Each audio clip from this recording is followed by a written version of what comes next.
Hello, hello. Good evening, everyone. I hope you are all well. Welcome to Diego C. Palace.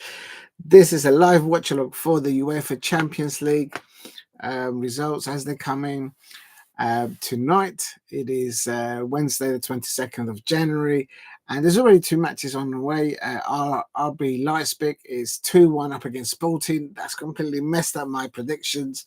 I thought Sporting was going to win that easily. Well, there you go. What do I know? And also Shakhtar Donetsk, they're winning 2-0 against Brest, and I'm sure I predicted Brest to win 2-1 away there, and they lose, they haven't scored. So it's absolute sense. All my predictions are completely wrong as well. But if you're new to the channel, please subscribe at Diego C. Palace. I'm going to focus mostly on the 8 p.m. kickoff between Arsenal and Dinamo Zagreb. I think Arsenal should win that, even with all their injuries, and I think they'll get a result. And of course, there's Celtic versus the Young Boys. Another one which is interesting for home teams is Manchester City are in Paris against Paris Saint-Germain, and other fixtures involving also. There is AC Milan versus Girona. There is Feyenoord, the Netherlands football club against Bayern Munich. That's an 8 p.m. kickoff as well. And of course, La Real Madrid Los Blancos versus Red Bull Salzburg. And the last one, it says Spartak Prague versus Inter Milan. So there's a lot to see.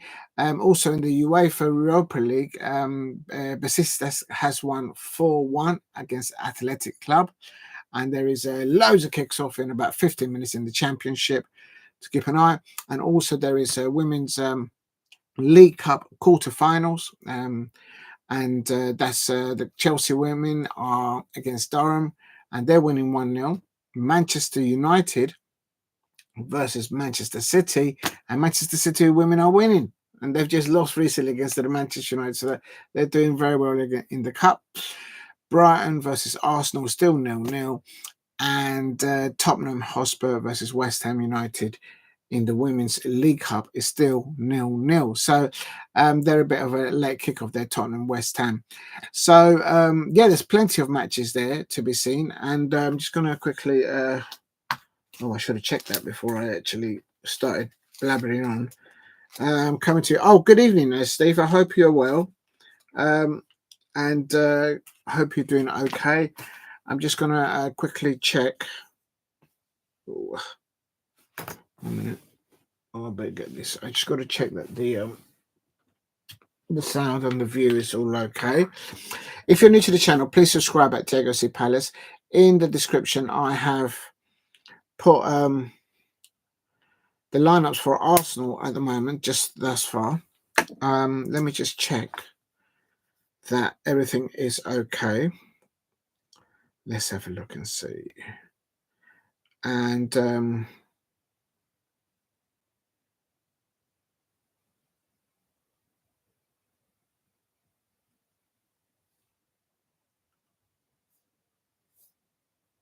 let's just go here.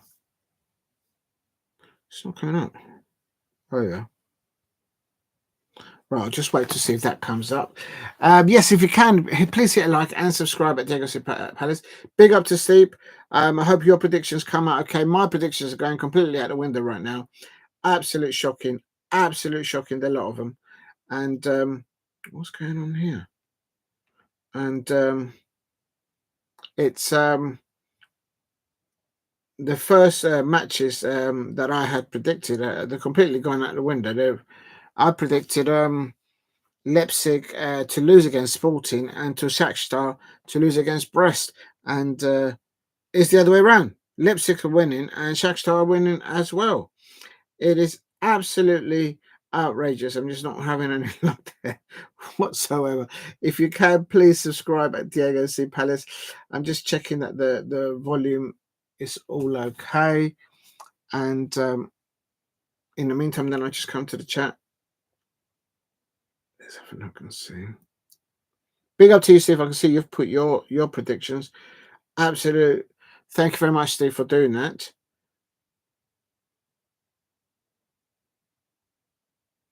There we go. Right, here we go. If you can in the chat, please help me get to 5 likes.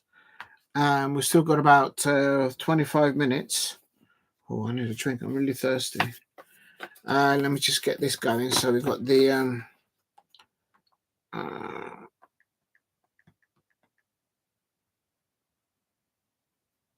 let's just turn this down so we don't get any drama. Come on, come on.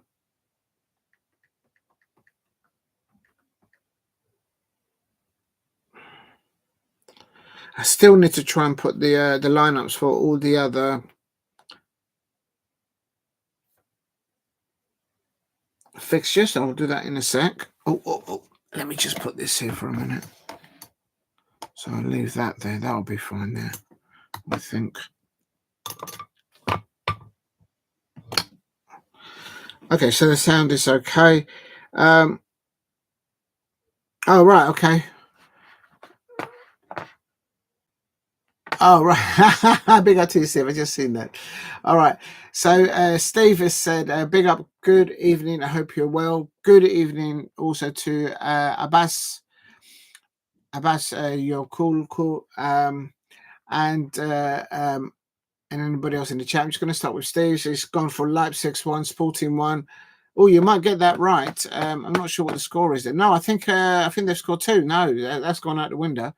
RB Leipzig, I thought that they were going to lose today. They're on 89 minutes and they're about to be Sporting. Shakhtar Donetsk are also about to beat Brest. And I thought Brest was going to win and Sporting was going to win. At the moment, in added extra time, is RB Leipzig 2, Sporting 1. It's an outrage. They need Ruben Amorim to come back. Real talk. Does that mean that Victorish is now inbound for perhaps Manchester United or perhaps even to Arsenal or even to Tottenham Hotspur? There's some signs that could do with some strikers, I suppose. No doubt probably Chelsea will probably get in there. Please help me get 5 likes if you can in the chat. It helps attract new subscribers. And if you can, please subscribe at Diego C. Palace. Steve RFC Ghost gone for Leipzig 1, Sporting 1, Donetsk 0, Brest 1. That's going out the window. Milan 1, Girona 1. Beg your pardon. Milan 1, Girona 0. Arsenal 2, Zagreb 0. That's what I've gone for. I've gone for an Arsenal 2-0 win at home against Zagreb, Dinamo Zagreb. It's just Mikel Arteta. Is he going to pull it out of the bag? I don't know. Go and ask an Arsenal fan. I don't know. Celtic 1, Young Boys 0. Yeah, I've gone for a Celtic win as well, but I've gone for them to win about 3-0 or 4-0. They need to improve their goal difference to secure that qualifying stages. Final 2, Bayern Munich 2. That's what Steve's gone for. PSG 1, Manchester City 0. Oh, you've got to get City. Real Madrid 3, Salzburg 0. I believe, yeah, I'm with you on that. Real Madrid. I think PSG are going to win though. PSG have got a bogey team in the Champions League and it appears to be Manchester City. Apparently so. That's the way I look at it. Sporting 0, Inter 3, and I think the last one is I can't pronounce that. Red Star. No, Sparta Prague versus Inter. Oh, Sparta Prague, you've gone 0 for and 3 for Inter, and who's Bialbo? Oh, Betis Tax.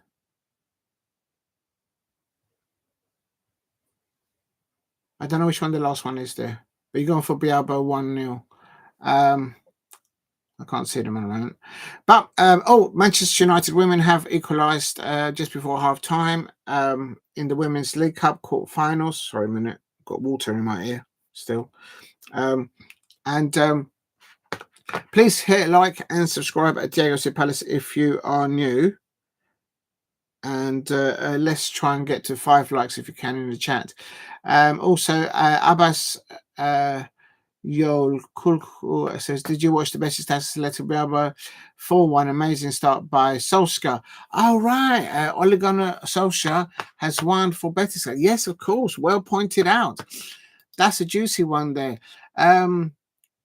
Yes, Ole Gunnar Solskjaer is the manager of Besiktas, and he's winning it in the Europa League. I think also in that league is Manchester United, Rangers as well. So, and Tottenham Hotspur, of course. So that'll be interesting. Besiktas there, they've won there. They've just coming off 2 losses in that competition. Big 3 points. They're on 9 points. They're only 3 points off Manchester United. Please hit a like and subscribe at Diego C. Palace. Absolutely brilliant for you to mention that. I'm going to have to use that for later on. Absolutely. Also, what have we got?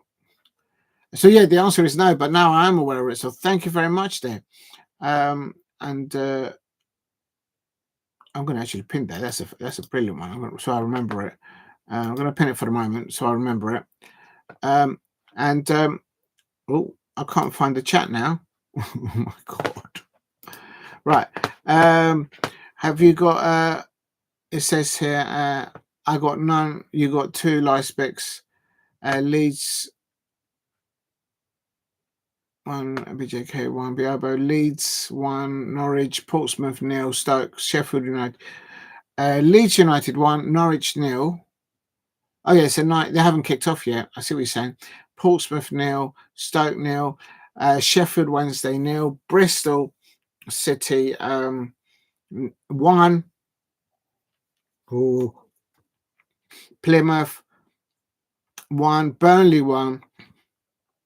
There's some good fixtures there. I suppose Leeds will want to stay at the top, and there's some clubs there that want to pull away from the bottom of the table, and some want to try and cement playoff positions. So there's going to be some good results there, no doubt. Very few for Ancelotti not playing out of the cooler in the lineup.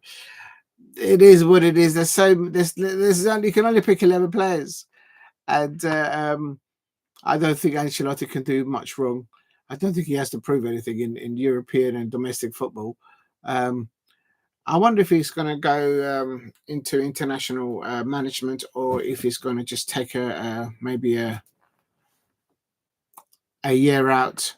I wonder what he's going to do. But I don't think he'll be Xabi Alonso that goes to Real Madrid. An ex-Liverpool player should never take over at Real Madrid. It's not going to work. I just don't see it working. He'd be better off waiting for the Liverpool job to come vacant, or some other opportunity, or maybe even Arsenal. Maybe, I don't know. Perhaps, I don't know if the Arsenal would like that. It's Besiktas and Atletico Bilbao. Oh, Besiktas, yeah, right. Oh, thanks, Steve. I couldn't work it out. I did try. I do apologize. I did try. He landed 4-1, and you went 4. You went for Atletico Club 1. There you go. Sam Doe saying game today with Celtic and Young Boys. My prediction is Celtic win. However, draw is possible too. I'm thinking I agree with you that Celtic are going to win, but I'm going a bit further. I'm thinking Celtic will probably win by 4-0. That's my predictions. I mentioned them last night. And Steve RSC says quickly, Baki Tijar Jem Nurtiminov from Kazakhstan, plays for Besiktas, now managed under Oleg. He left Astana. He scored many goals versus Karat. He played for Kazakhstan, Rostov, and Kazakhstan, Moscow. So there is some players that Ole Gunnar Solskjaer has scored from Kazakhstan, and let's see if he scored today. What was his name? Batista. He didn't score today because for Batistax it was Rashika, Rafa, Joe Merino penalty and a Rafa assist. But there you go. Ole Gunnar Solskjaer going in there. They had previously lost the last two fixtures in the in their Europa, UEFA Europa League, and the same league that Manchester United, Tottenham Hotspur, Rangers are in. And Ole Gunnar Solskjaer's gone in there, go behind the wheel, and bish bash bosh. Ole Gunnar Solskjaer is still got. He's still got it. He's still got it because there you go. He's won his first match in for Besiktas, and they have won tonight. There you go. Big up to you, Steve. Let me see if the lineups. Let me see if your player was in the lineup. Mind you, that'll probably be his first name, so it wouldn't be on here.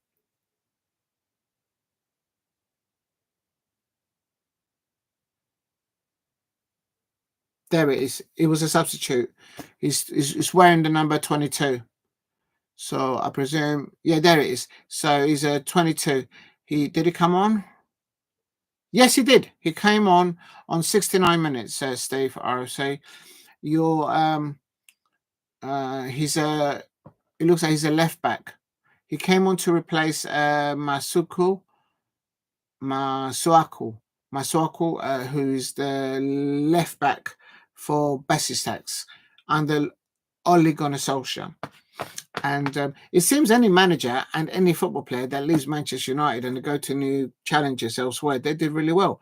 Scott McTominay, Elanga at Nottingham Forest, Scott McTominay at Napoli, Lukaku at Napoli. Who else? Jadon Sancho is doing absolutely vital for the Chelsea up on that left-hand wing. It's there's a reason why all these players are leaving, and they need to sort it out. It's literally all the players that have left. I'm not bantering here. I'm just pointing it out. The players that have left and the managers that have left Manchester United, they're doing well in other new challenges. So there's a common denominator there, if I may say so. Samdo, the biggest one says, but the biggest game tomorrow is Rangers versus Manchester United. Two British. Oh, they are. It is tomorrow. All right. So that will be Ibrox, I expect. Rangers versus. Oh, the weather's going to be dreadful tomorrow in Scotland. So everyone in Scotland, do stay safe. They may cancel that game because I do know that the weather is going to be. The weather's due to be strong in the sort of at the beginning of the day. Maybe it'll be all right in the evening, but that's going to be they're going to have to watch, maybe do a pitch inspection up there. It is going to be some horrendous weather, so anyone in Scotland, do stay safe, or in Northern Ireland and North Wales as well, I suppose. He scored lots of goals for my team in 2018. Glad he left so he can't score for us. You're very direct, Steve. I'm glad he's gone. Get out of my pub. Get out of my pub. Big up to Steve in the chub. And let me just I'm just pouring myself a drink. We're about 10 minutes away from kickoff. I have put in the chat. Not in the chat. I do apologize. In the please help me get to 5 likes if you can in the chat. If you haven't hit like, please hit like. It helps attract new subscribers. And if you're new to the channel, please subscribe at Diego C. Palace. It helps the channel a lot. And for the meantime, thank you everyone for the support and for all the love and all the comments, all the likes that I'll keep getting. So I really appreciate that. Cheers to everyone. Remember, you can drink and you can eat during your football. I've got for half time, I'm a bit old school. I've got some lovely oranges there and some dark chocolate minted for half time. So remember, you can eat.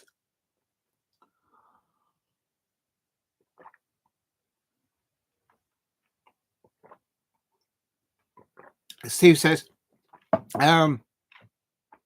it's Old Trafford, and a pre-season game got postponed in Turkey with Aktobe versus Vada of Macedonia.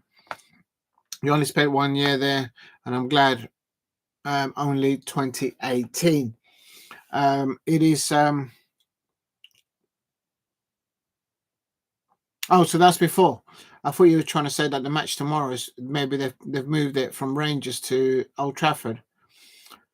I suppose maybe the Manchester United fans will be wanting to play away because they don't seem to do very well at home at Old Trafford. So perhaps maybe playing away it kind of gives a bit of a lift for a different challenge for the Manchester United players. I don't know. I don't understand it. But let's concentrate on tonight on hand. Never mind tomorrow. It is still. Let me just get all the tabs ready. That's okay there. That's that one there. Let's get Arsenal here up and running. And scores and fixtures. Actually, how long have I got? I've got under 9 minutes to get a move on and put in the chat. I'm going to put the lineups for Arsenal. And I've already done my predictions. My prediction says Leipzig. Well, this is one gone out the window. Leipzig 0, Sporting 2, Shakhtar 1, Brest 2. That's failed. AC Milan 3, Girona 0, Arsenal 2, Dinamo Zagreb 0, Celtic 4, Young Boys 0, Feyenoord 1, Bayern Munich 3, PSG 1, Manchester City 2, Real Madrid 4, Salzburg. I can't remember what this one is. Well, Real Madrid to win 4-1 in a way. Can't read my own hand right now. I ran out of room on the thing, so I wrote it really small, and I can't think who it is. But anyway, Sparta Prague to lose 0, and then Inter Milan 3. I think that's the last one. Yeah, so that's my prediction there. Anyway, right, quickly, lineups. I like to do that. I just want to put that in the chat. Oh my God, I nearly end the stream. Oh my God. Complete amateur move there. I nearly pressed on the thing. I nearly had a heart attack. I just set it all up and then I nearly deleted it all. Oh, nearly had a heart attack there. Oh my days. Can you imagine that? I bet you. I wonder if other people have ever done that by accident. It's like, after all that work, setting it up and then I'll go and close it off. Right. I'm just going to put in the chat now the, oh no, that's not going to fit now. Just put in Arsenal there. And it is, let me just put copy. And then I'm going to do, oh, what happened there? Oh.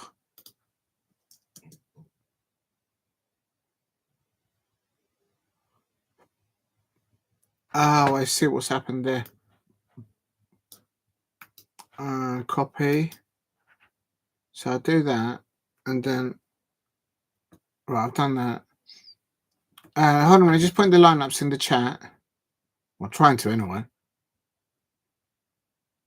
Do you know what? I'm going to have to delete that all over again because it's just gone absolute madness. I'm just trying to get the lineups in the chat. I have put in the description and I've got like 5 minutes. I'm going for an Arsenal win. I'm going for Arsenal to win 2-0. They have got a lot of injuries and I think they need to do. Good evening, Alex SR. He says, Hala Madrid. I thought in 1 minute you put Haaland there. I was like, what? You can't be supporting Haaland. But Alex says, Hala Madrid. See los Galacticos Blancos. Will they be picking up the phone and ordering an Uber for Trent Alexander-Arnold from Liverpool? Could Xabi Alonso, if Xabi Alonso lands at Real Madrid, replacing Ancelotti, he might go in for Virgil van Dijk, Mo Salah. Can you imagine how salty the Liverpool fans will come if more than of one of their Liverpool players lands at Real Madrid and Xabi Alonso is the manager of Real Madrid? They will absolutely lose it. They're not going to have a good time next year in the Champions League. I can guarantee you that. Right, here we go again. I'm going to try and right, let's try and do this without ending the stream by accident. What I'm going to do is I'm going to put the Arsenal lineup first. Copy. So cancel. Oh my god! Quickly, let's hurry up because I haven't got the match running yet. Wakey. But Steve's you've put your predictions on the chat already. If anybody else that has predictions for the Arsenal game, by all means, put it in the chat and we can debate it. And what else do we have? So that's the lineup for Arsenal. How do I get the this is their subs. Ethan Nwaneri is back on the bench. He's back available. So maybe it's not 100%. I reckon if Ethan Nwaneri was 100% fit, he would have started tonight. And how many? This is the Arsenal. Let me just put here Arsenal in case somebody gets confused. Arsenal.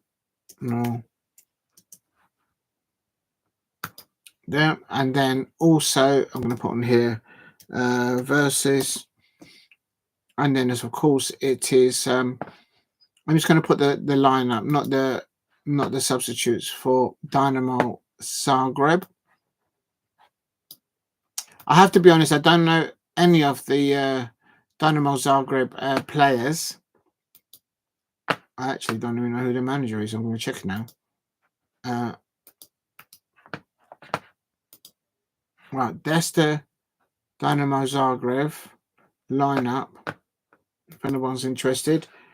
Real Madrid should go through. Yeah, Real Madrid should go through. I mean, they're right at the bottom. Steve, you pointed out a few days ago that Steve, that Manchester City, Real Madrid, PSG, they're at the bottom of the table of the Champions League, sort of, and they need to get up the table, sort of thing. So that's that one. So what else did we have here? A player that I mentioned, he scored against Scotland at home and scored versus Scotland in November 19th, 2019 game. I was at a cracking goal, but we still win 3-1. Oh, well done to you. So you was actually at that game. Well done, man. Yeah, so you've been up there watching the national sides. Yeah, I used to go to the original Wembley Stadium. It was I'm a bit old school. I prefer the old Twin Towers at Wembley Stadium. I mean, it's lovely, the new Wembley Stadium, don't get me wrong, modernised, more accessible in and out for facilities and whatnot. But the old one had some real character. It was beautiful. I'm just old school, I suppose. Steve Icy says, Salzburg not team. They did not lose the league not long ago. Alex SR says Salzburg's only have one win so far in the UCL. Yeah, that's right. So, oh yeah, did they win in the end tonight? Right, the match is about to start, so now I need to focus on getting the match up and running. I can confirm it is RB Leipzig 2, Sporting 1. They need Ruben Amorim. Does that mean? Let's see if for Sporting they've lost. I think Gyökeres did score on 75 minutes. Daniel Braganca, he's also been linked to a few Premier League clubs. Daniel Braganca and Victor Gyökeres, of course. Are they going now towards to play in the Premier League? I don't know. RB Leipzig's winning that 2-1. So there you go. And Brest have also lost against. So let's have a quick rumor. The players about to come out. Let's have a look. It hasn't changed anything at the top. Brest are still in 11th place, but had they won, they could have dislodged Arsenal further down if they lose today. So I guess all the other sides at the top will be happy with that. And just looking at it now, Dinamo Zagreb have just climbed up above. With that, no, they haven't played just yet. Just wondering who.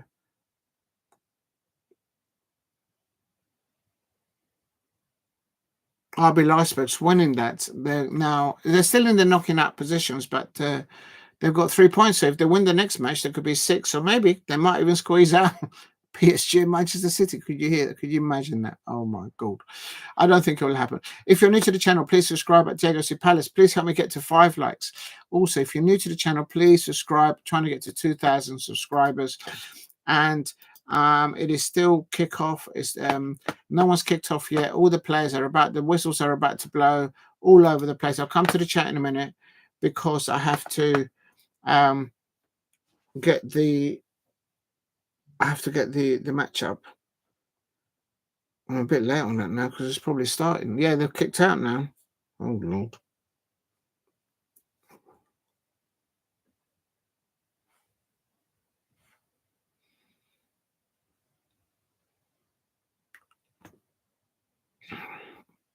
And here is the managers. They're greeting each other. I have to say, I mean, you guys are probably ahead of me, but I have to say, I'm actually going to go and search. Excuse me. Right. If I leave that there, what I'm going to do with this one, I'm going to put this on that one there, and what's going on here? All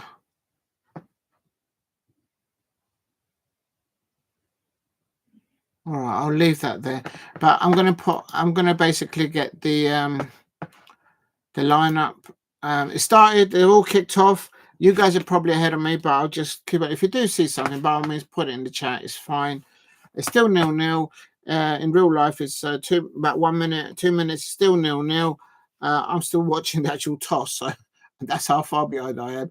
But I just want to confirm the lineups while I'm doing this. Raya in goal for Arsenal. He's going with 4 at the back. Timber as the right back. Kiwior and Gabriel Magal. I can't pronounce that name. Gabriel and Zinchenko as the left back for Arsenal. Tierney is not starting there. That tells you something. Odegaard and Jorginho in the middle, and Rice. Sterling starting this time. I said that's what Sterling should have started last time. And Havertz and Gabriel Martinelli. Of course, Ethan Nwaneri is now back on the bench. Thomas Partey is not starting today. I would have put Thomas Partey instead of Jorginho. I don't know. What do I know, I suppose. Okay, just want to confirm the manager for Arsenal, of course, is Mikel Arteta. I'm just going to put it in the chat in case somebody doesn't know. Coming to the chat in a second. Right, let's put that in there. Please hit a like and subscribe at Diego C. Palace. And who is going to and the Dynamo manager is called Fabio Cannavaro. Do you know what? Fabio Cannavaro, he must have been an Italian international, because that name rings a bell. Fabio Cannavaro, that name rings a bell for some reason as a football player for Italy. Maybe in the 1982 World Cup or something, but that name rings a bell. But that is the Dinamo Zagreb manager. So I reckon he was a former international, or obviously I've put that in the chat, and it says I've betted Madrid match over 7 goals. If it comes, I'll pocket 300. Whoa! Don't lose too much money. Abbas, you're cool. Alex, how are you? We've been missing for days. And Alex SR7 says Salzburg only have 1 win so far in the UCL. Yes, he has. I've covered that. Right. Please help me get to 5 likes if you can in the chat. If you're new to the channel, please subscribe at Diego C. Palace. I'm trying to get to 2,000 subscribers. And with all your help, I am getting there. Real talk. Right, here we go. I've got the match on now. Ouch. My back is hurting. And Arsenal have just gone. Oh, my days. As I tune in, Declan Rice on 2 minutes has just scored. Kai Havertz has just a nice little assist there. Lovely little pass there from Rice. As I go to tune into it, because I got logged out, Kai Havertz is crossed the ball, and Declan Rice gets the ball in for Arsenal. Arsenal 1-0 up against Dinamo Zagreb. And it is a good start for Arsenal. A very slow start for Dinamo Zagreb. So Arsenal already leading, and I went for an Arsenal 2-0 win. At this rate, they might even score a handful. That's right, Steve. Big up to you. And it is an Arsenal winning there. Surely they're not going to bottle it, are they? And it is a very good start. A very good start. I've got to change this because I'm not very comfortable here. Hold on, guys. Oh. Just bear with me, people.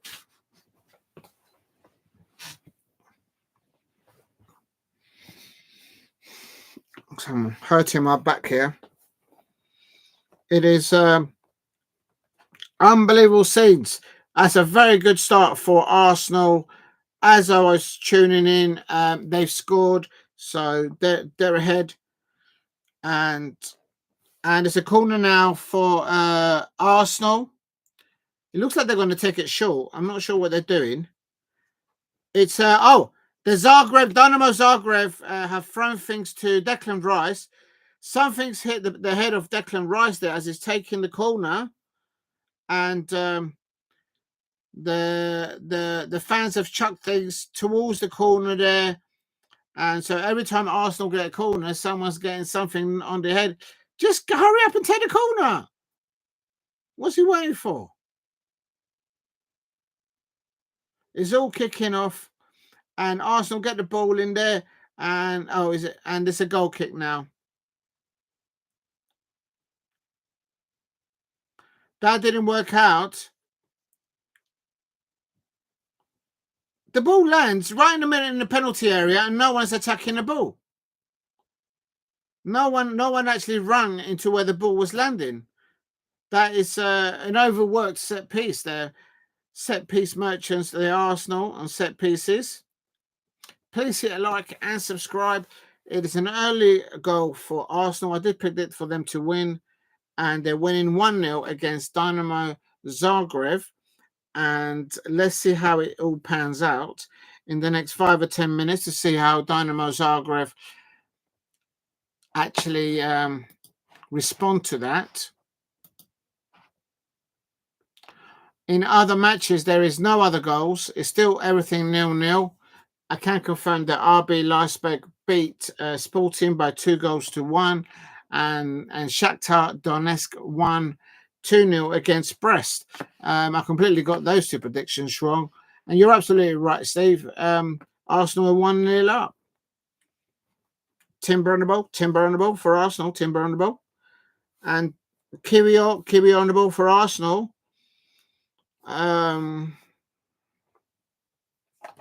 Please hit a like and subscribe at Diego C. Palace if you are new.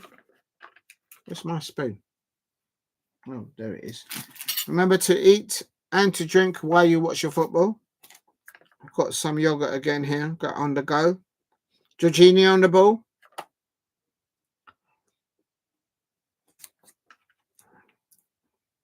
Kiwior on the ball for Arsenal.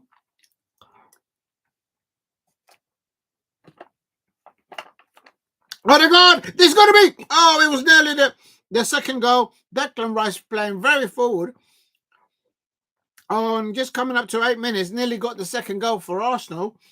And I have to say, that should have been Arsenal too. Good sliding, defending there by the Dinamo Zagreb defender. Blocking Declan Rice's opportunity there. And that could have been. Real talk. 1 minute, my feet are falling down here. That could have been the Arsenal second goal. Real talk. Arsenal captain takes the corner there. And 1 minute, this thing's falling down. We can't have that. Let's just get a bit more comfortable here. Oh, that's better. And it's still Arsenal 1. Dinamo Zagreb 0. There's another corner to Arsenal. This time on the other side, so they're not getting things thrown at them. And, Gabriel nearly getting hold of that. And the ball comes back into the 6-yard area, in the penalty area. Arsenal could be 2-0 up, but at the moment it's only 1-0. I think it's important that they go for a second goal, in my opinion. But it's all at Arsenal at the moment. And there it is. They're trying to walk the ball into the Dinamo Zagreb. And is that a handball? Should that not... Was that not a handball? Let's have a look. Oh, well, that's even worse. Oh, that's a handball. That could have been an Arsenal penalty. Should that be an Arsenal penalty? Should that be an Arsenal penalty? Unbelievable scenes. That's the Dinamo Zagreb. There's a heavy presence of... Oh, for Pete's sake. I've got a smudge on my glasses and I can't see. It's so annoying.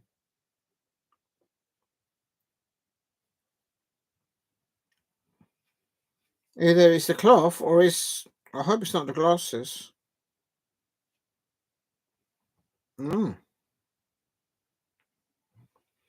I think that must be the cloth. I need to get a new cloth. Or I need to clean the cloth, or I should say.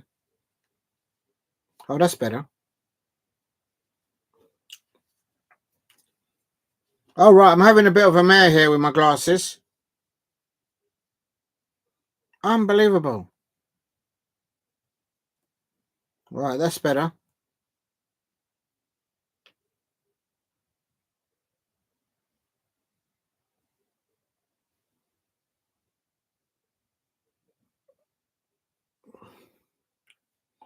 I'll have to get a different cloth now.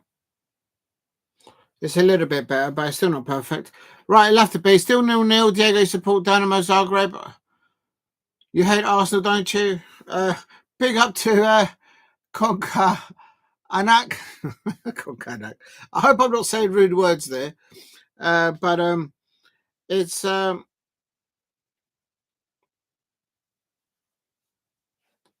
I actually thought Arsenal was going to win this one. What are you talking about? What I don't like is I don't like their manager. I don't think he'll win the Champions League.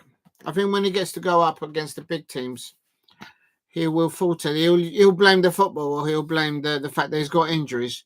And here is Dinamo Zagreb on the attack on 11 minutes. And there's he couldn't get the ball across. Dinamo Zagreb still a goal down, coming to 12 minutes. That's a rare breakaway by Dinamo Zagreb. And they have got Paceful. They've got a Gabriel playing for them. Please hit a like and please subscribe at Diego C Palace if you are new. Please keep hitting the likes if you can. It's still 0-0 in all the other fixtures. The only goal has been the Arsenal goal in the first 2 or 3 minutes. All the other fixtures at 8 p.m. kickoff are 0-0. There's Mikel Arteta outside his technical area. He's already on the pitch. I just don't understand why he's always allowed to be outside his technical area at the Emirates. Literally, his technical area is the whole side of the pitch. That's how it is. Timber on the ball. Timber on the ball. Timber on the ball for Arsenal.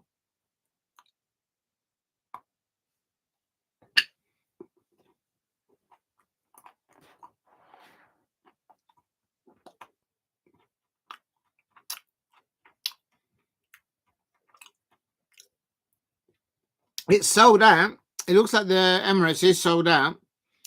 And that is Sterling on the ball on the right-hand side. With Arsenal, nice little cut through there to Odegaard. And Timber trying to turn on the goal, but it didn't work out. It's still it's for an Arsenal corner now on coming up to 14 minutes. Please hit a like and subscribe at Diego C Palace. Keeping an eye on all the other. Inter Milan have scored 1 goal I told you Inter Milan would win. I went for Inter Milan 3 away at Sparta Prague. This is Odegaard, the Arsenal captain, taking the corner. And the corner's going in. And up he goes. Oh, how is Arsenal not 2-0 up? Gabriel, that should be the second goal for Arsenal. Are they going to rue these opportunities? Absolutely there. Conker there. Nayak saying it is a Inter scoring there, 1 goal there. Please hit a like and subscribe at Diego C. Palace if you are new. And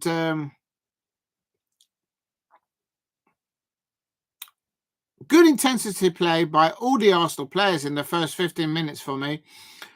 Good organisation, good press as well when they've not had the ball. There has been one occasion where Dinamo Zagreb have broken away and did a kind of a counter, but they just couldn't get the final pass in the last third over the line. But Arsenal tracing back. That is Zinchenko is playing on the left-hand side as a left back. It's actually like a right winger there. He's right up. Oh, here we go. Jorginho nearly falling all the way through. Dinamo Zagreb win the ball back. Oh, good ball goes back to their goalkeeper. Please hit a like and subscribe at Diego C. Palace. Yes, you're right, Nayak. There on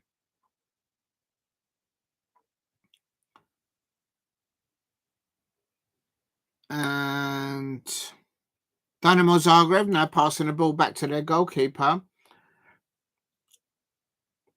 Big up to who says Hakan, criticized by the national team supporters because his in-team performance is totally different to his national team performance.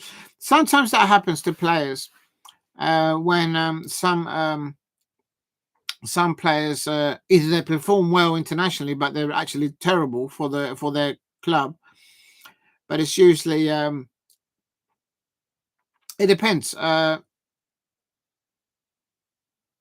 Inter are trying to win the Serie A, so it's about fighting bits. Oh.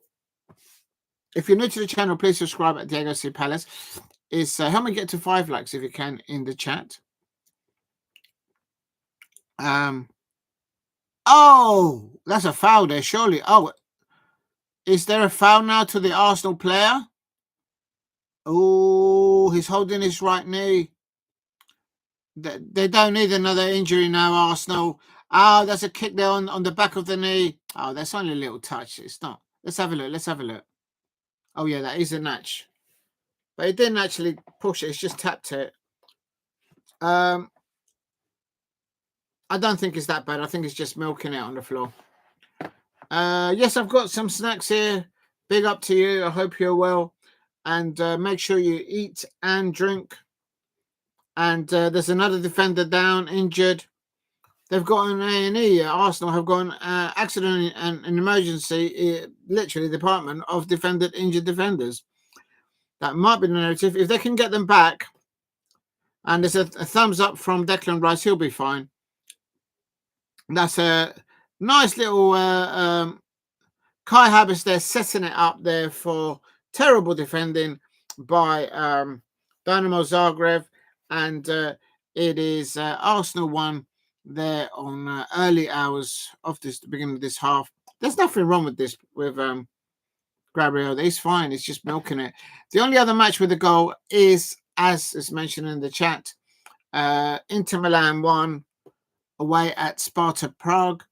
And it is, I'm on 18 minutes, Arsenal 1, Dinamo Zagreb 0. And this is Raya now taking a free kick. Big up to Damo 1168. Boom, boom, boom. Mateta's in the room. Your defense is terrified. Ez is on fire. Your defense is terrified. Ez is on fire. Boom, boom, boom. Mateta's in the room. Big up to the 2 supermassive. Big up to the 2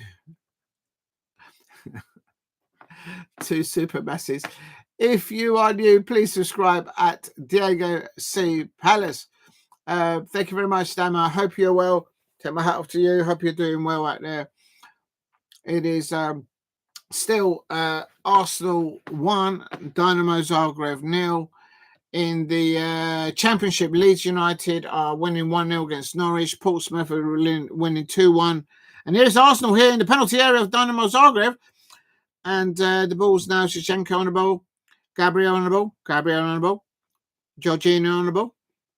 And why is the referee blowing the whistle? What's happened now? It's just stopped the play. What's happening now? What's this referee doing? There's some argy-bargy going on between Odegaard and somebody. Let's have a look off the field. And I didn't see anything wrong there. Oh, somebody was hit in the face. One of the Zagreb players was hit in the face there. And so because this is a facial injury, he had to stop. Oh, I don't know what's going on there. Please hit a like and subscribe at Diego C. Palace. And here is Gabriel has prevented that. Good defending there by Arsenal, preventing Dinamo Zagreb to get settled in the Arsenal half and create any attacking play. Not enough possession by Dinamo Zagreb. They're like sitting there just watching Arsenal play in front of them. Christian reportedly decided to end there. I'm not going to talk about personal things of the players and the managers because I don't know anything about that.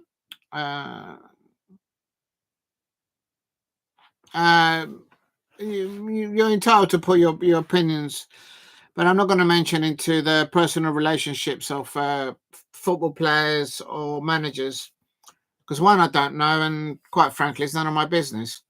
What the players and what the managers do in their own time is up to them. I comment on what's happening on the pitch. Yeah, I have a rule. Anything to do with the players and whoever they're with, their children, anything like that, I don't get involved. That's their space. That's what they do. It's none of mine. But yeah, it's fine if you put in there, but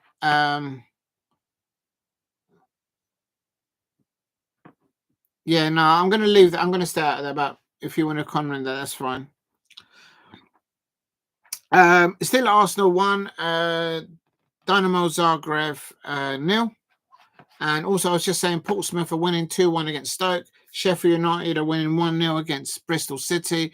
Plymouth Argyle, Wayne Rooney's ex-players there, they're losing to Burnley away at home at Burnley. And in the Women's League Cup, no surprise, Chelsea women under Sonia Bombasta, they're winning 5-0 against Durham women. 81 minutes. It is now Manchester United versus Manchester United 1, Manchester City 2 in the League Cup. In the League Cup quarterfinals there, and it's still 0-0 at half time between Brighton versus Arsenal, and Tottenham Hotspur are losing against West Ham United. I didn't see that one. I thought the Tottenham Hotspur women would win that by this half time there. Tottenham Hotspur 1, West Ham United 2, and that's at half time in the Women's League Cup quarterfinals. They're all playing at the same time. These quarterfinals. Please hit like and subscribe at Diego C. Palace if you're new. Manchester United make inquiry for Crystal Palace ace. That might be you're talking about Torrente Mitchell. I don't think I haven't heard nothing official. That's not going to happen, by the way. But they nearly cover there on the left back position. Entered in the race with two-time England international Torrente Mitchell. As far as I've heard, there's nothing. Crystal Palace has not received anything from Manchester United. It is well, I could be wrong, but I've not seen anything concrete. I think I know where you got that source from, but I just don't. If it's not Fabrizio Romano or the Athletic or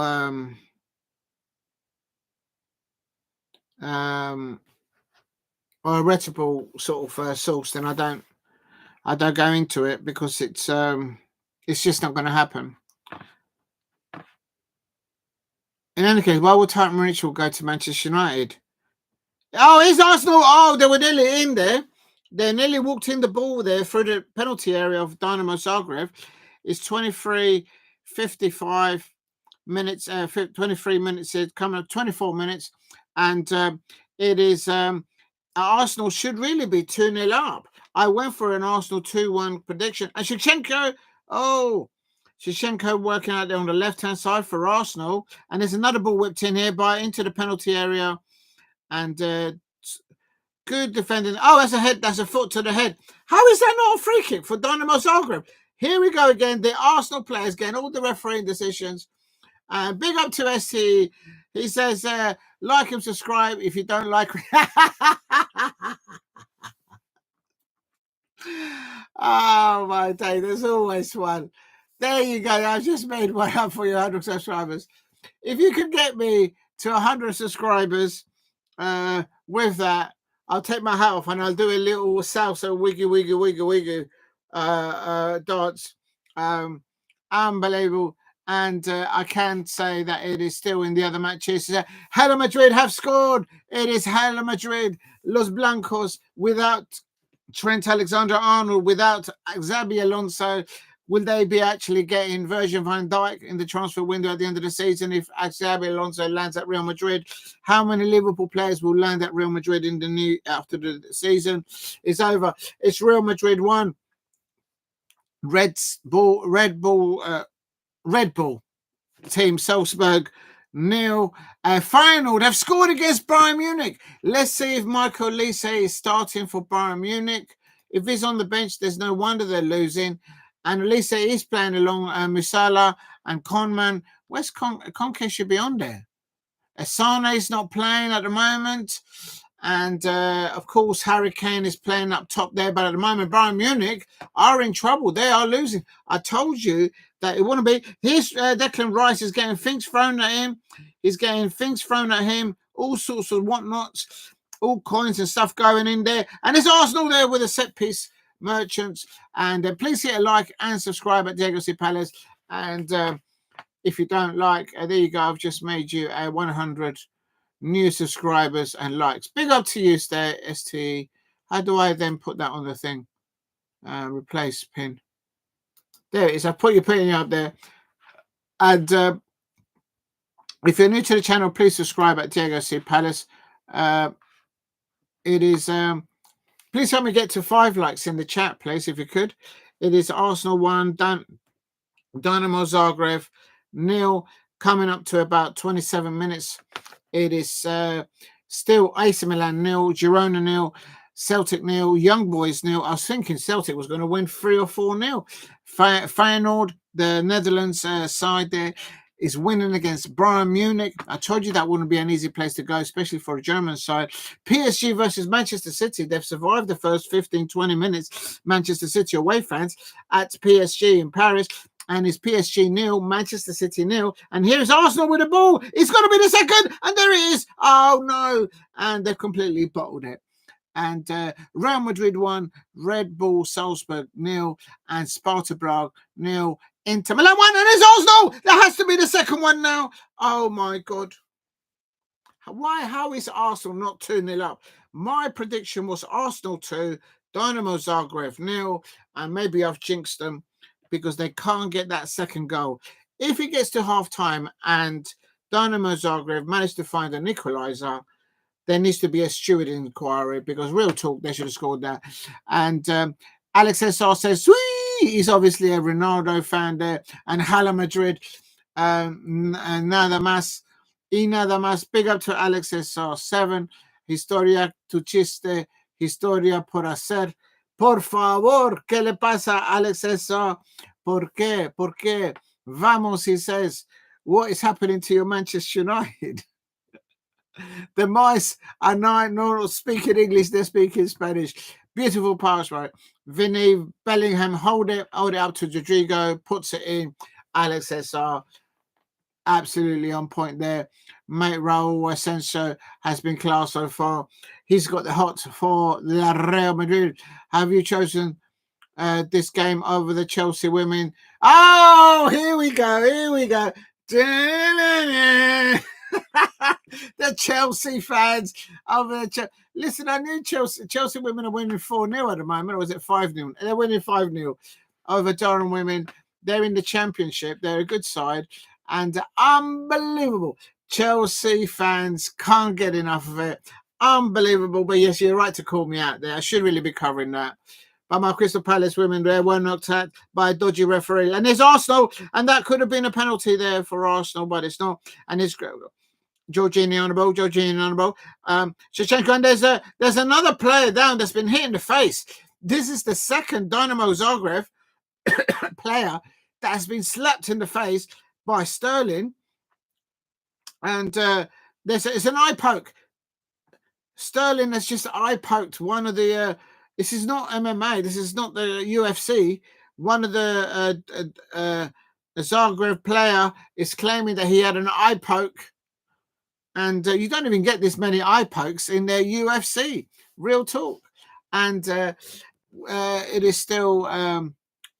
let's have a look if there's any other goals.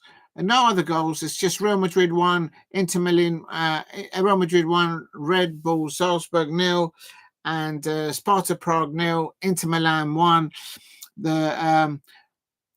At halftime, or maybe I'll go over to the PSG Manchester City thing. Actually, at halftime, what I'll do is I'll put the lineups for PSG Manchester City and the other ones if I can. It is still Arsenal 1, Dinamo Zagreb. Are Arsenal going to rue only being one goal ahead? There should be 2-0 up. What is going on? Salzburg with a good kick position. And there you go. We don't talk about United. I don't blame you. I know a bit of Spanish. Well done, Alex Cesar. And almost 2-0. Nice try when, it's cleared. Counter for La Hela Madrid. Los Blancos. Los Galácticos. And... well, apparently it's Rangers versus Manchester United tomorrow, so that will be a good match there. I forgot about that. I think it was somebody mentioned it in the chat. Please hit a like and subscribe at Diego C. Palace if you are new. Still got a smudge on my glasses. I'm not happy about that.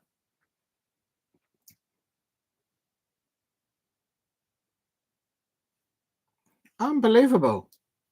Just cleaned them and they've gone dirty. What's going on? I think it's this cloth. I need to get a new cloth. Okay, I'll have to do. And big up Damo 1168. Burnley. Sean Dyche is not there anymore. It's Burnley's. What's going on with Burnley? Burnley are 2-0 up against Wayne Rooney's old side, Plymouth Argyle. And that's a good 3 points for them. I think Arsenal fans will be a bit disappointed that Arsenal are not 2-0 up or even 3-0 up with their mass action. That's a long way to travel. Yeah, it is. I think there's a lot of clubs that just don't like Burnley. I don't know why. Celtic goal not given. Probably the referee might be from Rangers. I don't know. But I went for Celtic 4, Young Boys 0. So what's going on? Brendan Rodgers. And here is Dinamo Zagreb on the attack. It is 2 against 3. Dinamo Zagreb going into penalty area, overlap, and he just shoot. Why is he taking 2 touches?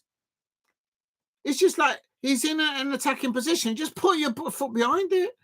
Why are you taking a touch? Why are you having a cup of tea in the Arsenal penalty area? Just have a shot. And this is Dinamo Zagreb there winning the ball. And what's wrong with that? This referee, is he wearing Arsenal colours underneath that kit? I think Steve might be the referee. He's on the phone while officiating. You leave Steve alone. Poor Steve.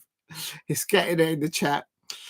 There's no other goals. Right,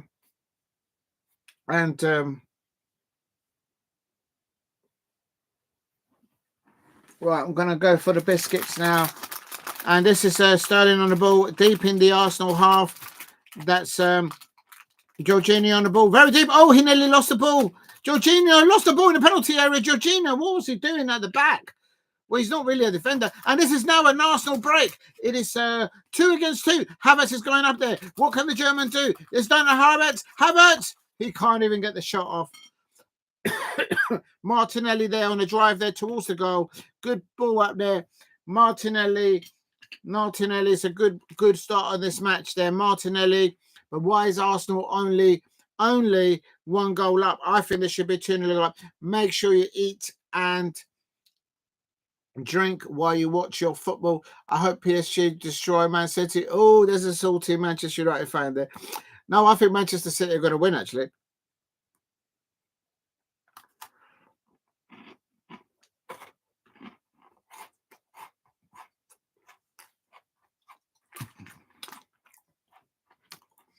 I think Arsenal needs a second goal. I can't see Dinamo Zagreb scoring anything at the moment, but it's still only 1-0, and anything can happen. No salt here, just pepper. Remember back in the day, salt and pepper? This is Dinamo Zagreb playing the ball out from the back on 35 minutes. It's 1 against 2. And, he's lost the ball. Then Dinamo Zagreb are on the attack here, and they can't get the loose ball. And he's recovered the ball, and he's losing the ball. And he has a shot on target. And Timberley had his pocket pick there. Unbelievable. Full of anger. Big up, Alex SR. Stay strong. I can confirm it's AC Milan 0, Girona 0, Arsenal 1, Dinamo Zagreb 0, Celtic 0, Young Boys 0, Feyenoord 1, Bayern Munich 0, PSV 0, Manchester City 0 on 35 minutes, Real Madrid 1, Red Bull Salzburg. Why do they just call it Salzburg? I mean, oh my God, Salzburg. And Sparta Prague 0, Inter Milan 1. They're all on 35 minutes on thereabouts. Madrid just controlling the ball. That's because they've got Ancelotti there, and they've got Jude Bellingham and whatnot up there. Imagine if they had Trent Alexander-Arnold. Imagine if they had other Liverpool players there. Unbelievable. For those of you who didn't know, there was another competition today, the UEFA Europa League, where Besiktas won 4-1 against Athletic Club. And of course, the new manager at Besiktas is Ole Gunnar Solskjaer. And I have to say, Ole Gunnar Solskjaer's come in there, won his first match, European competition. The previous 2 competition matches for Besiktas, they lost. Ole Gunnar Solskjaer behind the wheel at Besiktas, and they can't stop winning there. They're absolutely in bits there. And you're right, Real Madrid has scored. It's Rodrigo again. He's on a hat-trick. He's amazing. Rodrigo, please come and give me a... I'm not going to say it. You can say that, Alex. I'm not going to say that. You nearly caught me there. Please hit a like and subscribe at Diego C. Palace. Hella Madrid is scoring 2 goals there. And it is... why is my thing just frozen? Rodrigo, yes, you're right. Jude Bellingham on 2 assists. And Rodrigo on 2 goals there.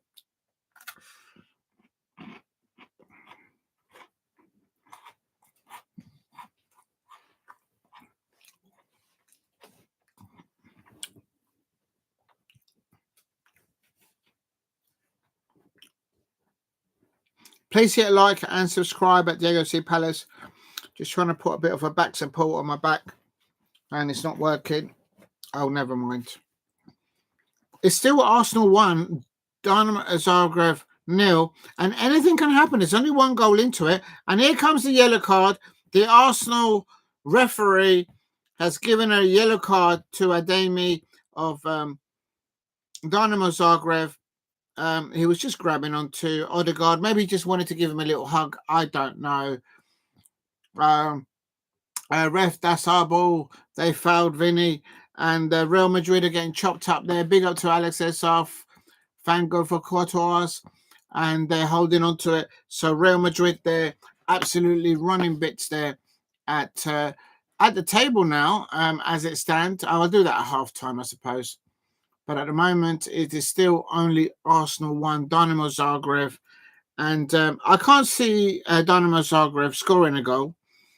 Maybe from a set piece. But big up to Alex SR in the chat. Please hit a like and subscribe at Diego C. Palace. As a set piece here for Arsenal. Declan Rice behind the ball on 38 minutes. Although Odegaard is also hovering over the ball. And Declan Rice just nods it on for Odegaard. And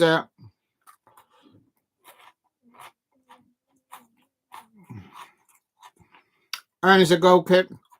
Sterling is saying that he won the ball. It's a goal kick for Dinamo Zagreb. That was a waste.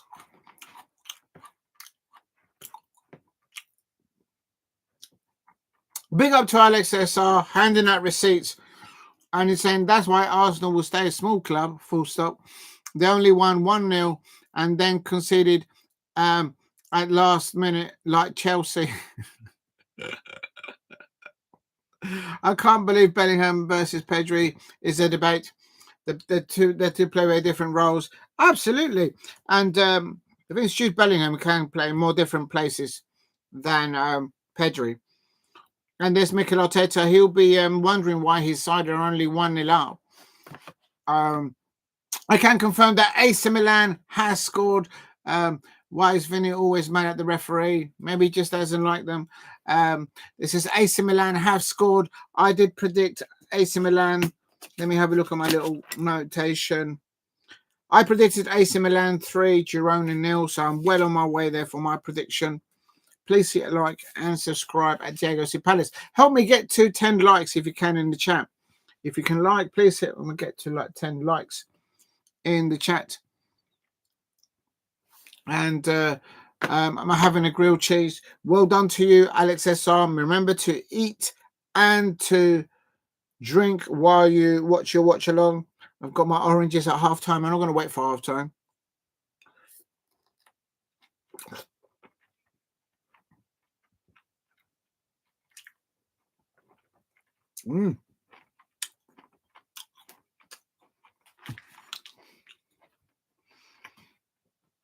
But that wasn't as easy as I thought it would be. Sucking on an orange, or eating an orange, I should say, while doing a live watch along. Someone's got to do it, I suppose. But it's either that or eating chocolate, and I don't want to eat chocolate.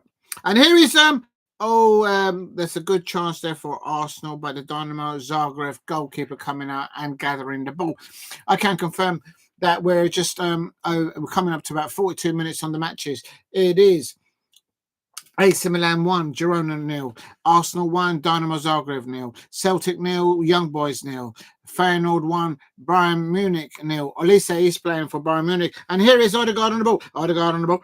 And this is Sterling on the ball. Sterling on the ball in the penalty area for. And this is on now Odegaard on the ball. And he's been pushed off the ball. And here comes. Oh, there's a shot on goal for Martinelli. But the goalkeeper gathers it for Dinamo Zagreb. And Feyenoord 1, Bayern Munich 0. Michael Olise is starting, but they are losing in the Netherlands at the Feyenoord home stadium. And it's in Paris, it's PSG 0, Manchester City 0. I predicted Manchester City to win, but so far nothing there. Real Madrid, Ancelotti has got his mojo back there. Top of the La Liga. And in the Champions Leagues, they are winning 2-0 against Red Bull Salzburg. Sparta Prague 0, Inter Milan 1. So both Milan's teams winning by 1-0. Please hit a like and subscribe at Diego C. Palace. And here comes Arsenal on the breakaway here now. And here is Sterling on the ball. Sterling on the ball. And Havertz on the ball. And he loses the ball. But he wins a Arsenal throw on coming up to 43 minutes. And Alex says, so I'm still not happy with the referees. I always forget. I get the bread. You won't eat it. Give it to me. Reds, that's a corner. Wait, there's a penalty. Ref, that's a corner. Big up to Steve RC says, Celtic missed penalty. What's going on? Are you kidding me, Steve? What is going on with Brendan Rodgers? It could be because I jinxed it. I said Celtic should win that 4-0. And they're not. They can't get. They've missed a penalty. So it's Brendan Rodgers fluffing his lines. They need to win this because the next fixture, I think, is against Girona, and they're playing away. I could be wrong. Well, I don't know. Maybe that's Arsenal. I can't remember. Oh my God, the referee is Vinia yellow. Maybe he's a Barcelona fan. And there is a header on by Arsenal. No one attacking the second balls. No one No one gathering the second balls. And this is Zinchenko on the ball. Zinchenko on the ball. Back to David Raya. David Raya on the ball for Arsenal. And here's Declan Rice on the ball for Arsenal, halfway down the park. Back to Declan Rice. Declan Rice on the ball. Please hit like and subscribe at Diego C. Palace's Arsenal 1, Dinamo Zagreb 0. 44 minutes now on the clock. And Arsenal fans, why is your Arsenal only 1 goal up? In the first 20, 30 minutes, you should be 2-0 up, in my opinion. Are you going to rue that, or will it just end 1-0? Good intensity by Declan Rice. Good play by Declan Rice. Also, Martinelli, very good. Good holding of the ball high up there by Havertz, sometimes laying the ball out. But I have to say, why is Arsenal only 1-0 up? Can someone answer me that? Celtic have Villa away next. Oh, my God. So it's not going to get any easier there. Unai Emery's post-match conference yesterday, he was not happy. Mbappe cannot hold the play. That's right. We've got boom, boom, boom. Mateta's in the room. We've got a better player than Mbappe. His name is Monsieur Jean-Philippe Mateta at Crystal Palace. Mbappe couldn't tie his shoelaces up. Real talk. And this is Dinamo Zagreb. Can Dinamo Zagreb get an upset here and get an equaliser here before half-time? It is a minimum of 2 minutes. 2 minutes of added time. And Mbappe, yeah, that's right, real talk. Mbappe, I mean, I'm hearing PSG might have a little sniffle, a little whiff at Jean-Philippe Mateta. Well, PSG fans, you can't have him. He's not for sale. No doubt the jammy Chelsea fans, they'll be having a little look too. You know what Chelsea are like in the transfer window. You're rude there. You're mocking my mighty Madrid. Let me tell you something, Alex Esau. The Liverpool fans will be probably wanted to do a number over Real Madrid in the Champions League.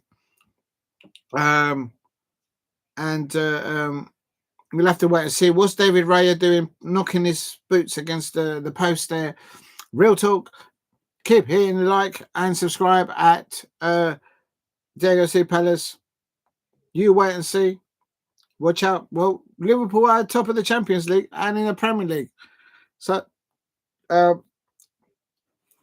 they won't be frightened of Real Madrid. But having said that, if Real Madrid pick up the phone and land Trent Alexander-Arnold, that might upset things. We know how much assistance Liverpool get at Anfield. It's all about the referees. The referees always give the decisions to the Liverpool fans, to the Manchester United fans, to the Arsenal fans, to the Chelsea fans. Need I go on? Real talk. Real talk.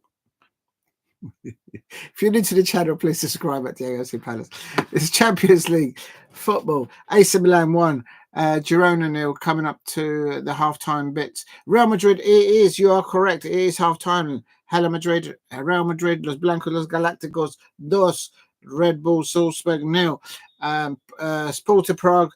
And there is half-time. And there is Mikel Arteta there. Declan Rice there with his first Champions League goal. Declan Rice scores his first Champions League goal for Arsenal. And you have to ask the question. Why? But they are leading. No more other changes at the moment in the other scores. Okay. At the break, it is Arsenal 1, Dinamo Zagreb 0. Please hit a like and subscribe at Diego C. Palace. If you want to say Manchester United can get a ref help, you weren't in that position to score. Listen, real talk, man. I've still got wounds. I'm still bitter about some decisions that the referee always gave Manchester United against my Crystal Palace. Even Penny for the Guy there remembers them as well. Real talk. The list is long and notorious. Real talk.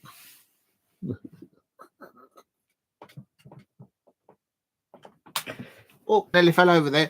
Just charging the head pods. Please help me get to 5 likes in the chat. If you haven't hit like, please help me get to 5 likes. It helps attract new subscribers. And if you're new to the channel, please subscribe at Diego C. Palace. I'm trying to get to 2,000 subscribers, and with your help, I'm getting there. Absolutely. Right, let's go into the chat. I am going to mention quickly, so I haven't done it, and I want to do it. Is going into the you're right, Celtic have missed a penalty. Absolute scenes. What is going on, Declan Roger? There was a goal disallowed for PSG. So Nuno Mendes was just offside as he ran onto Lee Kang's ball that went through, and Bradley Barcolia picked out Akra Hakimi and lashed on, but it was offside. So the Manchester City away fans there blowing a sigh of relief there at PSG. It is PSG 0, Manchester City 0. Goal disallowed for PSG there, and Hakimi was saying, yeah, they've won, but they haven't. It was ruled out. So, and of course, as it was confirmed by Steve RC in the chat, he says, Celtic have missed a penalty.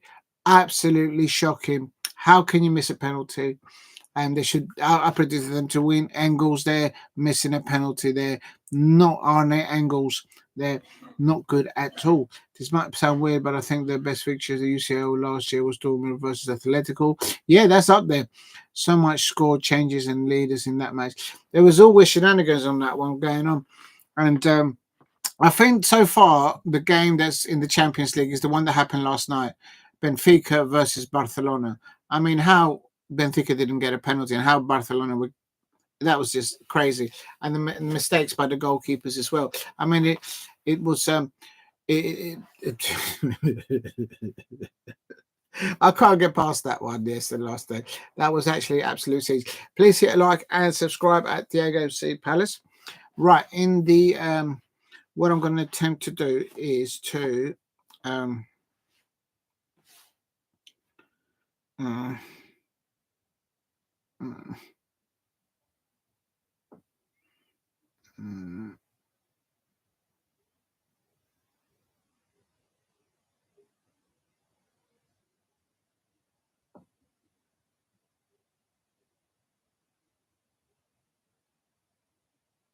I'll leave that just there. It might tune in. Oh yeah, hell yeah, yes, right. Let's stay.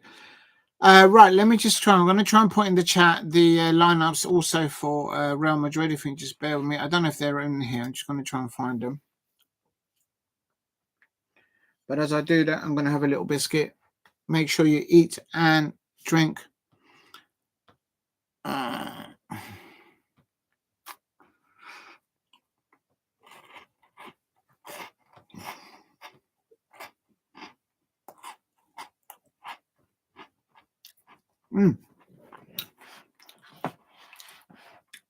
Schmeichel in goal for Celtic.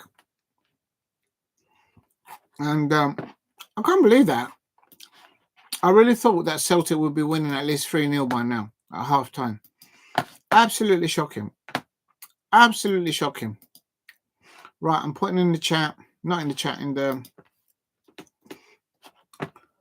the description, I'm putting Celtic now.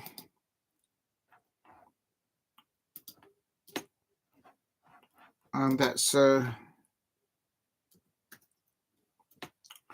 obviously Celtic versus Young Boys, and they are constraining Celtic from doing anything.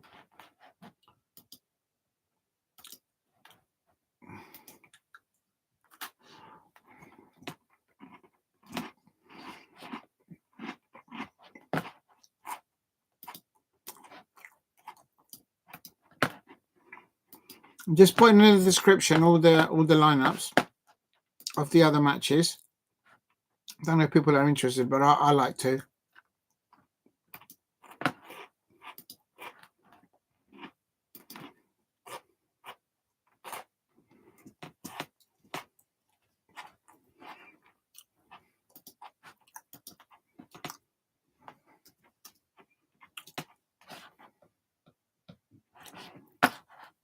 This is Salzburg. I'm coming. Copy. Salzburg. That's the lineup for Salzburg, and there's Madrid. Yep.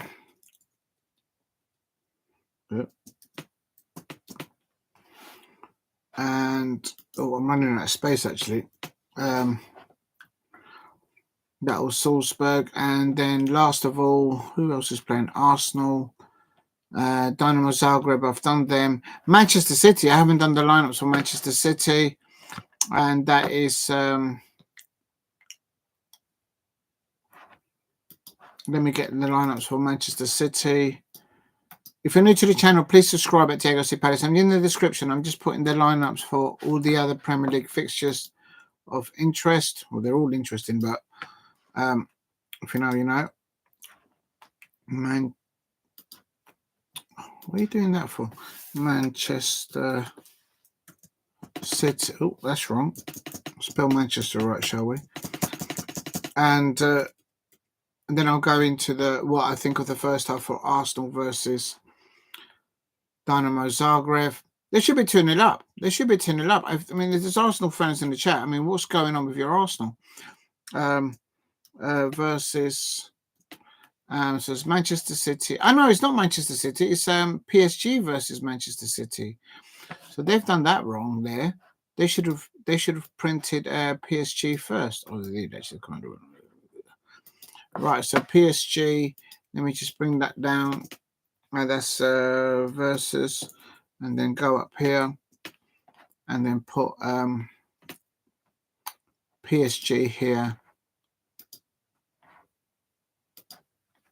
But yeah, PSG missing it. Well, no, they actually scored, but it was ruled offside. So no doubt. Let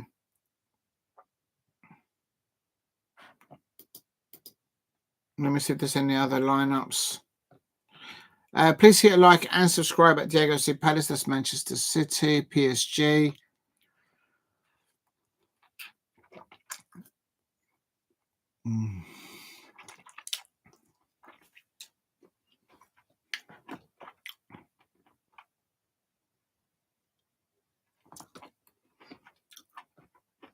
Oh.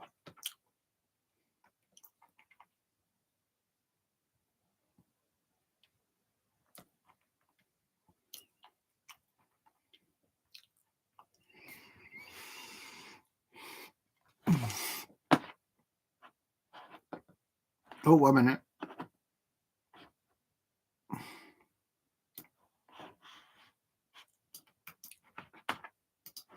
Right, I'm just going to put that there. And let me just delete that. I'm just coming to the chat now, and then I'm just going to put all the fixtures there, paste. Tonight's game. Let me just delete all this nonsense. Oh, what are you doing, man?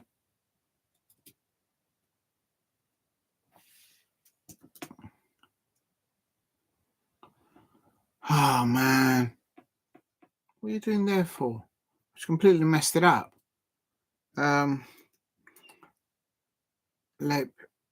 Zig. It was 1-0. You know what? I'm not going to put that. Versus Sporting. I suppose things happen for a reason.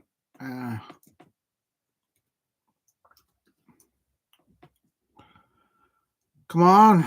We'll run out of time. And that's AC Milan versus Girona.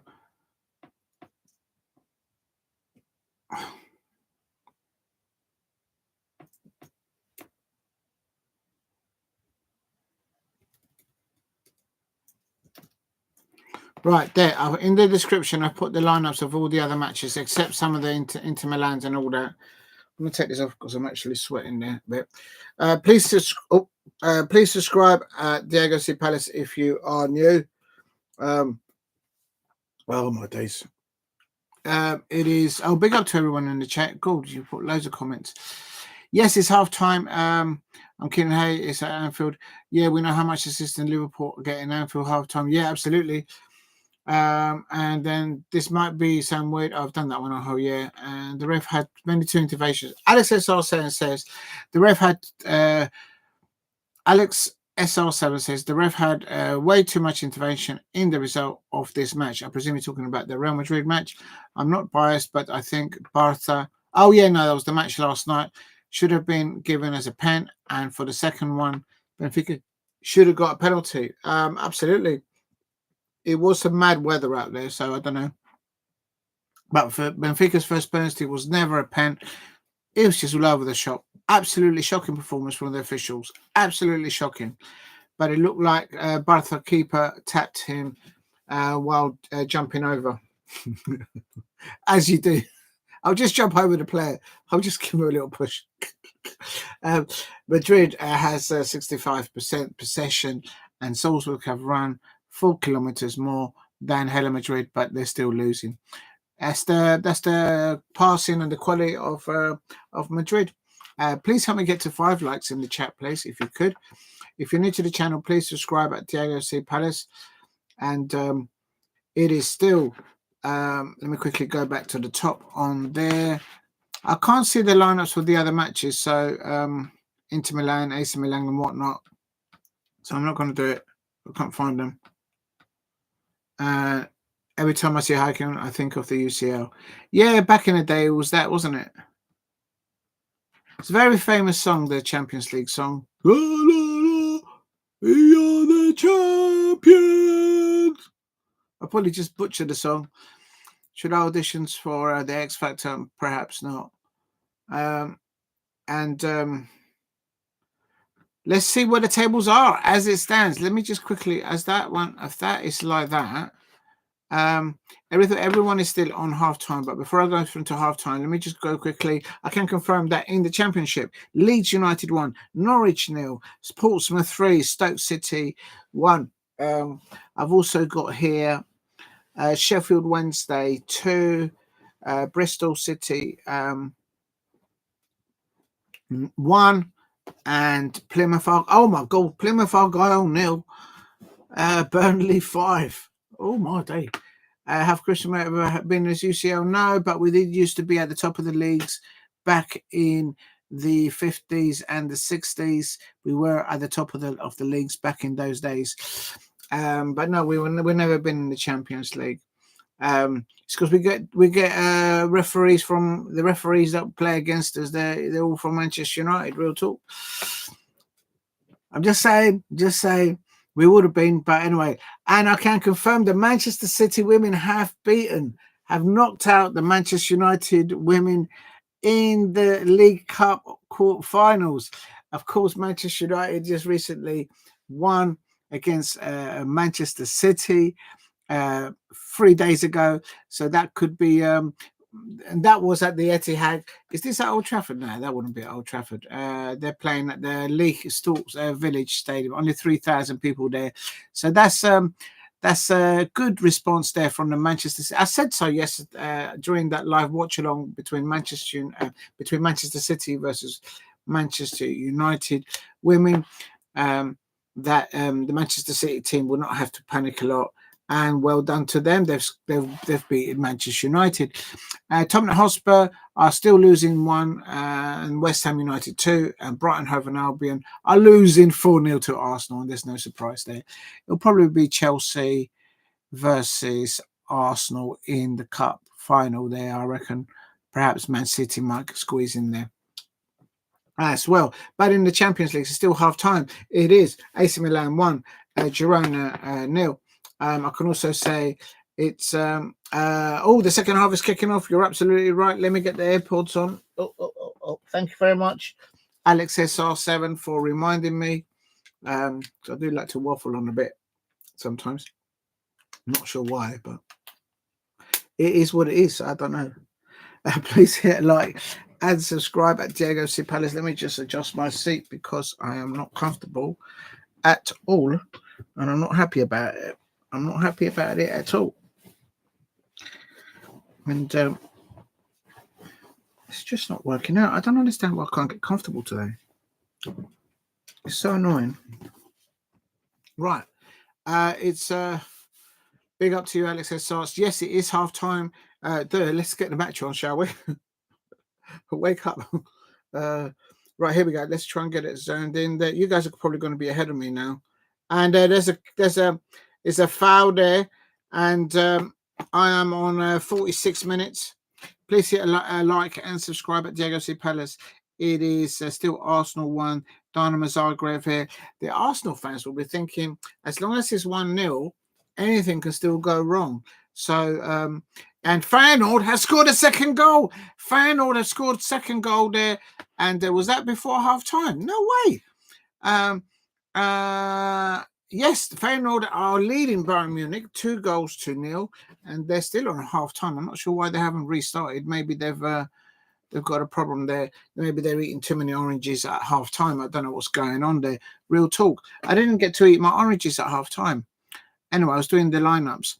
PSG is still 0-0 against Manchester City. Please hit a like and subscribe at Diego C. Palace if you are new.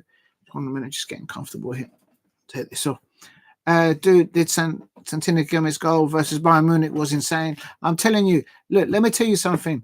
I expected Bayern Munich to win that. My predictions today have been completely gone out the window. I predicted the first two games that kicked off earlier on today. I got those two wrong. So the table's going to look completely different as to what I was thinking. Real talk.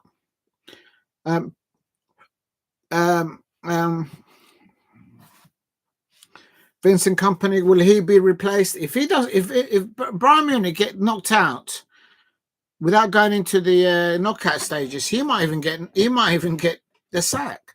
That's how ambitious Bayern Munich are in the Champions League. It's not just good enough to win the Bundesliga there. I mean, they probably will win the Bundesliga. And this is here is Arsenal now. And it's Odegaard on the ball. Martinelli on the ball for Arsenal. Martinelli on the ball. Martinelli on the ball. And it's Sterling on the ball. And it's a deflection. And here's Havertz. Oh, off the line. Off the line. Arsenal. Oh, there was an offside there. And Kai Havertz is so uncomfortable in front of the goal. I think the Arsenal fans will be fuming with Kai Havertz. I know he's been getting a lot of stick on social media. Just shoot. Why are you bringing the ball down? Just let the ball drop and then shoot. He's not a very it's a striker, but I don't know. I wouldn't have him in my Palace. Not over JP. No way. Terrible mistake by the goalkeeper. Yes. Goal, Mbappe. I'll tell you something. We've got Jean-Philippe Mateta. Boom, boom, boom. Mateta's in the room. And Real Madrid have got Mbappe. Mbappe couldn't do it. Couldn't do half of what Mbappe couldn't do. Half that what Jean-Philippe Mateta can do. It is still AC Milan 1, Girona 0. Arsenal 1, Dinamo Zagreb 0.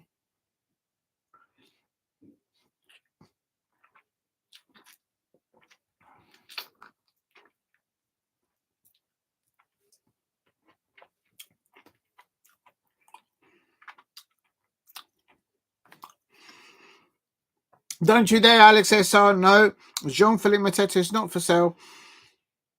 No. Real Madrid can't have him. If you want him, over 150 mil. 150 mil. That's right. I said it. Unbelievable. If he's not the Chelsea fans, if he's not the jammy Chelsea fans, it's the Manchester United fans, or it's the Real Madrid fans trying to get our players, or Liverpool fans. Arsenal can't afford our players anyway. But it's still Feyenoord 2. For some reason, Bayern Munich is still half time. So something's happening there. I'm just going to go into it to see what is the delay. There is a big delay there at half time at Bayern Munich. So I don't know what's happening there. Because they all kicked off at 8 p.m. And the yellow card, Timber getting a yellow card. Should that be a red card for Timber? That's studs. He just stood with the studs on the player. He's saying that he went for the ball. Let's have a look. Yeah, he went over the ball and then his studs took out the. So Timber getting a yellow one. You know how much Arteta hates strikers? Well, he sold Smith Rowe. He sold Eddie Nketiah. He didn't like Aubameyang. He got rid of him, and has not replaced him. He got rid of Lacazette. He got rid of Iwobi. He got rid of Pepe, and he's still not won anything. But who knows? He might win this If he wins this Champions League, then that will be worth it, I suppose. But I just don't see it. This is Dinamo Zagreb. Can you imagine playing against the likes of Liverpool? They'll be getting chopped up. I'm pretty sure he betrayed Aubameyang. Aubameyang just wouldn't take any. Aubameyang will not accept. You've all seen the clips of the prior videos when Mikel Arteta was videoed in his changing room, the way he was shouting at his players, demeaning them and talking them down. You don't talk to a human being like that, let alone an animal. And Aubameyang would have said, "Get me out of here. This has got an idiot here in charge. Let me go and do something else." And that's what it was.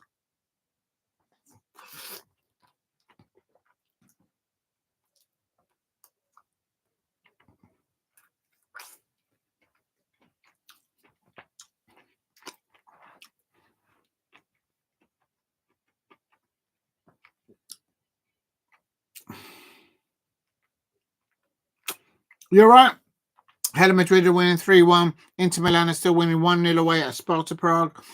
PSG. And there you go. There you go. Manchester City have scored a goal. I told you that they were going to win. It is PSG 0 on 50 minutes. And Grealish has scored a goal for Manchester City. I tell you what, ladies and gentlemen out there, I told you that Manchester City have turned in the corner there. Grealish there. Who came on as a half-time substitution for Savinho and Grealish there, absolutely lighting up the Champions League for Manchester City, and Jack Grealish there scoring on the 50th minute for Manchester City, a massive 3 points. I told you that Manchester City were going to win tonight, and that's what they're doing. PSG scoring in the first half, but the goal was disallowed. There's Pep Guardiola. There's Mikel Arteta now. I can see talking to his set pick coach. He's the probably man that is in charge of everything. Please hit a like and subscribe at Diego C. Panis. It is in Paris and the Parc de France and the Parc de Princess there in France. It is PSG 0, Manchester City 1. I told you that PSG have a bogey team in the Champions League, in the UCL, and that team is Manchester City. And of course, the PSG manager Luis Enrique has faced Pep Guardiola, and again, he never wins really against Pep Guardiola, if I'm not mistaken, even back in Spain when they're opposing each other back then as well. It is massive 3 points. And there is a second one as I speak. And as I speak, I was saying there, and that is a second goal for Manchester City. Erling Haaland on 53 minutes. As I'm talking about the first goal, Erling Haaland has just scored the second goal for Manchester City. My prediction was PSG 1, Manchester City 2. I am well on course to get that, but Manchester City will be looking to get a clean sheet away. PSG's bogus team is Manchester City. The Manchester United fans are sucking on the lemon. They're not happy to see Manchester City winning in the Champions League, no doubt. Alex SR is not happy, Bunny. There is Alex SR is spitting in his coffee. Real talk. It is PSG 0, Manchester City 2. Nah. And PSG are in the mud. They're absolutely bottleless. The PSG fans are bottling it against Manchester City, and it looks like Arsenal still winning 1-0 here at the Emirates. Dinamo Zagreb now with the ball tacking away into the penalty area of Arsenal. And can they get into the penalty area? And here he goes. The ball's on the left-hand side. Ball's on the left-hand side there. And the ball gets whipped into the penalty area. And no one attacking the ball for Dinamo Zagreb. And a bit flat from Arsenal, I have to say, here on 56 minutes. Dinamo Zagreb getting a little bit. The Dinamo Zagreb away fans are celebrating there. And I have to say, PSG fans have completely bottled it. I told you that City were turning around the corner. That's a massive second goal there for Manchester City away at Paris Saint-Germain. Real talk. And Gala Madrid, Hella Madrid is scoring 4 goals there. Galactical. They don't need to pick up the phone now and call for Trent Alexander-Arnold. He's probably at the airport saying, "Oh, can someone pick me up, please?" And the Real Madrid fans are saying, "We don't want you, go back to Liverpool," just like that. And please hit a like and subscribe at Diego C. Palace. It's still 56 minutes. I'm not trying to jinx it for the Arsenal fans, but I have to say it's only still 1-0. 1-0 to Arsenal. And I have to say, Dinamo Zagreb have done nothing in the first or in the second half to really say that they're going to win. They're going to get an equaliser, but it's still only 1-0. Arsenal need a second goal, in my opinion. And why are you playing a fool? Lucas Vazquez isn't playing. Real talk. There's not enough quality on Dinamo Zagreb on the pitch. And PSG has just pulled one back as I breathe, take a breath there. Dembele there, Tottenham Hotspur, and Arsenal nearly scored there. Rice and Barcola assisting Dembele. He used to play for Tottenham Hotspur, isn't it? And Thomas Partey's coming on. And Ethan Nwaneri coming on for Arsenal. And Timber's coming off. Of course, he's on a yellow card. Please hit the likes and subscribe at Diego C. Palace if you are new.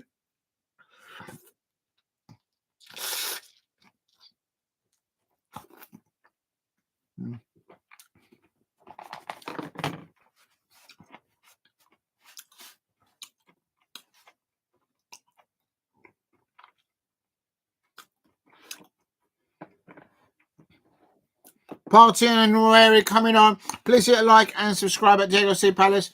Nwaneri there. And this is another substitution as well. A substitution by Dinamo Zagreb. A double substitution there. But it's all goals going in everywhere. PSG 1, Manchester City 2. Can they hold it? Or will the Manchester City away fans bottle it? Will the Arsenal fans bottle it? It is still Celtic 0, Young Boys 0. I had predicted Celtic 4, Young Boys 0. And Celtic haven't scored. Oh my God. And oh my God, Raya Asensio stopped them. They almost scored a 2 versus 1 break. Unbelievable scenes there. And Real Madrid are well ahead there, 4-0 up against Red Bull Salzburg. Sparta Prague 0, Inter Milan 2. Inter Milan have scored their second goal. First goal was Martinez, and the second one is Dumfries, none other than Dumfries. Let's have a look if Lookman is playing. And Lookman is not even playing. Mkhitaryan, ex-Manchester United player there, or Arsenal player, he's playing there for Inter Milan, and they're winning 2-0. So a lot of ex-Manchester United players are in the Champions League, but obviously he's not playing for Manchester United. If you know, you know. And real talk, please hit a like and subscribe at Diego C. Palace. Help me get to 5 likes, please, in the chat. Ref is that's a yellow push in the back for Mbappe. Mbappe's always falling over. Real talk. He always falls over like a salmon. Real talk. And the Arsenal home fans are shouting, "Oh, Arsenal!" But for me, it's only Arsenal 1. Dinamo Zagreb. I tell you what, if Dinamo Zagreb get an equaliser from nowhere, because they don't deserve it, but if they get an equaliser, there's going to be it's all going to kick off. And this is Jorginho, and Havertz can't get the ball out of his feet, and Feyenoord is still winning 2-0 against Bayern Munich. I had predicted Bayern Munich to win, and they're losing. Here's an Arsenal corner on 60 minutes. Still a lot of football to do. It's only still 1-0.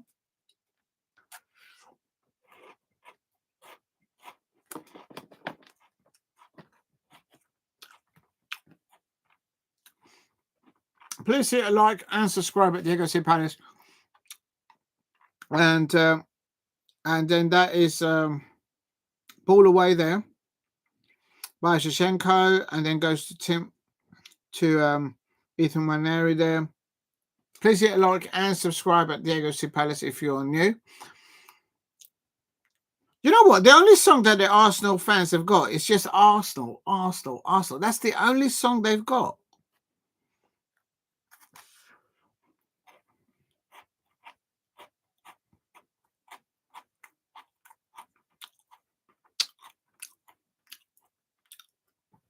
Please keep hitting the likes and subscribe at Diego C. Palace if you are new.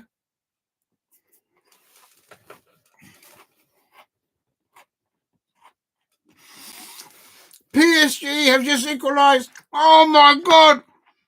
Pep Guardiola is having a murder.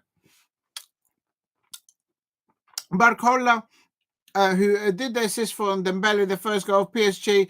PSG are turning up the gears. PSG 2, Manchester City 2. That's completely thrown my prediction out the window. Is Barcola the equaliser for PSG? Is Pep Guardiola going to leave Manchester City? Absolute scenes there. Absolute scenes there. Manchester City away fans will be absolutely spitting it. No way. Yeah, PSG. PSG have not bottled it. They've come back into it. It is PSG 2, Manchester City 2. Arsenal 1 here at the Emirates. And I have to say, it's only 1-0. But there's not really been any possessional play by Dinamo Zagreb and nothing attacking-wise. So it's just like a training day for Arsenal players out there, real talk. And it's another Arsenal corner here. And it's only a matter of time before Arsenal get the second, in my opinion. Inter Milan have had a goal disallowed. It's gone back to Inter Milan 1, Sparta Prague 0. So they've gone back to 0-0 there. To Inter Milan winning only 1-0. AC Milan is still leading Girona 1-0. So there's an Arsenal corner on 63 minutes.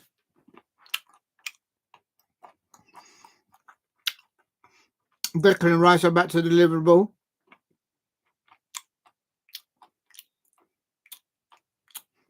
Please hit like and subscribe at Diego C. Palace.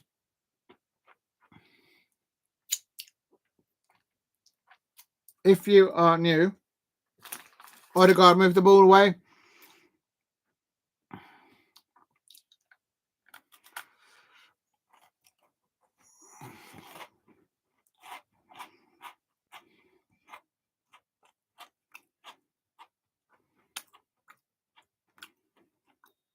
That's a foul on the Arsenal player. Jorginho is chopped up there, but for me, I think it was the other way around. Please hit a like and subscribe at Diego C. Palace if you know.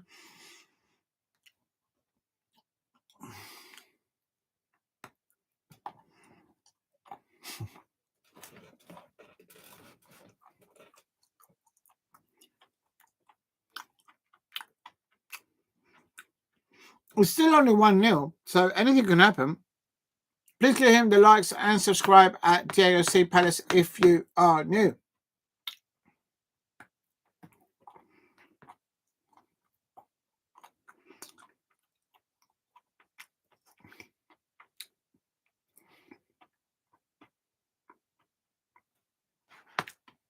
Please help me get to 5 likes in the chat if you can.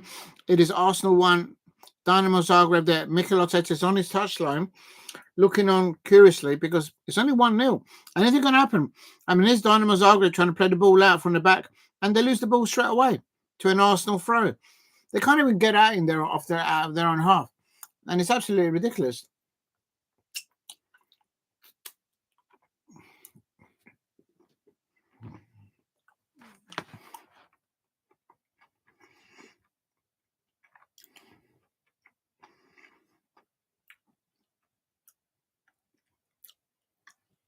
I mean, quite frankly, I don't think a point is good enough for PSG or Manchester City. They both need to win this match. It's still Real Madrid 4. Big win for Real Madrid and with big 4+ goal difference. Inter Milan is still only winning by 1-0. They've had a goal disallowed.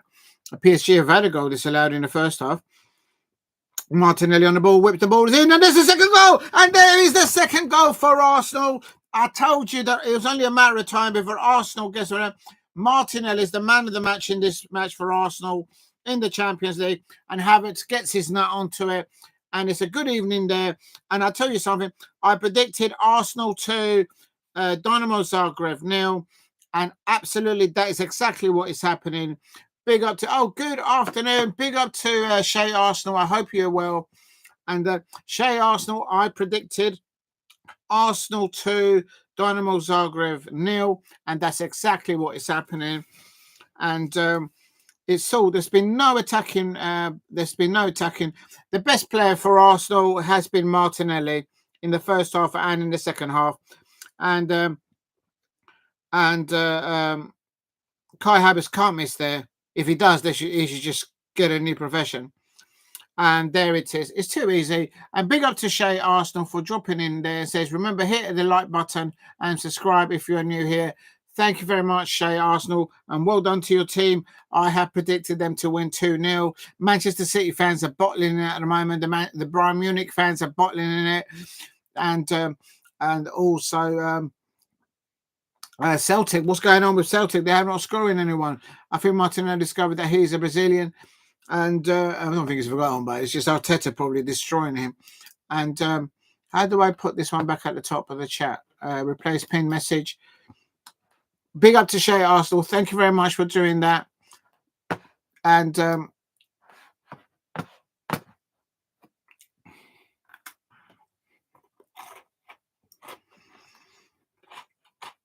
thank you very much, Shay Arsenal. I knew Arsenal would get that, but they're just making it hard work for themselves. There's been no attacking threat from Dinamo Zagreb. The narrative is that all is well, but it's not. This is not an attacking. This is not a good side, Dinamo Zagreb. This is not a side that they're going to be competing to win this. And Ethan Nwaneri getting a yellow card. Oh, yeah.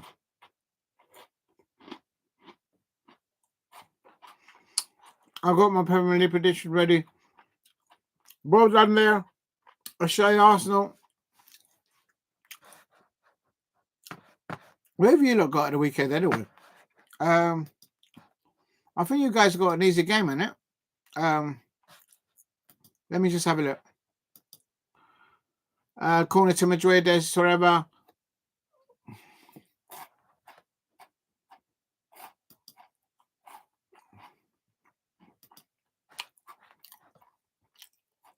Arsenal, you're away to Wolverhampton Wanderers. You should get that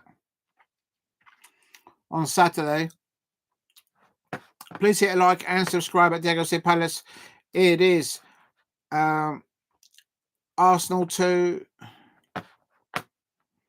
Dinamo Zagreb 0. That was my prediction, so I'm on spot on there. AC Milan is still winning 1-0 against Girona. Celtic versus Young Boys is still 0-0. I tell you what, if Celtic lose that one.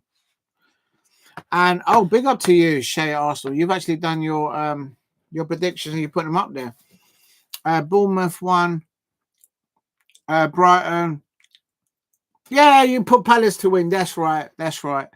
Bournemouth 1. Forest 3. Yeah. I would have put that a bit closer there because Bournemouth are a good defence. They're doing well. But Brighton 2. No, you're putting Brighton to win. No, I'm not having that, Shay Arsenal. No, retake timeout. You're putting Brighton to win 2-1 against Everton. No, I'm not having that.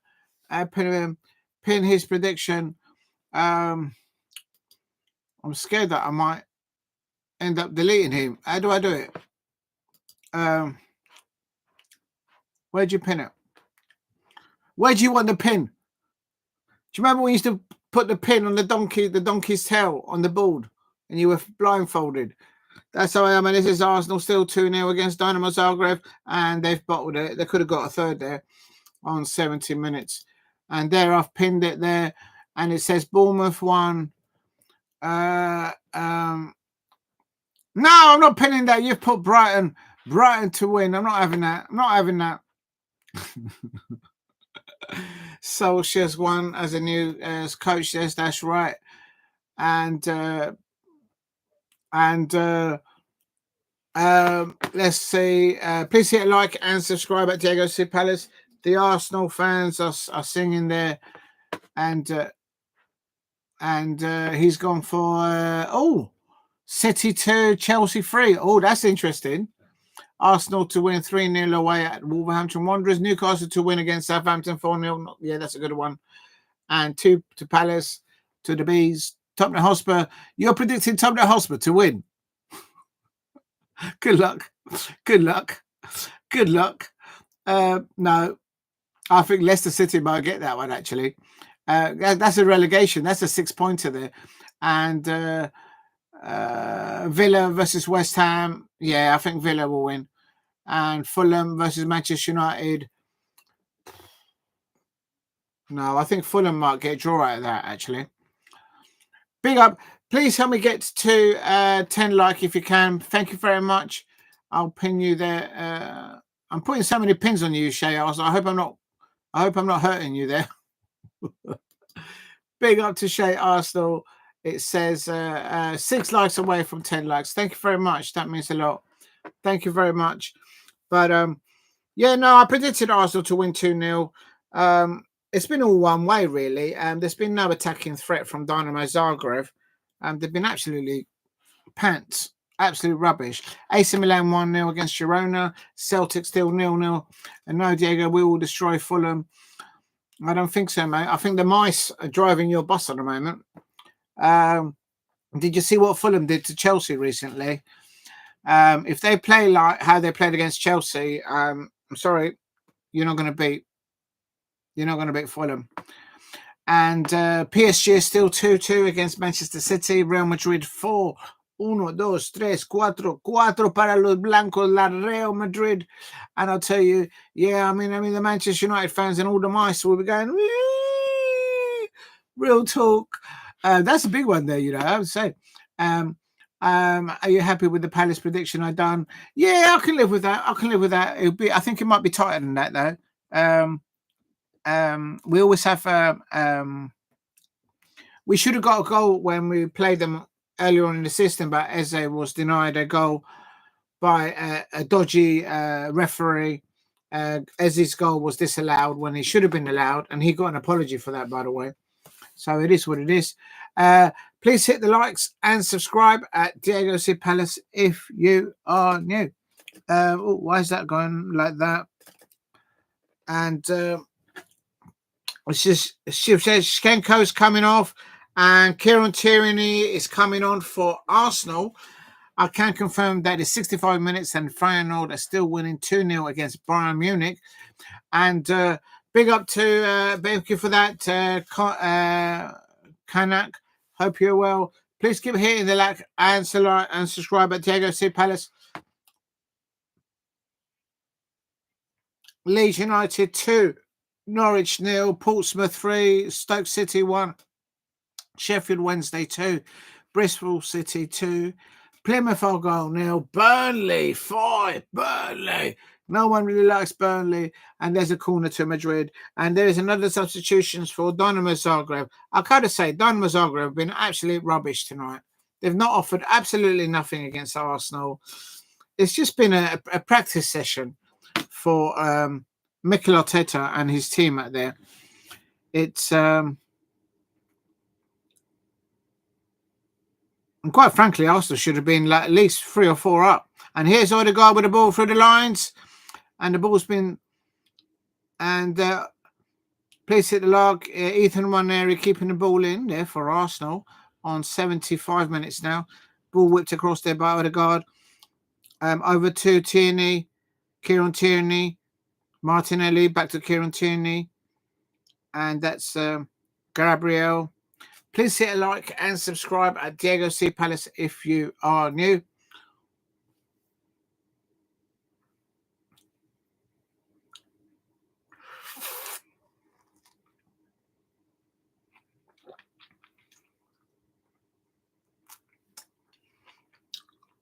Odegaard on the ball. There's a goal. Oh, Rice. Oh, my God. How did Declan Rice not score the 3rd goal there?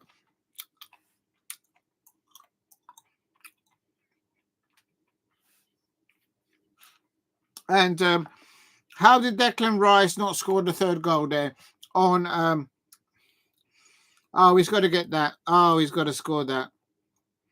Declan Rice. He has to score that. Please give a like and let's get to Declan Rice there. He should have scored the third goal there for Arsenal, I reckon.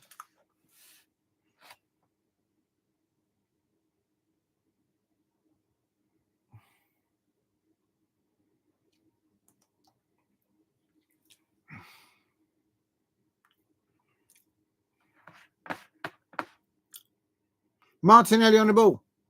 Oh, he's lost the ball there. And here comes Dinamo Zagreb.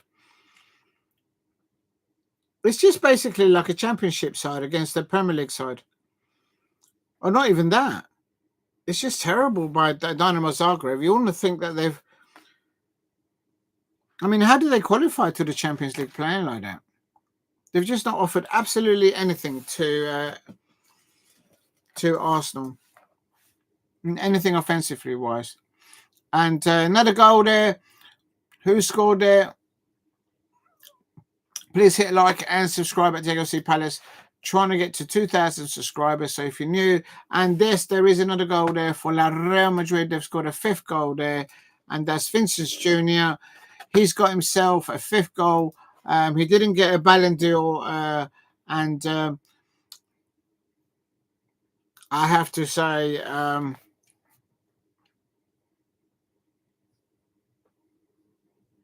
AC Milan is still winning 1-0. For some reason, they're on 70 minutes. Arsenal are on 2 minutes. Arsenal are on... oh, here we go. And Arsenal still winning 2-0 with 10 minutes to go. And surely they're not going to bottle it, are they? Inter Milan are still winning 1 goal away. Same as AC Milan are home to Girona. PSG is still 2, Manchester City 2. Who's going to win that one? Next goal at PSG or Manchester City wins that match. Bayern Munich is still losing 2-0. I didn't expect that. I thought they were going to win. And Arsenal nearly conceded there. We're not really. No one attacking the ball. It's like none of the players. I'm going to open this. I'm too fit. None of the players for Dinamo Zagreb actually want to score. That was an opportunity there from a corner. The ball went in, and they just couldn't get it in there. No one attacking the ball. And this Ethan Nwaneri, and his assist is... And there you go. Please hit a like and subscribe at Diego C Palace if you are new. Ethan Nwaneri, I think the Arsenal fans will be glad to see Ethan Nwaneri. I saw him play at Selhurst Park actually, and he did very well. Very good footballer. He obviously came on after Bukayo Saka got injured at Selhurst Park.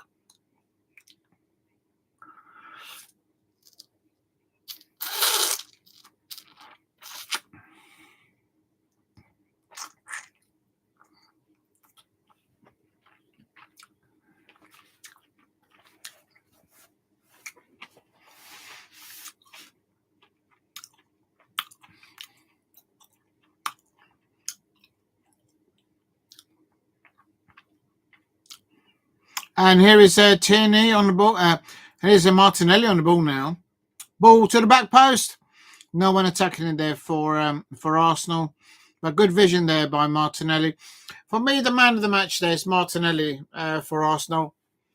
It is PSG 3. And I'll tell you something. PSG 3. It is PSG 3. Manchester City 2. And the Manchester City fans are not happy. What is going on, Manchester City fans? You were winning 2-0 and you've let in 3 goals in the second half. What is going on? That's João Neves there scoring for PSG. João Neves, he was linked to a few Premier League clubs there. Why is Erling Haaland only scored 1 goal? And I have to say, and I have to ask the question, massive win this could be for PSG in Paris. Massive loss for Manchester City. Are they in the knockout? Are they going to get knocked out there? Please hit a like and subscribe at Diego C Palace if you are new. And It is one of those, and it is.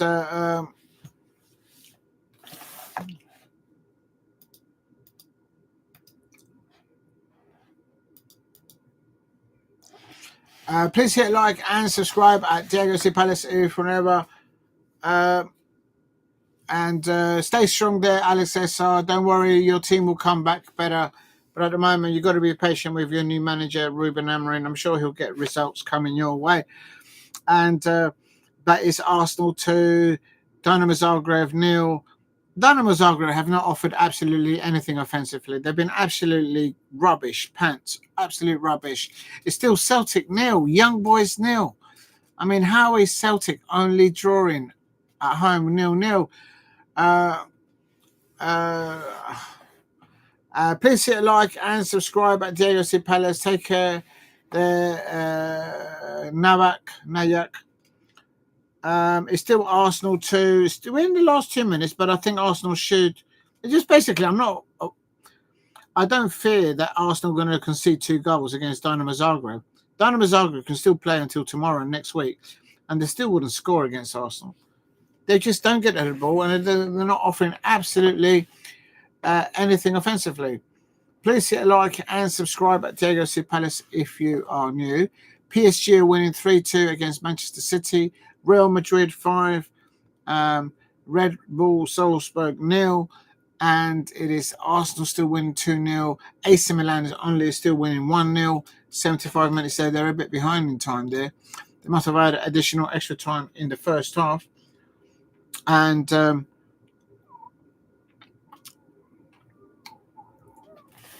let me have a look at something, and that's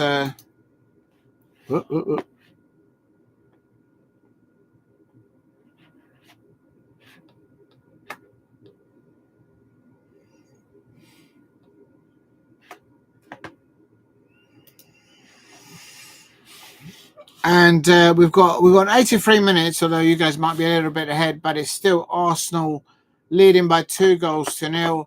I think the Dinamo Zagreb fans, they've just been, they're singing for their players, but they've not shown them anything. And here maybe there's an opportunity for them. If Dinamo Zagreb can get a goal back in the last with about 5 or 7 minutes to play, anything can still happen. But they're just not offering anything. Absolutely nothing. It's like they're turning up to just watch Arsenal play in front of them. Absolutely terrible. Kind of wish I did the PSG and Manchester City match.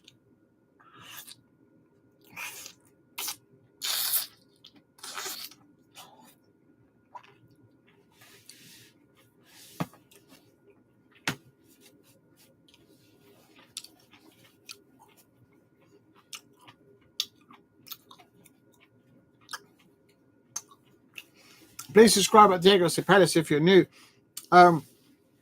Whilst I predicted Arsenal to win 2-0, Odegaard, go on, have a pop.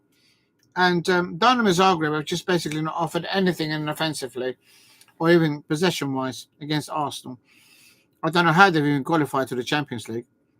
There's absolutely nothing there. It's really been like a training exercise for Arsenal. And if that, it's not good enough. PSG are still leading 3-2, and it is here is they've given the ball away. They're absolutely pants. Has Dinamo Zagreb actually won any games in this competition? Let me just have a look. Because I don't think they have. I mean, they're absolutely rubbish. Little. I've seen Southampton score more goals than this lot. Lineup, table, Dinamo Zagreb. They've oh my God, they have actually won 2 games in the Champions League and drawn 2. Well, there you go. So they can actually play and get points. Manchester City, as it stands, they're in 25th place. They are in the knockout, top of the knockout, place 25th as the as the goals, as it is right now with 4 minutes to go, PSG are up to 22nd, but Sporting have dropped as well. Arsenal have gone third. Inter are up there. Atletico Madrid, AC Milan are up there. Bayern Leverkusen are up there. Aston Villa have been knocked out of the top 8 for the moment. They're also on 13 points as Bayern Leverkusen. So this is a big loss for Bayern Munich. And but there's still some more football today. There might be a few more twists. Certainly not in this match. A substitution now for Dinamo Zagreb.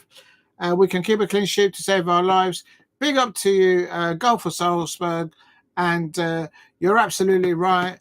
It's the come on now. Don't tell me Real Madrid are going to bottle 4 more goals in added time. Oh, my God. Can you imagine the scenes? Real Madrid. Where is Real Madrid now in the table? Let's have a look. They should be in the middle somewhere. AC Milan, Real Madrid are up to 16th place. I think there's more Champions League next week or the week after. So that will be interesting to see. Please hit a like and subscribe at Diego C. Palace. It looks like it's Real Madrid 5, Red Bull, Salzburg. Yeah. Can you imagine if they bottle it? But you're up there. You're in the middle of the table. So at least you're not where Manchester City are. Manchester City are they're going to be knocked out if they're not careful. Yeah, you should be safe for the next. You're going to have to go into the playoffs or qualification, wherever it is. But Arsenal nearly scoring the 3rd goal there, and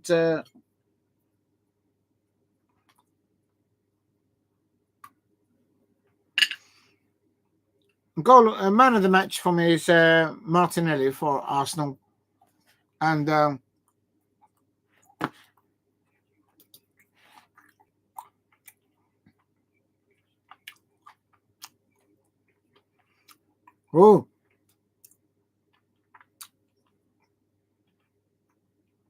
Vinicius Jr. He normally gets sent off every match. He keeps arguing with the officials. Celtic have scored. I say it again. Celtic have scored. Is it going to be stand or is it going to be ruled out? They haven't scored, but they have got a goal 1 up. It's an own goal by young boys. So the only way that Celtic have gone 1-0 up is by the opposition scoring an own goal. Oh my God. But my prediction was Celtic 4, Young Boys 0. The Young Boys have helped the Celtic players scored. And that's Ethan Nwaneri there. And I have to say Celtic have got a very valuable goal there. They forced an own goal there. Celtic Park is absolute scenes at Celtic Park. Rangers fans, look away, look away, look away. But Celtic there, massive 3 points there for Brendan Rodgers. Basically, Adman Idhal runs onto the brilliant pass from Raul Hatate. His shot is saved, but it rebounded off the keeper, and Loris Bonito then pings it into his own net. So it come off the keeper. It went to a defender. The defender heads it, and then there is a Zagreb player down in the Arsenal penalty area. He's down injured. He's trying to get up now. Get up, so you might score. And that is a corner now for Dinamo Zagreb. Please hit the likes. Help me get to 5 likes if you can. It's a goal for Celtic, although it's an own goal for the young boys. And massive 3 points there for Celtic. That changes a lot of things. 3 minutes of minimal added time. It's still PSG 3, Manchester City 2, and PSG had a goal disallowed in the first half. AC Milan are winning 1-0 against Girona, and Inter Milan are winning 1-0 against Sparta Prague, away at Sparta Prague. 1-0 there. Real Madrid 5, Red Bull Salzburg 1, PSG, Odegaard. I'm not commentating so much on this match because basically it's just all Arsenal. Dinamo Zagreb, I don't know how they qualified into the Champions League because they just haven't offered absolutely nothing offensively. They've just sat there in a formation of 5-4-1, literally. and they just watch Arsenal come at them. They haven't done absolutely nothing. It's been great from Arsenal attacking play there. And there's the third goal. And there is our goal. Odegaard, the Arsenal goal. The Arsenal captain in added time has scored the third goal for Arsenal.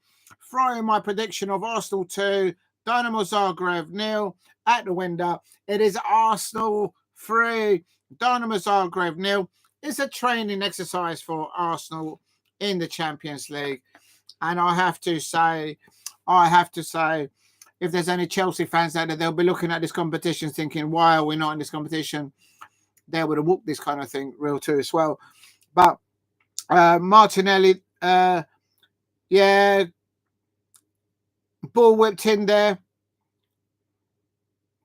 Odegaard and nutmegged. How can you be nutmegged there as a defender? Terrible defending. You let him pass the ball through your legs. That's terrible. I'm sorry, mate. There's something going on there. The Dinamo Zagreb players, they're just letting Arsenal just ping the ball across.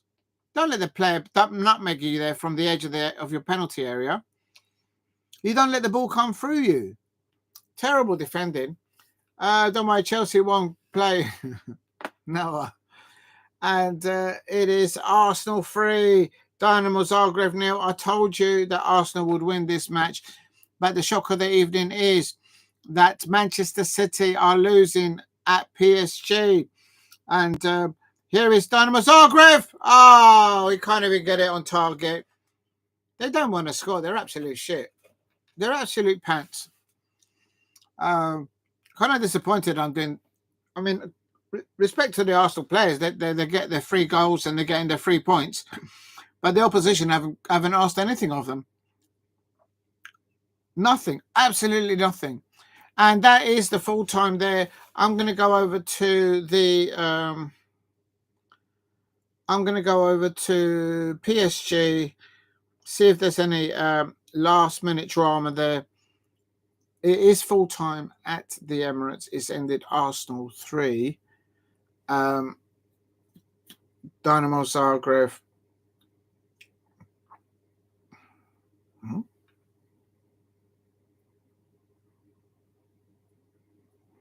Dinamo Zagreb, nil. They haven't offered anything really. And if you're new to the channel, please subscribe at Diego C Palace. I'm just got now PSG 3, Manchester City 2. We're into the last minute of added time. It's probably finished now actually. Celtic are still 1-0 up. And can Manchester City get an equaliser here in the last minutes? And there's a foul there on the PSG player. The man got licked on the head. I can confirm that Feyenoord versus Bayern Munich is still 2-0 to Feyenoord. And the moment that this match finishes, I'm going to go over to the Feyenoord Bayern Munich because they've still got like literally 5 minutes still to play. It's still PSG 3. Oh, does it count? I think that's Paris Saint-Germain have scored the 4th. Oh, it's offside. It is offside. It is offside. And PSG and Paris Saint-Germain thought that they got the 4th goal. Manchester City are terrible at the back. Yeah, he's way offside. He's way offside. Oh, he came off the kick. He didn't come off the... That should have been a goal. It wasn't offside. It came off the Manchester City player. And that's a goal. That's going to be a goal. They're checking it. That's a goal. That should be a goal because it didn't come off the... That's a goal. That's a goal. To me, that's a goal because it hit the player. It did not hit the PSG. The PSG player didn't play the full forward. It was played forward by the Manchester City player.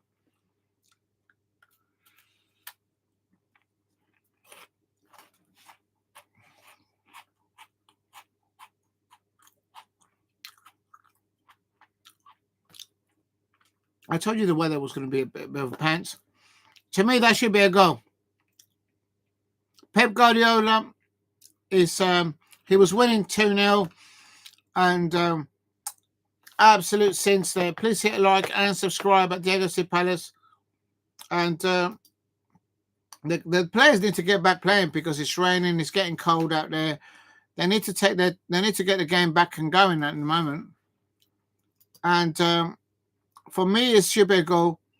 And Grealish coming on at half time, and he scored a goal.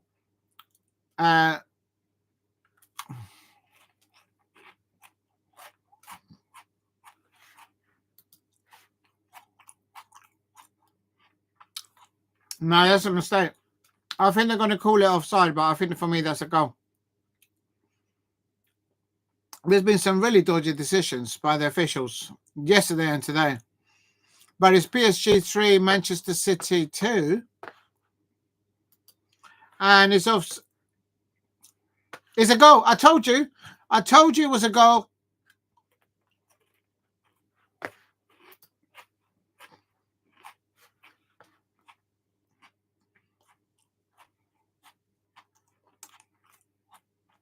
PSG 4, Manchester City 2. That's good for their goal difference. I knew that was a goal because the ball was played forward, not by a Paris Saint-Germain player. It was a Manchester City player. So it's a back pass. There, look, it hit the shoulder, and it wasn't a foul.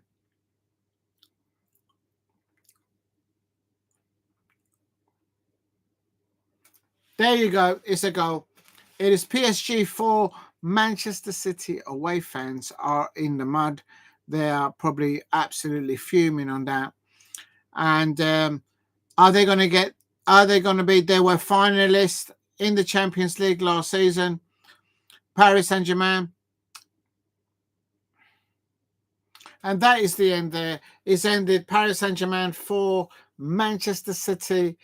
I'm going to go to the other match now. Feyenoord.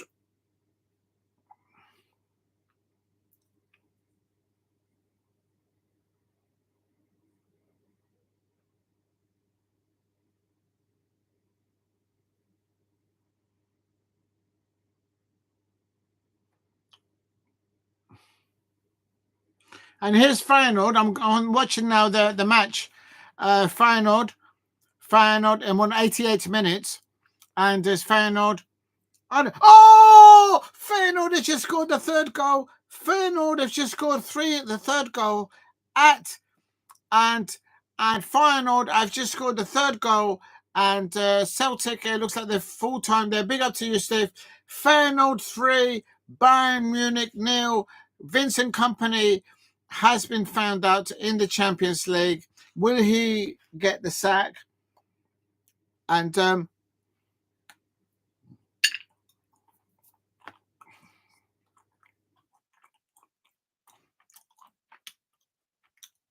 well done, Steve. I got all of mine wrong. That's a playing forward by Feyenoord, and Bayern Munich absolutely tearing from Bayern Munich a new one there. And I have to say, I think on all cages they deserve it. Michael Olise is still on the pitch there for Vincent Kompany's Bayern Munich, and I have to say, some may ask, why is Sane only coming on 82 minutes? And this is a big loss. And Feyenoord Champions League season is not over. And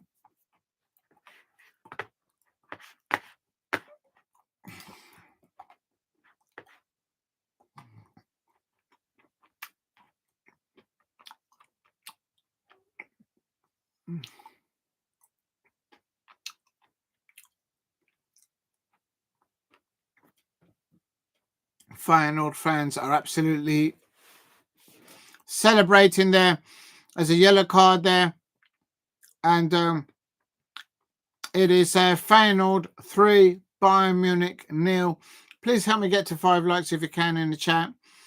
And it is a Bayern Munich coach staff has just been yellow carded there. He's not happy with what's going on there. Inter Milan have won away at Sparta Prague. Also, I can say that AC Milan looks like they might win also away. Sorry, no, they're playing at home to Girona. And it's let's have a look. And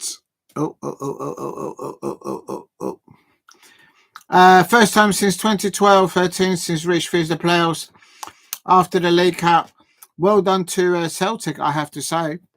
But they did it difficult. I thought they were going to win like 4-0. And Steve, Celtic didn't score. It was an own goal by one of the young boys players. It came off the goalkeeper onto one of his own defenders, and the ball went off the keeper again, and it went into the goal. It was madness.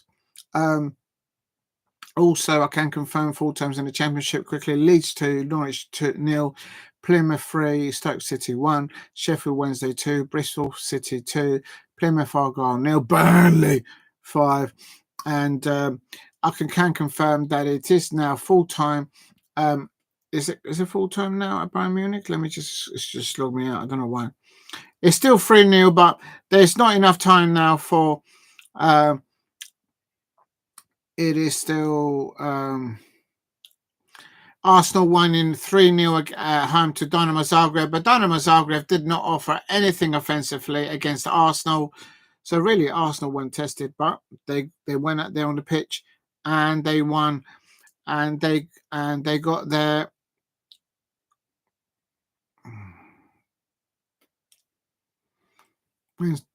Yeah, there's more football tomorrow. It's a minimum of 4 minutes time. Please help me get to 5 likes if you can in the chat. And it's Feyenoord 3, Bayern Munich 0.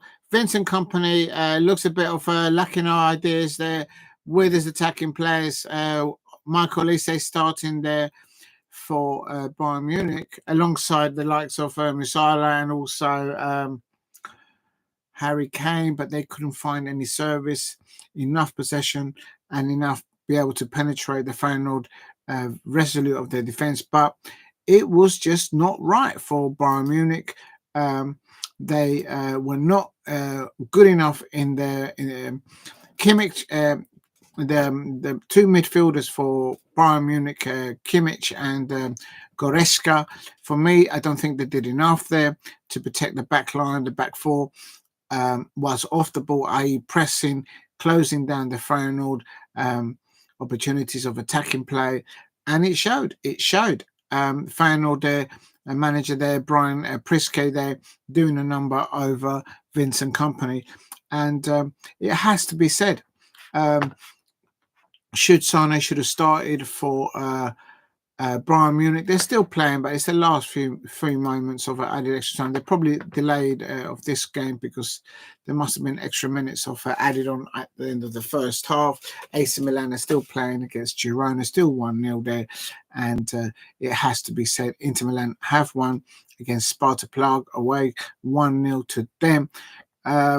But if we look at the table in a minute, big up to Steve says 18 UCL games next Wednesday. The most in one day is 8.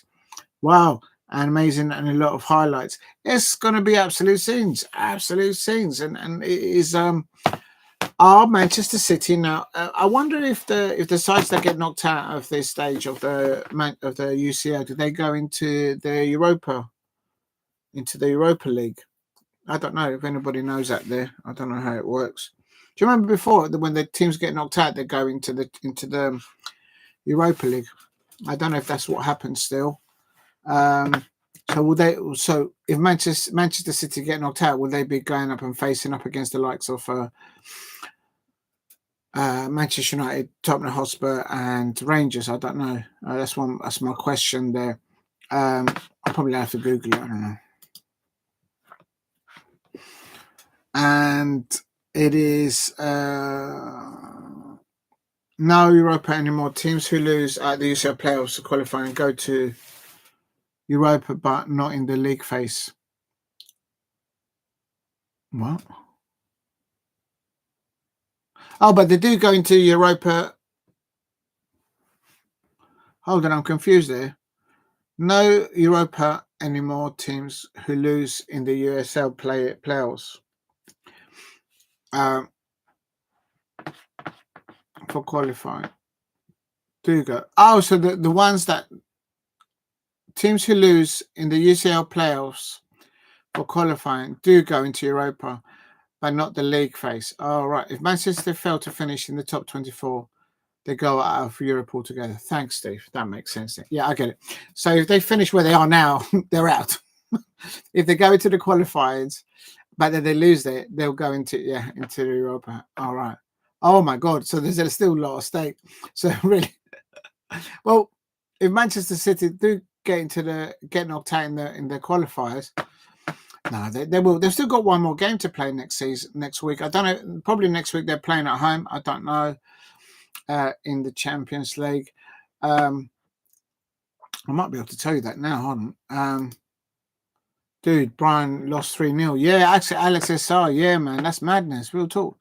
I'm going to do Champions League fixtures here, and next Wednesday, you're right, Steve. There's loads of games. The reason why there's loads of games is because that's it. It's the league stage. They need to knock everything out. Everybody has to start at 8:00, and whoever loses, they're out. Manchester City are at home, so Pep Guardiola have to beat Club Brugge to stand any opportunity to go into the qualifiers. Liverpool just have to go away to PSV and win. They're through. They're through in a way. Arsenal are through. It's about landing in the top 8, I suppose. So PSG are away to Stuttgart. I can see PSG winning that. So Atletico Madrid are away to Red Bull Salzburg. They should win that as well. Feyenoord are away to Lille. I think Feyenoord might get it if they play like they play tonight. Inter Milan are playing at home against Monaco. And Arsenal, yeah, I knew that, are away to Girona. But they should be through. So there's no question about it. Arsenal are just keeping Mikel Arteta just for this competition to see how he gets there. Tasty one is Real Madrid are away to Brest. So they won't have to travel very far. And Bayern Leverkusen, they are at home to Sparta Prague, and Bayern Munich versus Slovan Bratislava, they have to win. Right, I'm just going to quickly go back to make sure I haven't missed any. I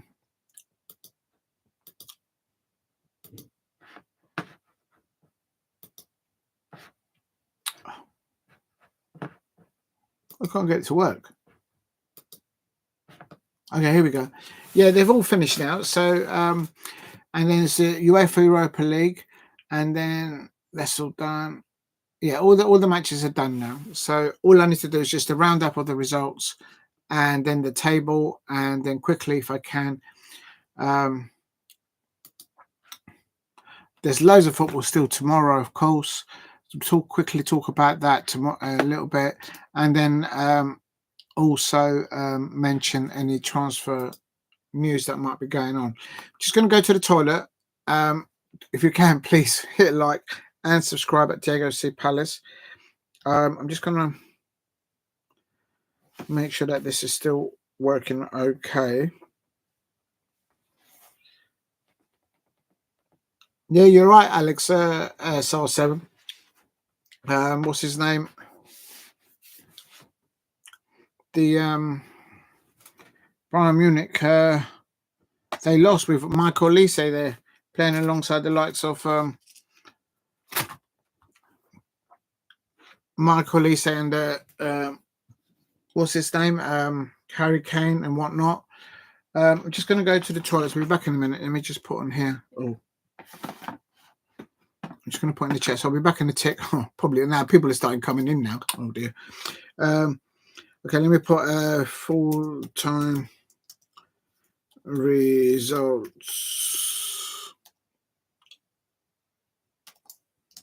Oop. Arsenal.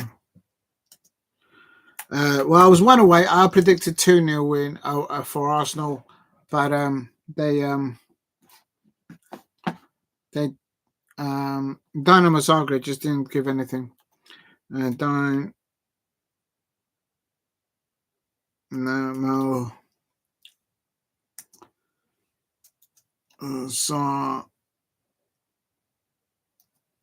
Zagreb.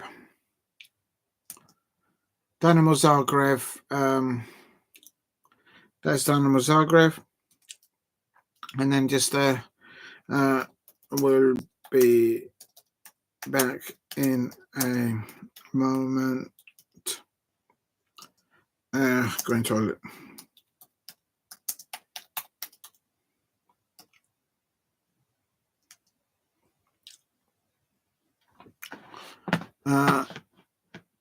Oh.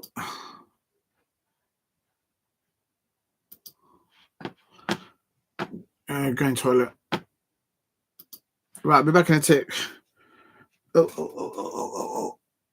Let me just put that on there. Oh my god, I hope I didn't drop this.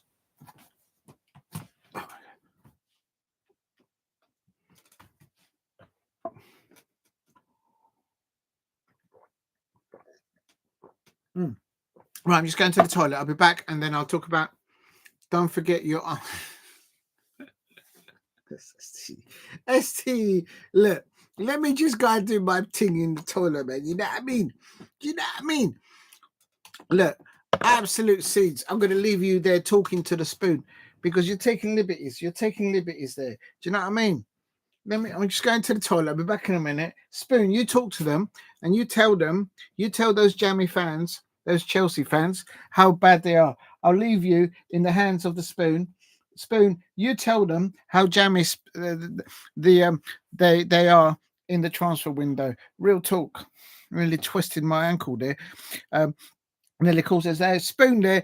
Just tell the jamminess of all the Chelsea fans. I'll be back in a tick. Unbelievable. Can't have a piss in peace. Be back in a minute, people.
Síguemelas con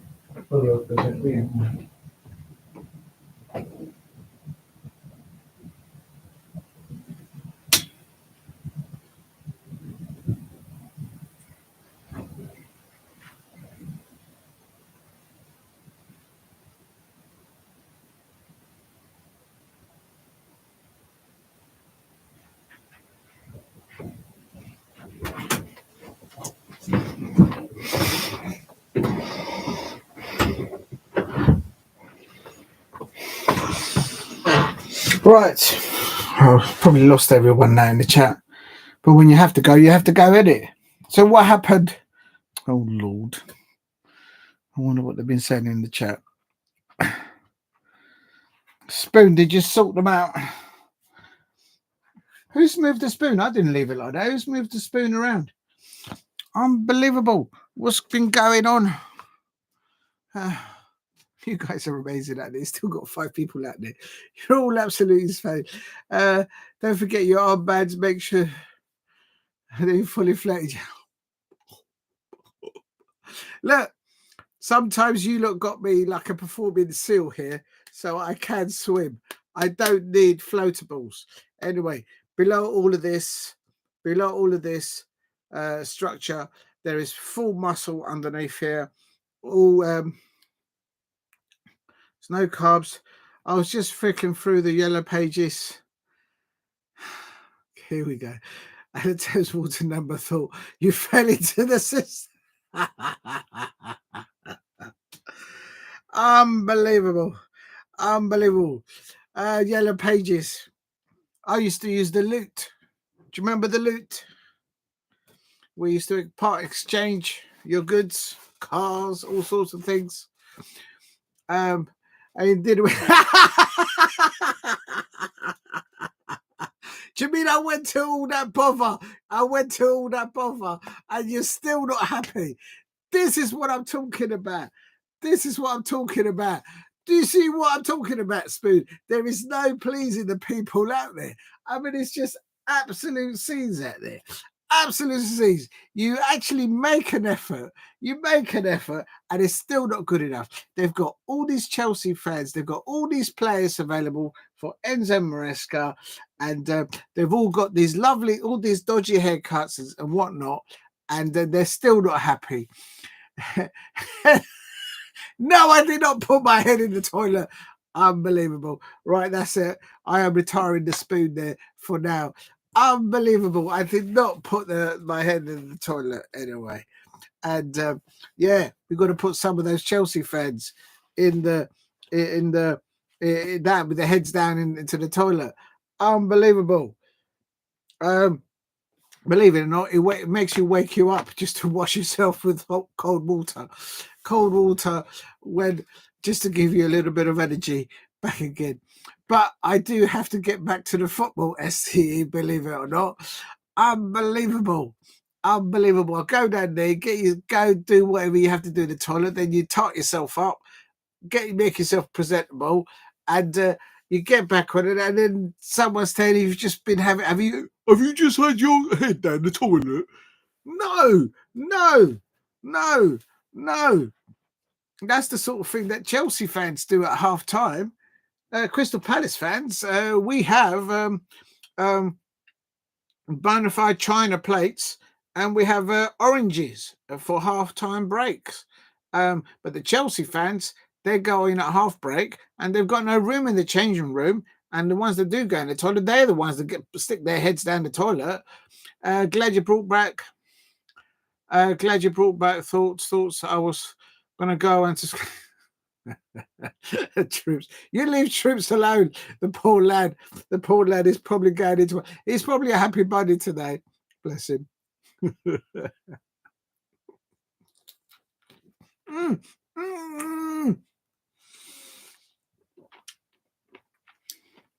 Unbelievable.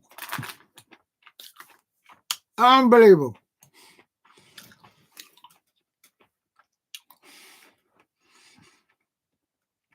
I'll tell you something. The moment Arsenal they won 3-0, talking about troops and all these other Arsenal content creators out there.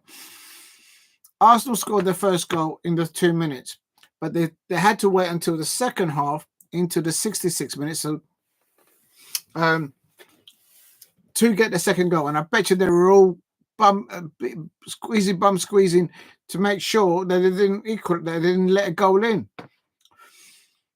Games goose, good. Was the game Arsenal game goes? No, it wasn't. I predicted them to win 2-0. Dinamo Zagreb did not. All right, let's go into it. They didn't. Dinamo Zagreb did not give anything positive for any neutrals, for even the Arsenal fans. That stadium was full there, the Emirates Stadium. They didn't give anything offensively, anything possession-wise. It was all Arsenal. It was a training exercise for Arsenal. I suppose the positives for Arsenal fans will be seeing Ethan Nwaneri on the pitch.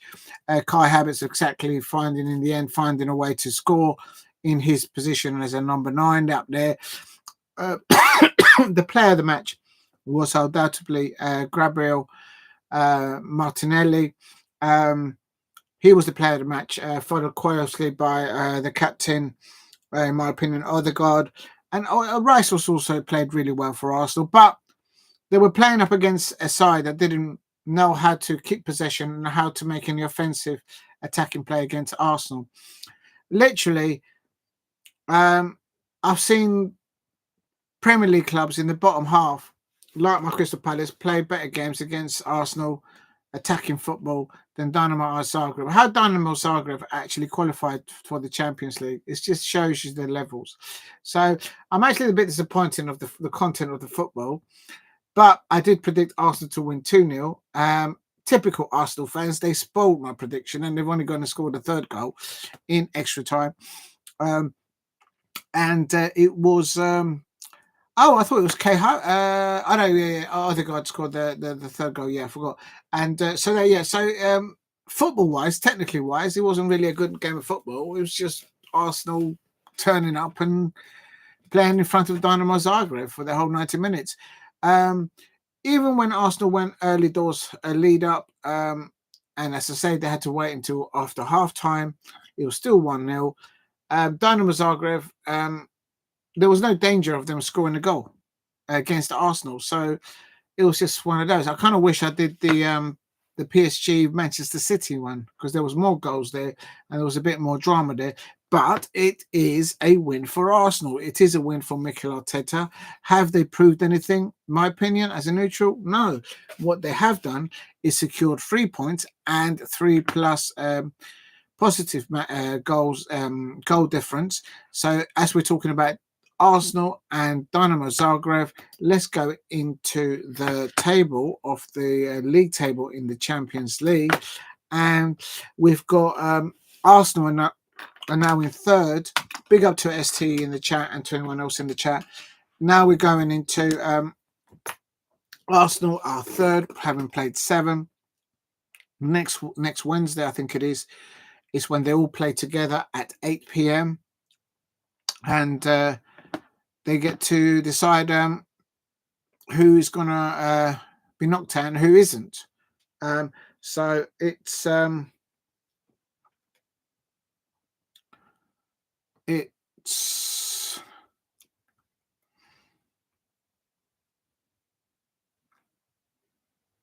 going to be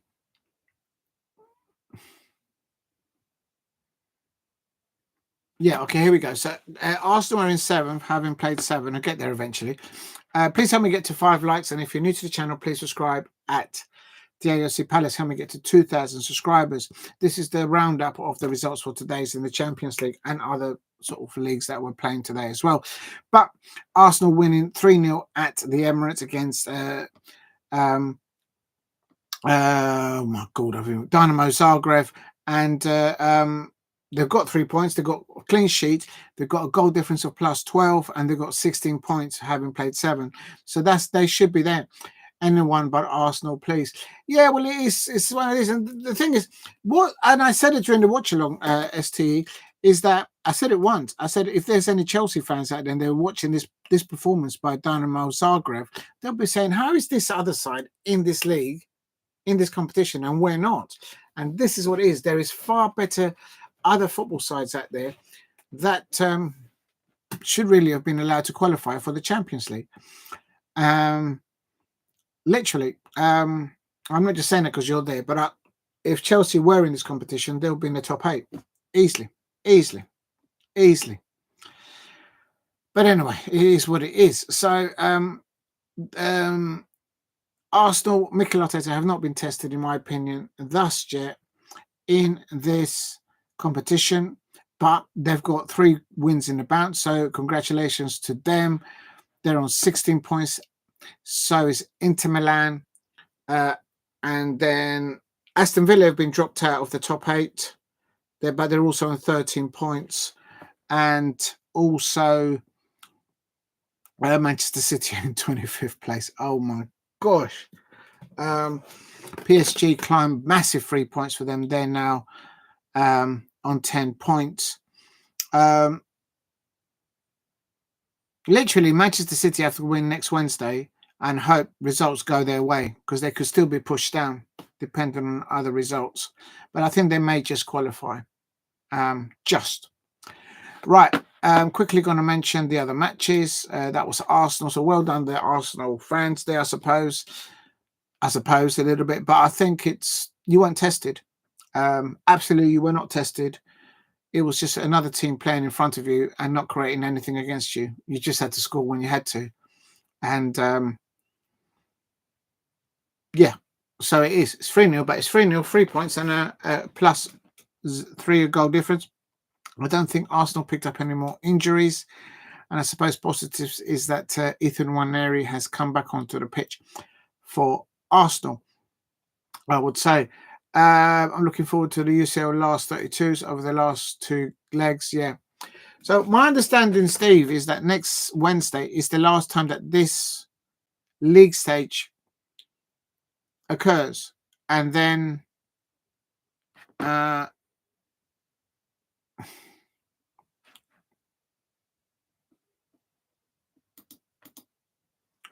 is there more on Thursday? No, that's it. That's it. It is next Wednesday. That's it. They all play against each other, and that's it. Whoever gets knocked out gets knocked out. Whoever gets on the playoffs. Yes. Last league game's the 29th of January. Yeah. Okay. So that's Wednesday's next Wednesday. So yeah, I thought I was right. I just wanted to double check because I know you would know. So that's the results there.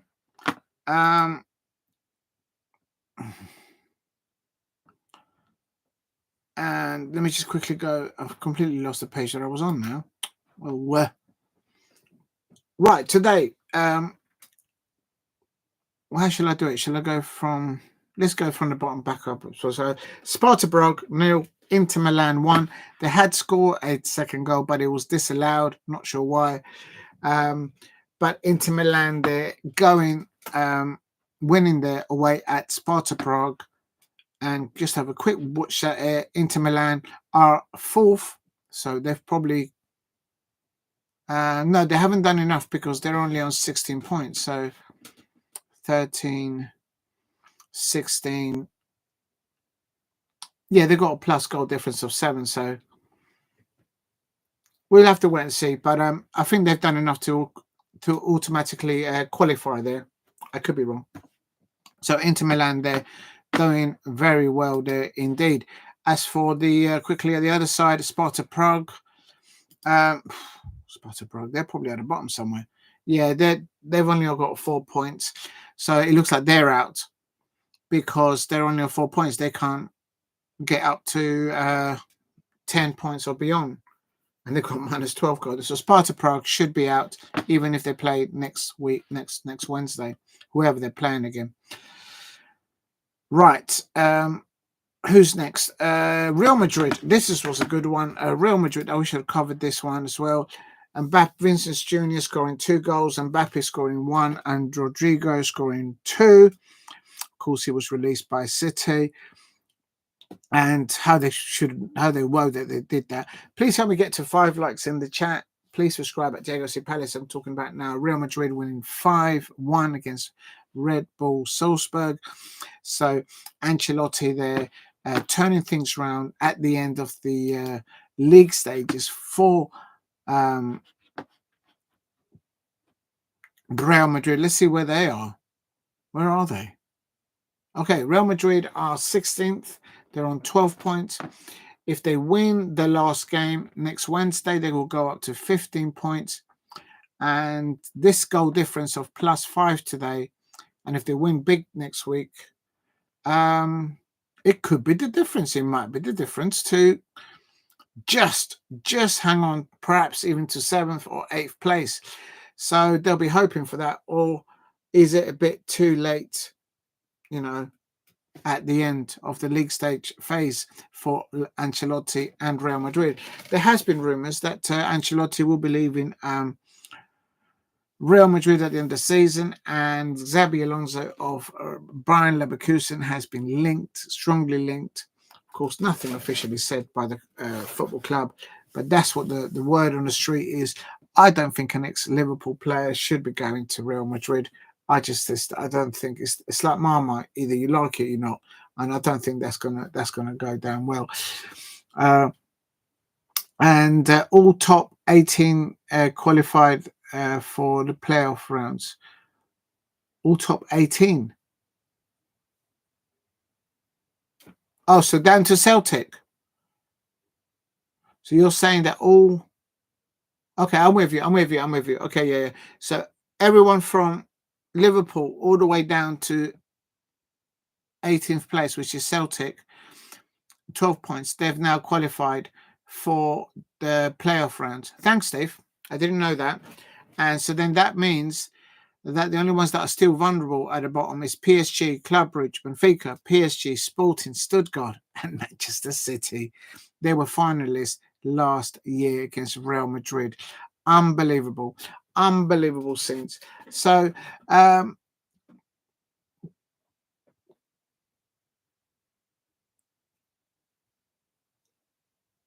lot can happen in a week. I don't think in a week you can bring in a player to transform things, because we are in the midst of a transfer window. So what would be interesting is that clearly Manchester City, whomever they've got at the weekend, they'll probably want to rest their eye on the ball will be on this competition. So they might have to sacrifice players in the Premier League at the weekend. I think City have got Chelsea, if I'm not mistaken, at the weekend. I could be wrong. Arsenal guaranteed playoff and seeded team, but can still make the last 16. Arsenal guaranteed playoff. Yes, I get that. And seeded team, and as a seeded team, but can still make the last 16. Arsenal will be seeded last 32 or 16. Can be seeded in the last 16, last 32, or unseeded in last 32. Yeah, I mean it's. I think people are just not used to it still, because obviously we were used to what was happening before, where all the clubs would be in little tables, and then the top two would just go through, or something like that anyway. But so it's slightly different. You would have thought that if you finish in the top 8, then you should not have to face someone as strong as somebody who finished 22nd, you'd think. So I presume that's what they're trying to do. Please hit like and subscribe at Diego C. Palace. And I'm going to... next one up is... right, I didn't mention. So Real Madrid should qualify, I would have thought. But Red Bull Salzburg, are they out now? Let's have a quick look. Oh, I've just lost the page. Oh my God, how'd you do this? Where's the table? Red Star Belgrave. They're on 3 points, so they're out. Red Star Belgrave are out. Oh, but you said it. So they won't get into 24th place. So they're out. Okay. Then we've got PSG versus Manchester City, which I've spoken about. Let me just quickly go back to the table. What do Manchester City need to do? They need to do Manchester City. Oh, my back is killing me. Manchester City, they need to get 3 points. and get as many goal difference. They're on +2, so that will be on 8, 9, 10, 11. Oh, that's risky. They need to get a plus of 5 goal difference. The way they're playing, I don't know. Oh my God! Thank you very much. Thank you very much, STE. Boom, boom, boom. Mateta's in the room. He's not for sale for Chelsea fans. He's not for sale for Chelsea fans. Boom, boom, boom. I'm telling you, Chelsea fans out there. I'm telling you, Chelsea fans. Real talk. Your defense is terrified. Ebrieze is not going to Chelsea. He's not going there. You cannot have Ebrieze. You cannot have Jean-Philippe Mateta. And you definitely can't have Mark Gahey. I don't care. You can't have him. I can't wait until the next week and the next few days afterwards. I just need that week to just finish. Oh, my God. But STE, thank you very much for the 199 super chat. Let me just how do I acknowledge it? There it is. And that is for the pack of Haribos. Haribos, what are you doing to me with the I'm going with the oranges at the moment. Don't forget to eat and drink healthily. Oh my God. But thank you very much for the 199. People will think it's only 199. No, it's not just 199. Big up to you, STE, for the 199 super chat there. Not sure what else I can do apart from putting a heart on it, and then it won't even let me pin it, so I don't even know what to do. Channel activity question. I don't know what else to do, and I'm scared to do anything else because I might just end up deleting you or something. Yeah, no, it just doesn't let me do anything else. Oh, I'm just taking the heart off. Oh, I think I know how to do another thing. I could do that. Yeah, I'm going to leave it alone because I might actually delete it, and I don't want to delete it. If you know, you know. But thank you very much, STE, with a 199 super chat there. And he says, for your next pack of Habiros are on me. Thank you, STE. And I've got to remember to do that. When people put a super chat, I'm supposed to read it out. I didn't know that. I messed up. I didn't know. Okay, now I know. Okay, so now I understand that as a content creator, when someone drops a super chat, you're supposed to read it out. And just complete bottle job. I think the last time when you dropped mine in, I didn't read it out, and do apologize for that. Absolute scenes there. Absolute scenes. Absolute scenes. But actually, let me do a little cheers for you. I need like a drink or something, I suppose. Oh my God. Oh my God. I haven't got anything. Oh, hold on a minute. Just got a little dilute here. I've got to pour myself a drink. Oh, 1 minute. I nearly deleted you.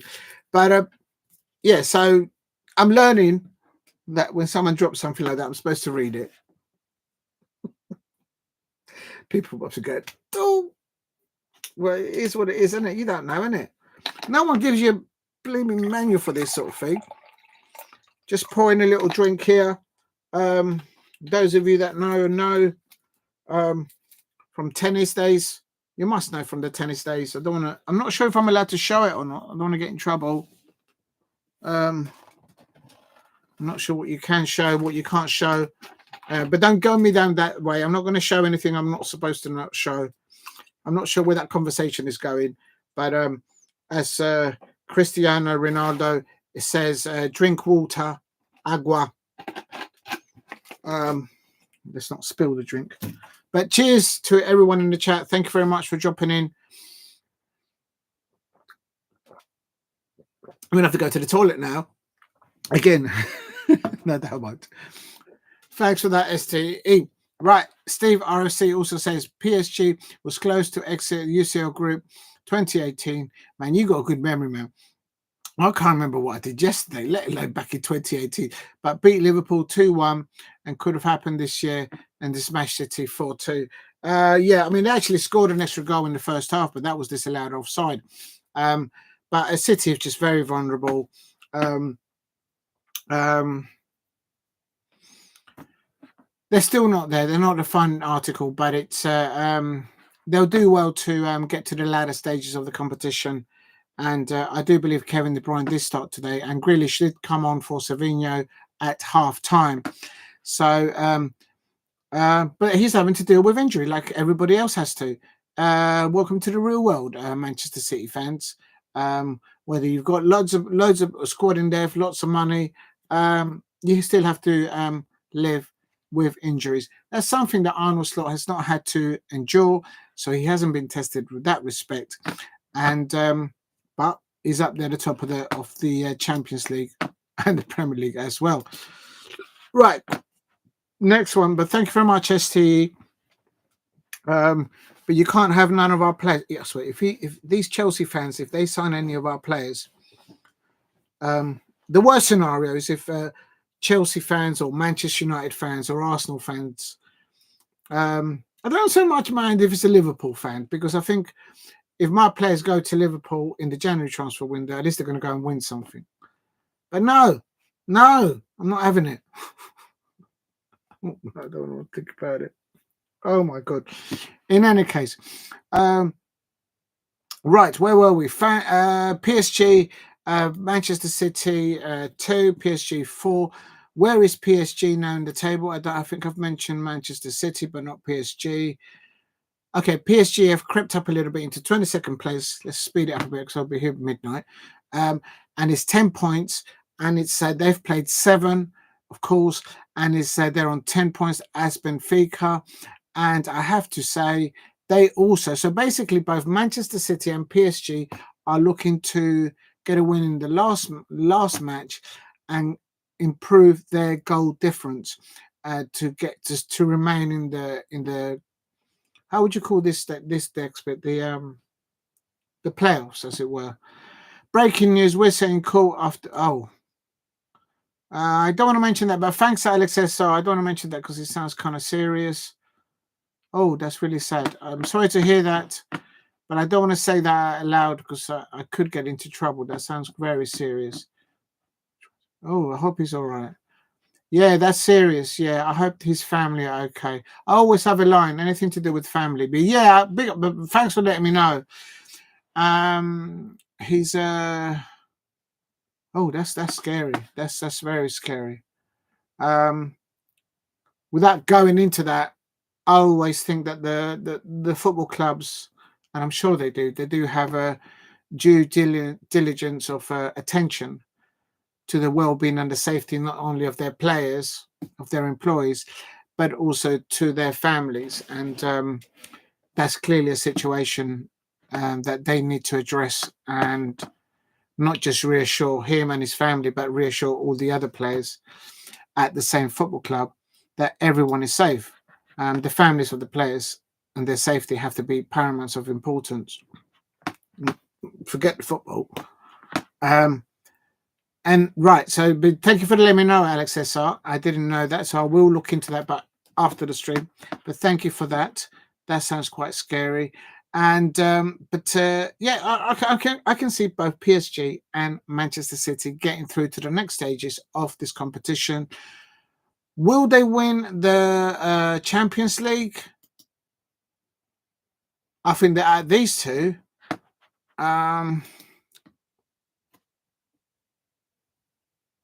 PSG may have the better opportunity with offensive players, but the January transfer window is still up for grabs. So if they can offload people, I just hope they don't go on after us. I've heard whispers, not concrete whispers, but I've heard whispers that PSG were having a little look on Jean-Philippe Mateta. And of course, Jean-Philippe Mateta is from France. Whether he would like to play for PSG, I don't know. But Jean-Philippe Mateta is from very humble backgrounds, like from a council estate, from humble beginnings. So will he aspire to play for a club like PSG if they're coming for him? I think he's still got about 2.5 years still on a contract, if not 3. So there'll have to be a substantial fee for that, I would have thought. But I hope we don't lose him. I don't even want to think about it. Yeah, so I can see both PSG and Manchester City getting enough points to get into the playoffs of this part of the competition. Whether they win it or not certain. I think probably maybe just PSG. Another situation there in the Oh, 1 minute. Let me just another situation there. Oh, it doesn't let me do it.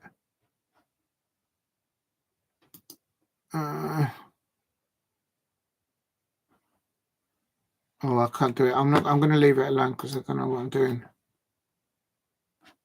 There's options to do different stuff here. Oh, I'm going to leave it alone because I'm getting sidetracked. Anyway, okay. Feyenoord. Feyenoord. How do you pronounce it? I don't know. But Feyenoord 3, Bayern Munich 0. And I have to say, it is Feyenoord 3, Bayern Munich 0. Harry Kane looks absolutely distraught there. He was his 50th Champions League appearance, but it just wasn't a happy one for him. He couldn't get a goal. He couldn't get an assist. He couldn't get a nibble at anything. And that's with a lineup of Musala, Olise, Konan, Kimmich, Goretzka, and Vincent Kompany. Drop him one day, I think, because they should at least get a point here, I would have thought. And oh my God, they picked up like 4 yellow cards. How is it that 1, 2, 3 of the Bayern Munich substitutes who never came on? Oh no, they did come on. I beg your pardon. Huh? Yeah, look at that. Oh, wait a minute. Muller. Oh yeah, he did come on. Okay, well basically 3 of the substitutes for Bayern Munich, they all got yellow cards at the end of the match. So something must have kicked off on the 89 minutes because Goretzka for Bayern Munich got a yellow card on 89 minutes. Muller got an 89-minute yellow card. Sane got a yellow card. And Ulcherich got a 90-minute yellow card. So 4 Bayern Munich players got yellow carded on 88 minutes to 90 minutes. It must have all kicked off. And you know what? I'm actually going to look into it because something is going on. Booking there, yellow card, booking card, yellow card. It was after the 3rd goal. So basically, it was a bad foul there by Leroy Sane, and he got a yellow card, and then the goal went in, and then it all kicked off. Like literally. Leon Goretzka got a yellow book. Thomas Muller got a yellow book. The referee must be like literally on the like it was at a casino handing out the cards. Feyenoord, who the manager is Brian Priske, he's done very well there. How's the player there? I thought that player there that I know. No. I'm thinking it's another team. All right. Right, now we're talking about Feyenoord and Bayern Munich. Quickly, let's just have a quick butch, see where they are. Neither of them are in the top 8. Feyenoord are back. They're on 13 points. And Bayern Munich are on 12 points. So both of these on the last game can actually reach the top 8. Bayern Munich, 12, 15. Yeah. And they've got a +6 of goal difference.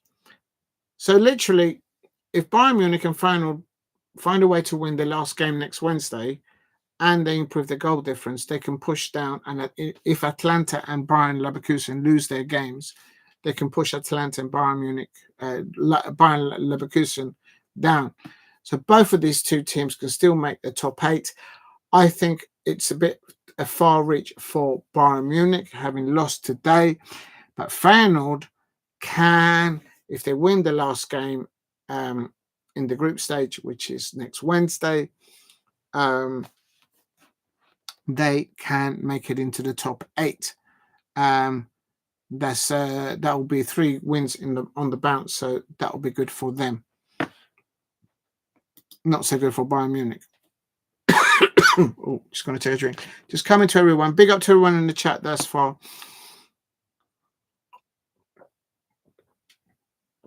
Please help me get to 10 likes if you can in the chat.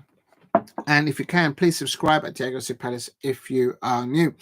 Another one, Celtic 1, Young Boys 0. And I have to ask the question, if there's any Celtic fans out there, oh my God, I predicted you lot to win, not 1, not 2, not 3, but 4-0. And you've had a player sent off. How can you not score any goals, Celtic fans, and have a player sent off and still win the game 1-0? Only Celtic can do that at Celtic Park. But it looks like they had an own goal scored by the young boys. So one of the young boys players scored. My understanding is the ball came over, it hit the goalkeeper, it hit the defender, then the ball went back to the goalkeeper, and then it went off the goalkeeper into the goal or something like that. And so basically, it came off a young boy's goalkeeper or a defender. Hold on a minute, Benito. Who's Benito? Is that the goalkeeper? No, it's not. So Benito is one of the centre halves. Right. Okay. Yeah. So basically, it came off one of the centre halves. It looks like they got into a muddle there with Keller, their goalkeeper, the young boys, and Celtic. That's how they got their 1 goal. But 3 massive points for Celtic. I knew they'll get the 3 points, but somehow they managed to get themselves, after scoring or having gone 1 up through the young boys' own goal, Benito's own goal on 86 minutes. 3 minutes later, Madea, who is Celtic's left winger,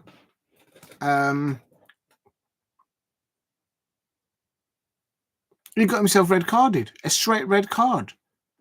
Let's see what he did. Well, I mean, you're winning the match. Maybe he had to take a card to. Sometimes you have to do that. You have to take a card to.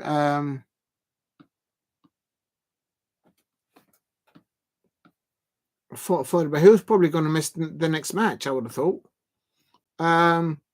There he goes. It says missing Madea, massive blow for Celtic. They're going to need him next week. It says here. This is James McFadden, a former good Scottish international. Please hit a like and subscribe at Diego C. Palace.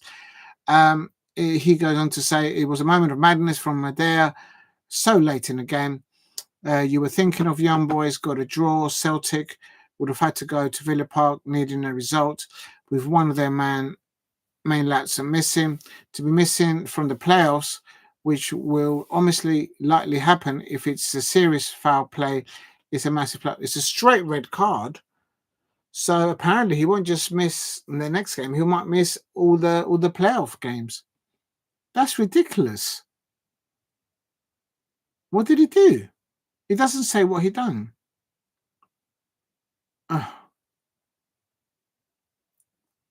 Let me just have a look. I'm just trying to get what happened.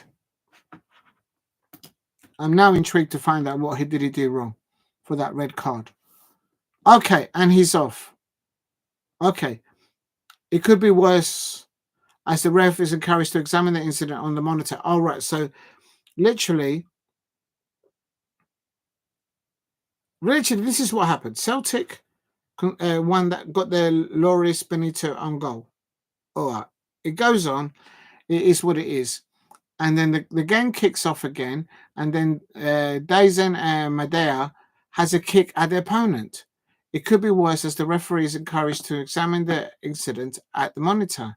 He must have just lost his cool. And he's off. Crazy stuff from the Celtic winner who's lost his head. That's what I just said. He just lost his head. He must have lost his head.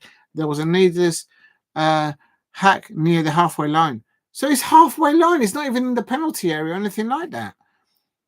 So either maybe something was said or something like that. Show up into the wing and lost. And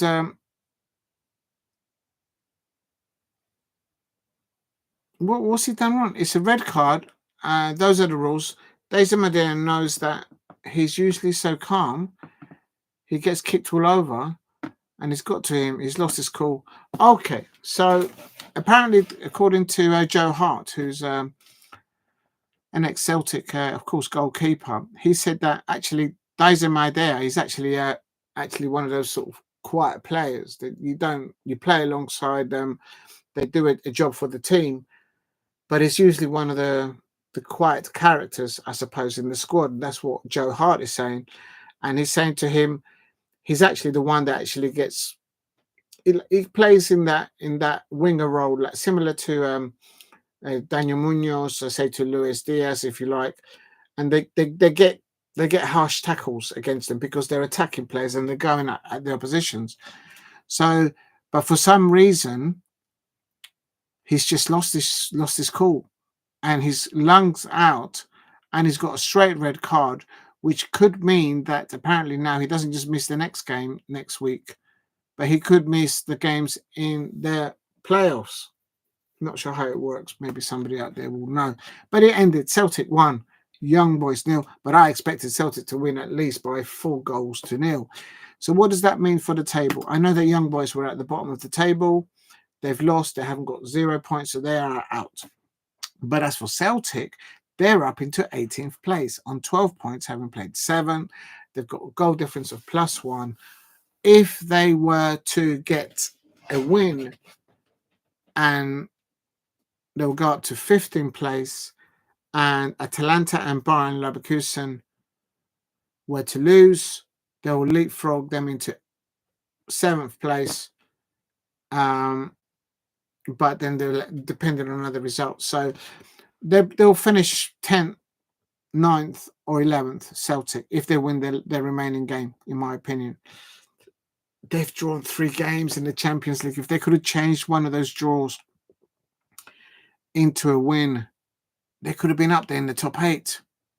Brendan Rodgers will be kicking himself, I expect, and I expect some Celtic fans up there. So if they get a draw, they'll go to 13 points. They should more or less secure a playoff for the next part of the Champions League. So well done, the Celtic fans. But I was disappointed in you, Celtic fans. You should have scored at least 4 goals today. Real talk. You messed up my predictions there. Right. I've totally lost the results today. I better hurry up because I'm running out of time. Oh no, it's only 11, but oh my god, it's late. Please help me get to 5 likes in the chat if you're new. Just doing like a conclusion here to today's matches, and I'm just kind of shoring up my back because my back is killing me. I'm not sure why. It's the way I'm sitting today. I'm not very comfortable, and it's just pissing me off. Like literally pissing me off. I don't know why, but I just don't feel comfortable today how I'm sitting. I'm sitting in the same place as before, so I don't know what's happened. Anyway, it is what it is. Right. Where was I? Celtic. So well done, Celtic. Good 3 points today. I've already mentioned Arsenal versus Dinamo Zagreb. Cut long story short, I predicted Arsenal to win 2-0 at least, and that's what they did. And Dinamo Zagreb didn't produce anything offensively, not enough possession. It was all Arsenal. Martinelli, I think, was man of the match, followed closely by, in my opinion, Declan Rice, and then I would say Kai Havertz. I think he didn't just do things whilst getting onto the ball better. Also, when he was off the ball, I thought he did a good link-up play there with his captain, Odegaard. So, so in that order sort of thing. But were Arsenal tested? No. Is Dinamo Zagreb at the same levels of a Real Madrid, of PSG, or for Liverpool? Absolutely not. Dinamo Zagreb will not get out of the championship playing the way they played against Arsenal. There was absolutely nothing from them. There were absolutely nothing. I kind of wish they didn't do that. I just did that one because I thought they might bring something to Arsenal, and then Arsenal will then open up and then become really attacking, more attacking, even with the injuries that they've got. So, but well done to the Arsenal fans and to Arsenal. They are through. My understanding is they should finish in the top 8. I could be wrong in saying that altogether, but they are up there. Right, the next result is AC Milan, Girona. You know what? I kept talking about this one, but I didn't actually look at the actual match. I didn't know who scored. Okay, so Banachir did an assist on 37 minutes at halftime. Before halftime, Rafael Leao scoring for AC Milan. Now, I've heard Rafael Leao been linked to, I think, Chelsea and was it Manchester United or Liverpool? I've heard that name linked to one of the Premier League clubs. And the young man has actually done a tasty little goal there. And let me just turn the volume down because I don't want you guys to hear it. Let me just see if I can see it. Yes, they are showing it. AC Milan versus Girona. And it's a free kick. And oh my God. And big up to Alex SR. Would I sack my current coach for Pep Guardiola? No, I wouldn't get rid of Oliver Glasner right now, even for Pep.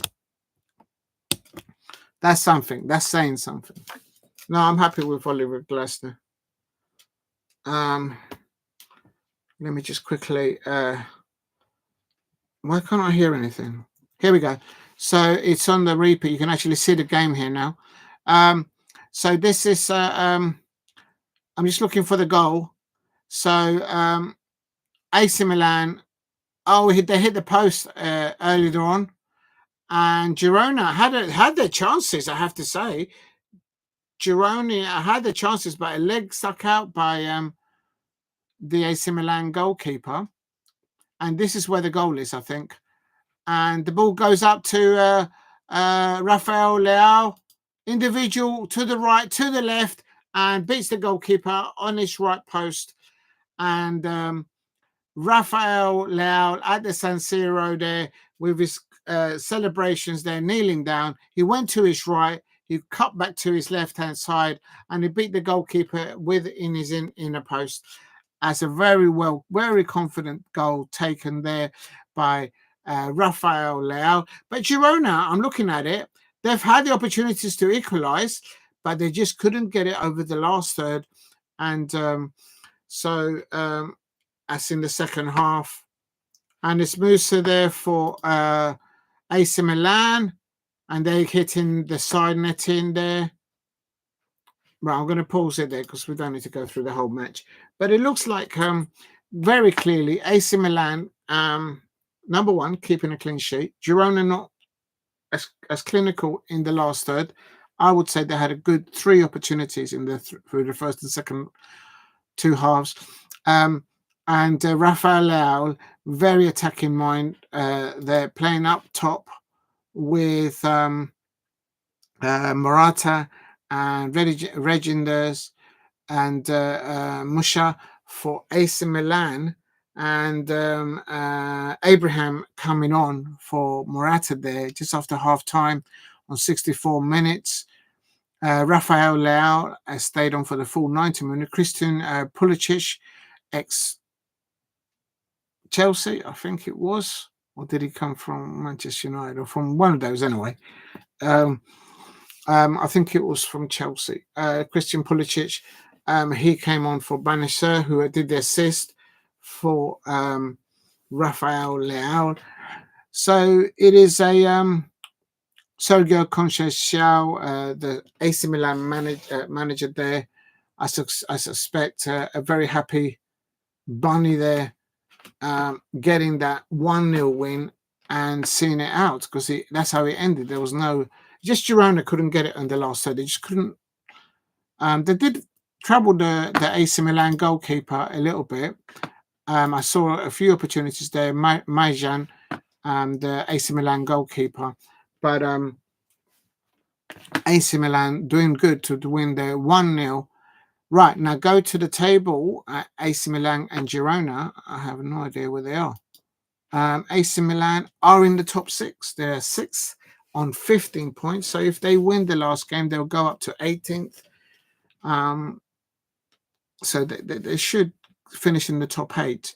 They're not guaranteed to finish in the top 8 at the moment, but Maybe if they draw, I don't know, perhaps mathematically, but certainly if they win the last game. Now, Girona, it was Girona, wasn't it? Where's Girona? Okay, Girona are on 3 points, so they're out of the competition. I can't see them leaking up in one. No, they can't. They can't get to 10 points. No. So Girona are out. Right, so that's interesting there. Right, quickly, last 2 games. This is the earlier kickoffs, which I totally got wrong. Please help me get to 5 likes in the chat. If you haven't dropped a like, please hit a like.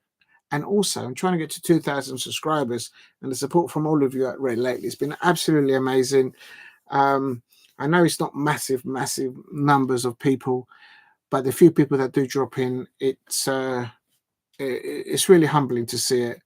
And also some likes and some comments, and I think I've had quite a few shares as well of the channel. It comes up on the studio, so I'm not sure how it registers a share. Maybe it's a share from maybe to another platform or within YouTube. I don't know. There's a lot of stuff on the YouTube studio that I don't understand, but hey ho, you move on. But thank you very much, everyone, for the contributions that you're making to the channel. As I say, I'm trying to get to 2,000 subscribers, and slowly, but I'm getting there. But I'm not doing it on my own, doing it with your support. Thank you very much. And next match is Shakhtar Donetsk, Shakhtar Donetsk. Don't butcher their first name, Donetsk, versus Brest, who is that? I know the region of Brest is on the left-hand side, northeast of France. So I remember in the Second World War, that was a very strategical point for the Navy in the Second World War. Big up to people in the chat. Oh, I've been ignoring the chat. This is the thing. I'll catch up one day. I've been blabbling all over there. I've totally forgotten the chat. So I do apologize, people in the chat. Do you know what? I did that when I went live. This is no excuse. I should know by now. When I went live first, I went live for about an hour, and I totally forgot that there would be a live chat. And I was like, oh, what's all that thing moving up and down? Duh. Oh, my days. Big up to people in the chat. I've totally forgotten about it. Alex XR says, all right, yeah. So ST, thank you for the 199. Thank you very much. And then for the Haribos, thank you very much. Steve RFC says PSG was close to exit UCL Group 2018, but beat Liverpool 2-1. Could have happened this year and smashed City 4-2. Yes, I remember I mentioned that actually before. But it's yeah, I mean, I still think they can both get into the next stages. But I think PSG got a better chance of getting to the latter stages of the Champions League, and perhaps maybe lifting the trophy.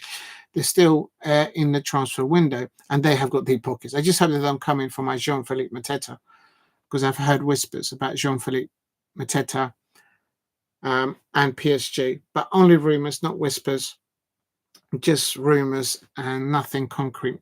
Clubs are not talking to each other, agents are not talking to each other, nothing like that.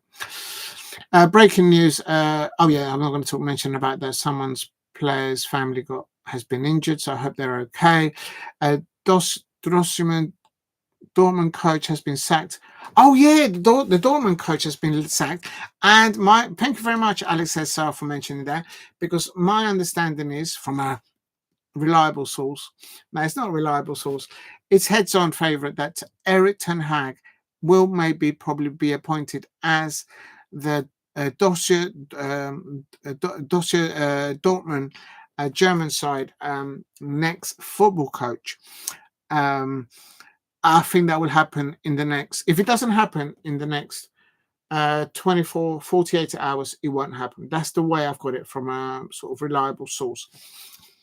I've got not someone that knows about the club or the contracts, but that's how I've got it. So Erik ten Hag will probably be on a here we go by the legend Fabrizio Romano, possibly in the next 12 hours, 24 hours or 48 hours, that will be moving along.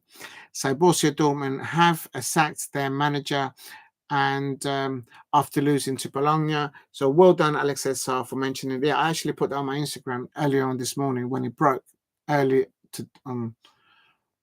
today, this morning. Would you sack your current coach for Pep Guardiola? No, I'm happy with Oliver Glasner. I think he's bringing a new style of football to Crystal Palace. He's got a good coaching staff there that he's brought in to work alongside the likes of Paddy and other coaching staff from Crystal Palace. They're all gelling together. They're working hard together. I like the formation of three at the back with Torrente Mitchell one end, Daniel Munoz on the other side, Maximus Lacroix, Mark Gahey, and of course we're waiting for Chadid Raya to get back into fully fitness, returning from his injury. He has returned, but we can play Richardson in the back three as well there. We have lost Trevor Chabela, but we move on. And of course we've got Eze, and we have got a few injuries too. I hope Jefferson Lerma has recovered from the injury that he's had recently, and so no, I'm happy with what Oliver Glasner is doing there with the quote. We've just signed Roman Eze. I hope we signed the Liverpool player Ben Doak. He looks a real good talent. I hope we can grab him. But the longer we leave that, I think his price is just going to go up and up and up. He's doing bits for Middlesbrough. He's on loan there from Liverpool. Whether he would want to come down south, I don't know. He has to be right for the place, not just what Crystal Palace wants. But make no mistake about it, Ben Dokes, I would like him, the Liverpool player, the little youngster there. I would like him at Palace with Roman Eze. That'll be two good signings for us. This time last season, we brought in Adam Morton and Daniel Munoz, and look how well they've exceeded. So no, I do not want to get rid of Oliver Glasner, because I said it then and I'll say it again. Oliver Glasner is going to become the next Jurgen Klopp of European football. Mark my word, it's going to happen. It's happening. He's doing exactly the same as what Jurgen Klopp did when he became from player transition into coaching and into management, and what he did in Germany. Oliver Glasner is doing the same, and that's been sort of acknowledged and knighted by Ralph Rangnick, a profound, good European eye for coaches in Europe, in European football. So no, I do not want to. I'm not disrespecting Pep Guardiola. I think he's formidable, pound for pound, one of the best coaches and managers that football has ever seen, and he has nothing to prove. But at the moment, he's got injuries to a heavy, good squad in depth that he has to work with. And I'm not going to mention things that happens to him away from football because it's none of my business. But I think he's a very good manager. But right now at Crystal Palace, I don't want to get rid of Oliver Glasner. We got a out chance there to get towards 7th, 8th, maybe. If we can get into Europe, that would do me nicely. Okay, so that should answer hopefully your question. Alex says saying, but excellent question there. You will hit it one day. Oh, I see what you mean. The 2,000 subscribers. Who am I going to hit? Who am I going to hit? Probably those jabby Chelsea fans. Big up to you. Yeah, hopefully I'll get it 2,000 subscribers. It's you live and learn, and it's just sort of doing it as I go along. And sometimes I do stuff, and like you get up in the morning, you've actually lost subscribers, and you're thinking, "Don't!" And I put so much effort into that, man. And sometimes you don't put into effort so much something, and then you get subscribers, and you're thinking, "Huh?" You end up like Scooby Doo in the morning. Huh? What happened there? Huh? So it's like, there you go. So you live and learn. And but yeah, big up to everyone in the chat who's putting the yeah, and let's go. Let's hope ST creates more. Cancel subscribers. You're gonna get me into trouble. Are you allowed to do that? I don't even know how to do that. Oh my god! I hope I don't get anyone into trouble. Alex SR7 is stirring it up. Where's most of the spoon? That's what he's doing. Alex SR7, the legend, is bringing the spoon and the stirring into the conversation. Big up to Alex SR7. Oh my God, I don't know how you do that. I suppose if I Google it, I probably could find out. I can't be that scientific. I don't know what I'm getting myself into. The only thing I've ever created is Diego Cipelas, and I'm probably not sure how I did that, to be honest, quite frankly, if I had to stop to think about it. But big up to Alex SR7. Thank you very much. Imagine that. Absolute things. Alex SR says, Brest is a big club. I hope you are talking about the football and nothing on. That is, don't know. I know where the region of Brest is. It's in the northeast of France. And that's the match. I predicted them to win today, and they completely bottled it. I've got to be careful what I say, but Brest bottled it. I mean, I predicted it. Oh, I don't know. That could go very wrong. Oh my God. I hate to think what the chat is thinking now. That's where you. Oh, here we go. Here we go. It's all kicking off in the chat. It's all kicking off in the chat. Right. Let me. You know what? Before I move on from that, on that note, I'm going to catch up on the chat because I've completely lost it on the chat. And then Alex SR says, "Lol." So yeah, actually, the next match I'm going to talk about is, of course, Shakhtar Donetsk versus Brest, and then I'll go into that. And then Alex SR says, I saw Ten Hag was linked. Yes, you're right. Absolutely. And no, he's not linked. He is going to be the next manager of Borussia Dortmund. If it's going to happen, it's going to happen in the next 48 hours. That's who I've got it from a good source. But of course, you have to wait until someone like Fabrizio Romano announces it, or from a reliable, German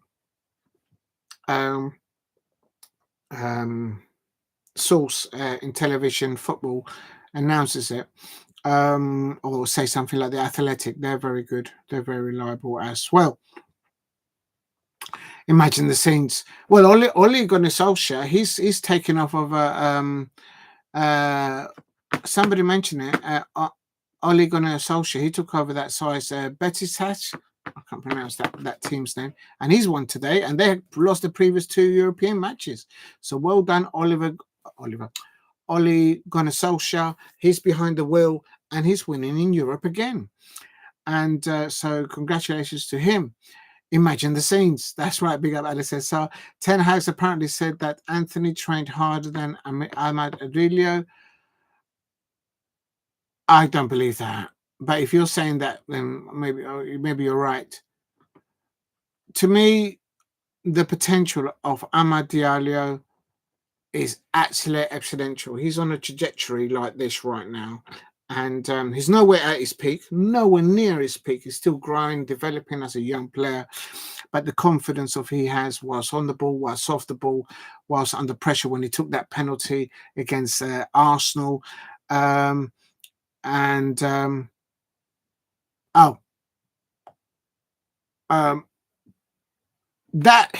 a sort of player from Manchester United that I would consider my Dougie Freeman at Crystal Palace. Is like, look, just if they're throwing him if the Manchester United fans start to throw him underneath the bus like they're throwing all the other players, just go and make a bid for them.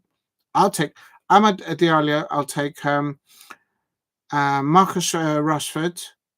But it's just so expensive. I think there is still a player there in him. I will also take Kobe Mainoo, 100%. Not to replace any of my players, but I'm just saying if they were available and we could afford players like that.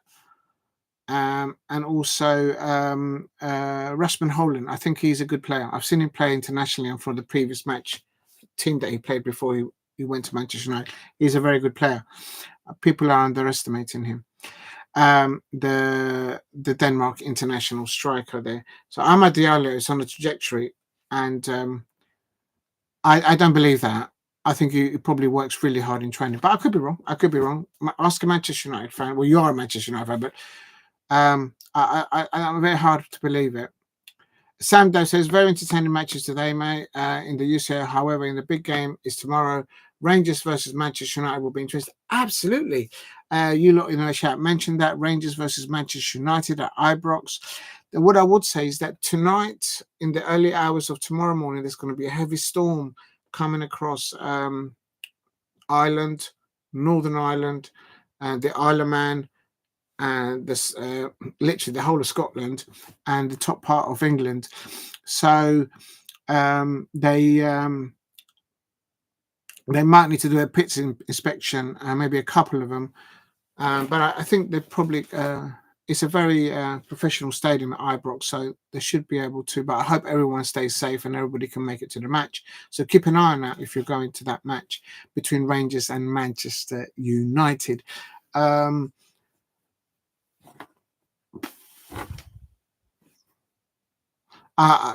see, even with the bad form that Manchester United have in the Premier League, I will say that Ruben Amorim will get the job done up there. I just got a hunch. I don't know anything about Manchester United, but I do know this: they've got a good manager. He's bringing the style of football that Oliver Glasner's brought to Crystal Palace, playing three at the back, wing backs, and it takes some cojones. It's not working out result wise. Believe me, at Manchester United, and it hasn't worked at Crystal Palace at the beginning of the season. People are saying, "Oh, what's happening?" But it's now kicking in. And I just say to Manchester United fans, look at Ruben Amorim's, what he did at Sporting. I'm not saying to you to compare your club to Sporting. I'm talking about the tactical awareness of Ruben Amorim, of what he applied as a coach, as a manager at Sporting, not just in domestic football competitions, cup competitions, and league competitions in the Portuguese league, but in European football. And tomorrow, he's going to show you what he can do with these type of players that he's got available at Manchester United that are misfiring in the Premier League. Make no mistake about it, Manchester United at the moment are doing very badly in the Premier League, but they've got a good manager there. And as an outsider, and believe me, I've got wounds still open and hearts and pain from Manchester United games from back in the day that I still feel aggrieved that the Manchester United fans put on me. But right now, they've got a very good manager. And if Manchester United fans don't see that, I'd say one thing. Stop acting behind your keyboards. Get online, buy a ticket and go and watch your players and go and watch your manager. And then come back and tell me that you've got a bad manager. Because I think you do have a good manager there. Right. So what's the next one? Yeah, it's going to be a big game tomorrow. Rangers versus Manchester United. I might feature that one. Yeah, I'll have to. I think I'll have to, innit?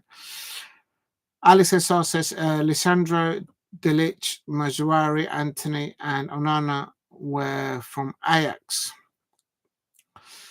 Is that what cost over 200 mil for Ineos? And what the hell has Tank doing? I don't know. Do they all take 10%? I don't know.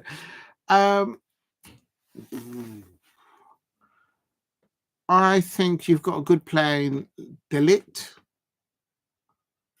Onana, but he just needs to stay in the post. Just stay in your goal. Don't go wandering out. You don't have to be a number 6 or a number 4. Just stay as a goalkeeper. You're a goalkeeper. Stay in your goal. Stay between the sticks. And he's actually a very effective, good goal stopper. He does look to distribute the ball well. He can play. He can pass the ball, I think, confidently. And can a goalkeeper like Onana play with the formation that knew that Ruben Amorim, as this instance, is now introducing with 3 at the back? With Oliver Glasner, with Dean Henderson, he's able to adapt Dean Henderson's goal capabilities. Not so much as when he's in goal and he's caught the ball and he's now distributing the ball, is when Crystal Palace are in defensive mode from when they're coming at us and we've only got 3 at the back and we're thinking, shit, concentrate. And the goalkeeper has to be on point with that. And that is Onana able to play the formation that Ruben Amorim wants to play? I think he can. but he just needs to stay in his goal. When he goes wandering off, I'm an outsider looking and I'm thinking, where's he going? Just stay in your position. And when the ball comes across in the 6-yard area, just own it. Own it. You're a big lad, and make sure you own it. Punch it or catch it. So I think he can. I've lost it where I was now. Oh, Lord. However, however, Rangers is a big club. I don't think I've done that. Legit. So yeah, I don't know what's happened there with you lot. I mean, my Crystal Palace can't afford to spend in a transfer window over 200 mil. We're just not in that sort of. We don't have that expenditure. I don't think, as much as I love to it, but I mean, don't get me wrong. The majority shareholder at Crystal Palace and all the other minority holders and the chairman, they're very successful businessmen, not just here in the UK, but abroad. Just talk to anyone from the FT or from Bloomsburg. They're very successful businessmen, not just at home, but abroad, as I say. So they've got a bit of bubble behind them. So I'll sometimes wonder, it's like, why can't you just get together and just sort it out and just maybe, I'm not saying spend all your money, but make it so that the likes of Dougie Freeman, the scouting teams can just go and try and get, yes, what we're doing is good, it's great, but make a key mark. We don't go. Let me put you an example. And this is what I saw. I shouldn't mention other content creators, because apparently you're not supposed to mention other content creators. I don't know. You're not supposed to mention names or whatever. But I was listening to someone else, a Manchester United content creator out there, and they were saying that how comes is it that West Ham at the moment are making a bid for the likes of a West Ham striker over 50 mil? So why is the Manchester United fans not receiving that message from Ineos right now? Also, why is Arsenal fans not hearing that from, for example, from the setup at, and I don't think they've got a sporting director there yet. But that's what my point has been, is that we're not in the market to go out and say, oh, you know what? At Crystal Palace, I don't think Dougie Freeman gets allowed to say to him, or he has the flexibility to say, there you go, it's January now. You've got a net spend of not 50 mil, you've got 150 mil. Go ahead, lad. Go and get some players. It's not like that. Dougie Freeman, I don't think, works like that, with his coaching staff around him, not staff, but scouts around him, and the staff around him at Crystal Palace. Whatever they've done on Roman Eze, as an example, didn't just happen in the last few weeks. They've probably been working on that for at least a year, perhaps a year and a half. If that is so, why didn't we sign him before he signed that extra contract at Millwall? That's my question, but that's another matter. But basically, we don't go out there and say, hey, West Ham, like West Ham United, we'll go and do 50 mil, put a striker plus. We just don't do that, Palace. But Manchester United can. And they need to take people off on high wages, and they're still a good week and a bit in the transfer window, so they might be able to do something for them. You'll have to look into your own thing at Manchester United. I'm an outsider, so it gets complicated with me with that. Pep has been terrible this season. He's had injuries, and he's been. I've said this before about Pep Guardiola. He doesn't have to prove anything in domestic or European football. He doesn't have to prove anything. It's whether he feels that he can still maintain a level of consistent performances for his Manchester City at where he wants it to be. And he's having a bit of a wobble. But at the beginning of the season, I said to City fans out there, you get your players back from fully injured. You're getting Kevin De Bruyne back. You're getting Doku back into things. You need to get Grealish back to where he was before. He needs to be more of a competition to Foden, in my opinion, not just an impact substitute. As an example, you need the Rodri situation, all sorts of things. They've dismantled too much their midfield, their number 8 position. And at the beginning of the season, they were rumoured to try and get Adam Morton, but Adam Morton got injured at Crystal Palace to replace their Rodri that went to Real Madrid. So, yeah. So on top of that, they also had injuries. So don't underestimate Pep Guardiola and Manchester City. Just if you do, you'll do it as your peril. I think, as an outsider looking into that. Sam Doe goes to say, however, Rangers are a big club with a history of traditions in the southwest of Glasgow. Absolutely. The Grogan District's working class area. Absolutely. It's not just a working class, also, I've got to be careful. The religious side of things as well. So there's a lot that goes behind that, but that's what football clubs should be about, because that is the identity, that is the fabric of football clubs. And Rangers fans that have probably been going to Rangers not for the last 10 years or 20 years, but I'm talking about back in the late 70s.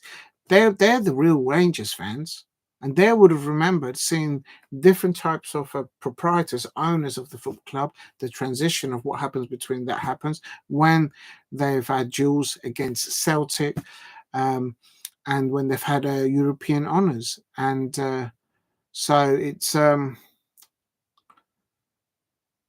still think if Ruben Amorim takes his Manchester United side to Ibrox and plays them like he took his Manchester United side to Anfield and plays exactly the same level, he will absolutely smash him. Manchester United will come away with a 3-0 away win. Easily against Rangers. But he has to get those levels up. I know they drew against Liverpool. It was a 2-2. But those are the levels of performances that they have to produce at Ibrox tomorrow. And if Ruben Amorim can get those Manchester United players to just do the basics, not just right, but better than the opponent, then just have a match like they'd have played against Anfield, and they'll get away not just with a point, but they'll get a win, in my opinion. Right, we'll have to look at the lineups there. So yeah, there's a lot of traditional there. I think there might be a lot of fans that support Manchester United, and I'm not one of those fans that you should support two clubs in the same league. That just doesn't make any sense in my head.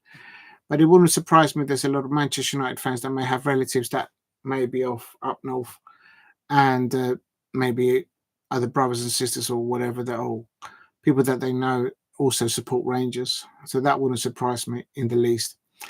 Yes, I've heard yes, something's happened personally between Pep Guardiola and his other half, but I don't want to get into that, because I think I've always had this rule that, and the reason why I say this, I'll explain it, but I always say anything that's to do with the football player, and whether they've got a girlfriend or a partner, whatever it is these days, it's off the field. It's their business. If they choose to put it on Instagram, I'm not really interested. I don't get involved in that. I just flick through it. That's your thing. If you want to put it out there, that's your business, but I'm not interested in looking at that. I want to see what you're doing in training and how you're looking to reach out to the fans, the young fans, to get them involved in football. That's the sort of things when you're helping local charities. That's what I want to see from the football players at my Crystal Palace. And the other reason why I say that is because I often go to Selhurst Park and I do videos of the Crystal Palace players, not just Crystal Palace players, but I've had, I've not had a selfie with Pep Guardiola, but I have had a selfie with Jurgen Klopp, for example. He held my phone as he did a selfie with me. So I feel that I'll be wrong to try and ask a famous football manager for something like that politely, and then being on air and then say something about his personal life. It's nothing to do with me. It's got absolutely nothing to do with me. So if he's got situations there at home, I hope he gets it worked out. And what I would say on this matter is the football club need to help him, whether it's the manager or whether it's a player, and they're in difficulty with home issues or off the field issues. The football club that they are representing, they have an interest there, in my opinion, to support him. So that's what I would say on that. So it looks like Pep's having a difficult time at the moment. I hope the football club and the players that he's got below him are being professional and helping him out. That's how it should be. Yeah, personal issues. Big up to you, Alex SR. And yeah, that's another point, Sando. It's not just the person they're with. There could well be young people involved. So it's a serious matter, but it's not a football matter. It's a personal thing. Okay. Let me just quickly read this. What did he say? Oh, I've lost the chat now. God. I'm just trying to find it. Hold on, people. Oh my God, you guys have put so many chats in the thing. Thank you very much. Solid defense. Rangers have a solid defense. Samdo. Look. Has to pay. He's lost his. Oh, I see. Yeah. So I'll give it. Samdo and Alex SR just looking to each other. That's fine. Ole Gunnar Solskjaer's taking over Besiktas. I hope I pronounced that right. And he's won today. Besiktas lost the previous 2 European fixtures, so he's coming late, mates. And mate, you're not getting Merino. Look, I'll tell you what, Manchester United fans, you give us Kobe Merino, which I think he was linked to. Was he linked with Chelsea or West Ham or somebody down there? Anyway, you give us Kobe Merino, and we'll give you. No, you can't have any of our players. We'll take him on because like you guys are chucking him underneath the bus. Yeah, Manchester United fans. What? Can you imagine? Well, actually, yeah, we're above you lot. So, Kobe Merino, just give Dougie Freeman a call. Who let the dogs out? Who? Big up Dougie Freeman, the best pound for pound sporting director in the Premier League. If you know, you know. Tomorrow, Steve will be heartbroken after with his. Oh yeah, he's a Rangers fan. Oh yeah. Oh no, Steve, look away.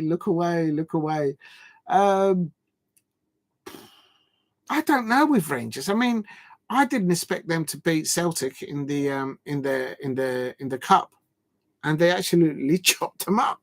So in cup competitions, Rangers sometimes do turn up. So, and we all know what Manchester United are like at times. I'm not talking about the mice, by the way. I'm talking about the players.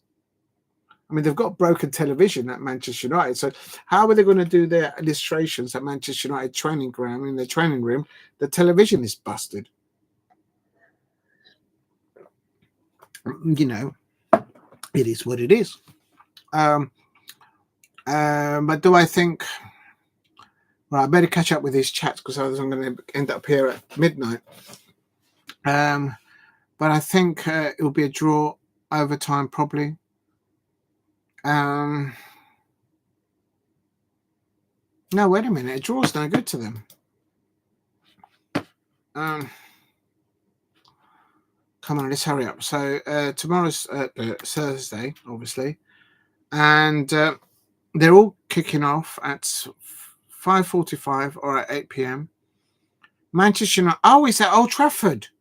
Oh, look, it's not at Ibrox. So I got that wrong. You lot should have corrected me.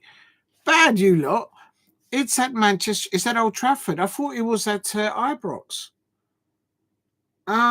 It's at Old Trafford. No, Manchester United should win that. Just do a number like we did at Liverpool.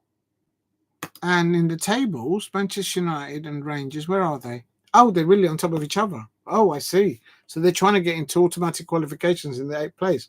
I didn't know this. How is Manchester United and Rangers below Galatasaray? I mean, they're...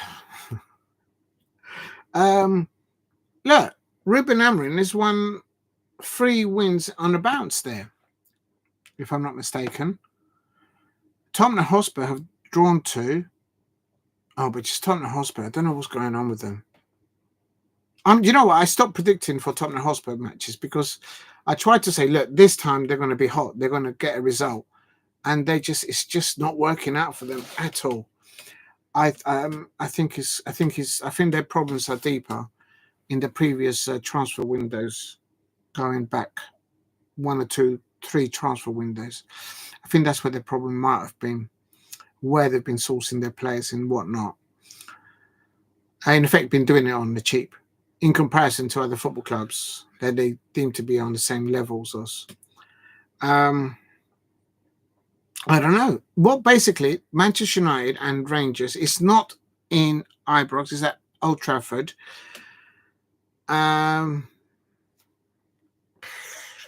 They're basically fighting within each other to remain in the top 8. So there's a lot at stake there. Right, okay, back to the chat quickly because I'll be here all night.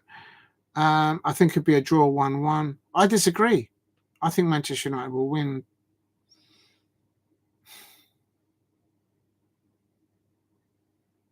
I'm going 2-0, but I need to see the lineups. I want to see who's in the pivot in the midfield for Manchester United. I think he should go with Ugarte and Merino, but he might go, because it's European football, I wonder if he might go with one of the different, maybe more experienced midfielder. I don't know. You'd have to talk to a Manchester United fan. I don't know. But I need to look at the lineup of Manchester United versus the midfield of Rangers. Right. Quickly, no, easily win. I think Rangers are a bit on a downfall. I agree with you there, Alex SR. He's talking to Sam Doe. The United have a new system, could penetrate Rangers defensively. That's a good point, Alex SR. I disagree. Rangers are the strongest team. Oh, there's a duel there between Sam Doe and Alex SR. In Europe, a good record in the supporters will come out in numbers over time tomorrow and motivate them. We shall see. Oh, it's all kicking off there. We'll be interested to see for sure. Yes, but that's what I'm predicting. It's all kicking off. Sam Doe and Rangers have a solid defence. I think Haji, the younger one, is at Rangers. I watched him at Rangers versus Celtic. He's a baller. He's all over Celtic. Oh dear. True is also up front for the Gigante. He's one of the youngest up talents. Keep an eye on him. True Haji plays for Rangers, the son of the original Haji guy. Blimey. Georgie Haji. God, I remember that. I think he's played for Romania. What's Rangers' formation? I think it's a 4-3-3. His father's which manager, legend, He inherited his talented. Plays a 4. Oh, I was wrong. 4-2-3-1 with a lone striker, Igmani. That's Sam Doe. That's interesting. That's why I'm saying I need to see the lineup. I need to see who are the two in the pivot in the midfield. I know Bruno would be just above them. So it'd be interesting to see who's up against who. And always good lone striker. Imagine bulky, pacey striker. But the centre forward, Ngate, is quality player. He's a player to watch. Right, so if Rangers can get quality service up to him, then I'm not trying to jinx it for Manchester United fans, but you are literally vulnerable on set pieces or when crosses coming into your penalty area. I mean, it's like literally no one jumps for the ball, do they? So he's faster than 1.8 at all. A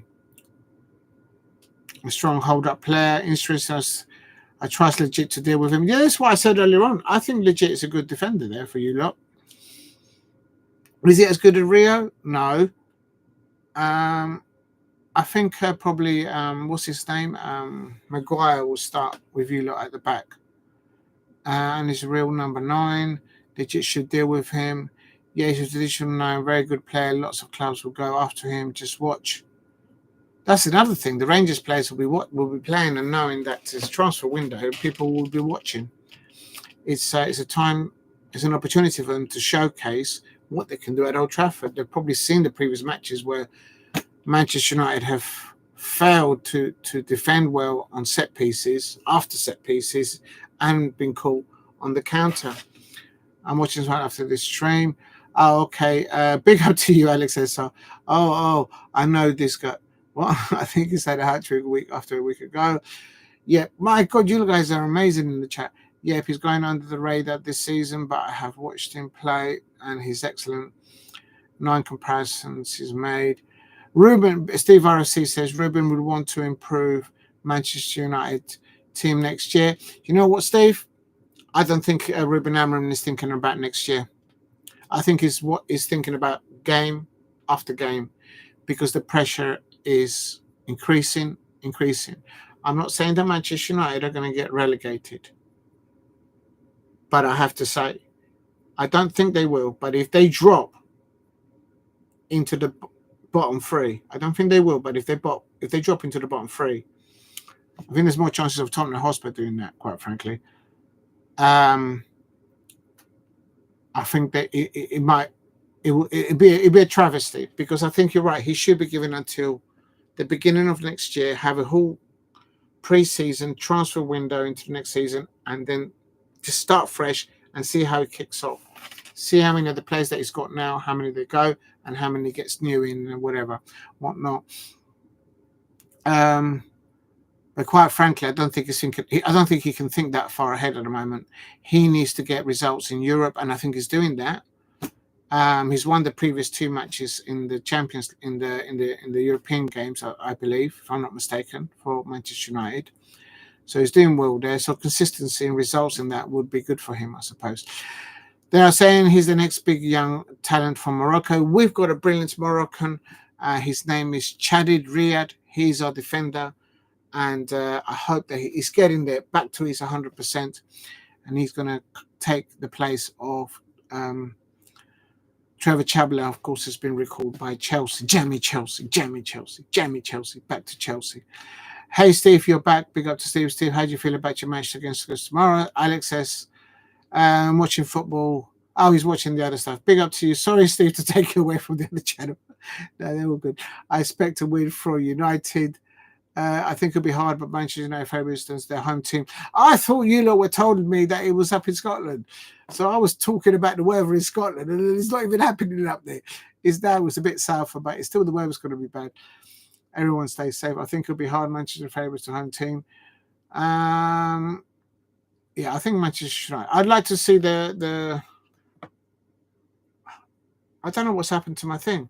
What do you mean, give us Jean-Philippe Mateta? I'm coming to you, Alex. So how dare you? I said I would easily, but now I think he's will be more difficult. Yep, I understand. Diego scrolled up the chat. I have done so, and then give us Jean-Philippe Mateta. We are a bad lot. No, this is what I'm talking about, Liverpool fans. Not Liverpool fans. I do apologise, mixed it up. Manchester United fans, how dare you try and call for my Jean-Philippe Mateta? No, you're not having him. No, he's not available. Oh my God, I'm just getting a headache just thinking about it. No, he won't go to you lot. We're a bad lot. Yeah, you're not doing too good there. Right, so I've caught up with the chap. That was a mission. Thank you very much, everyone in the chat. Now going back to what I was talking about. God.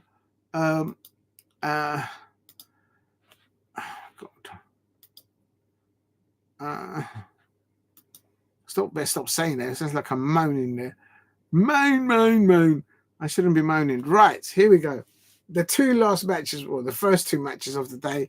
I'm going in reverse order. Shakhtar Donetsk. Do you know what?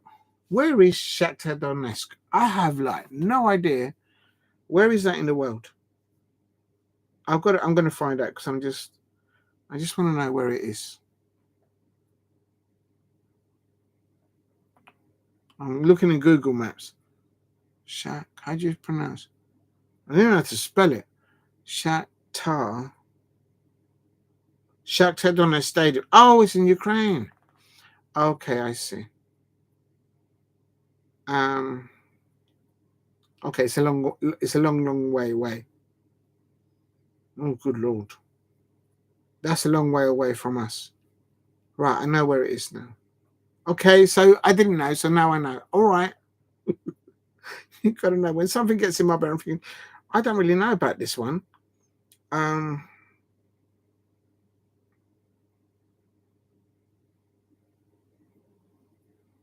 Right. If you can, please help me get to 5 likes or 10 likes in the chat.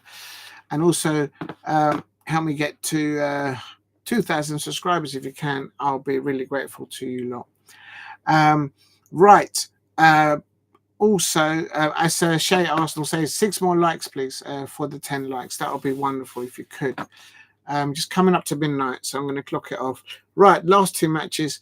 Shakhtar Donetsk, which I know now where it is in Ukraine. I just didn't know where it was. And Brest, I do know Brest is on the left northeast side of France, on the coast. A very strategic naval place for France. And Brest lost, because look, my prediction was, I can find it, I predicted Shakhtar Donetsk 1, Brest 2, because of where they were on the table before.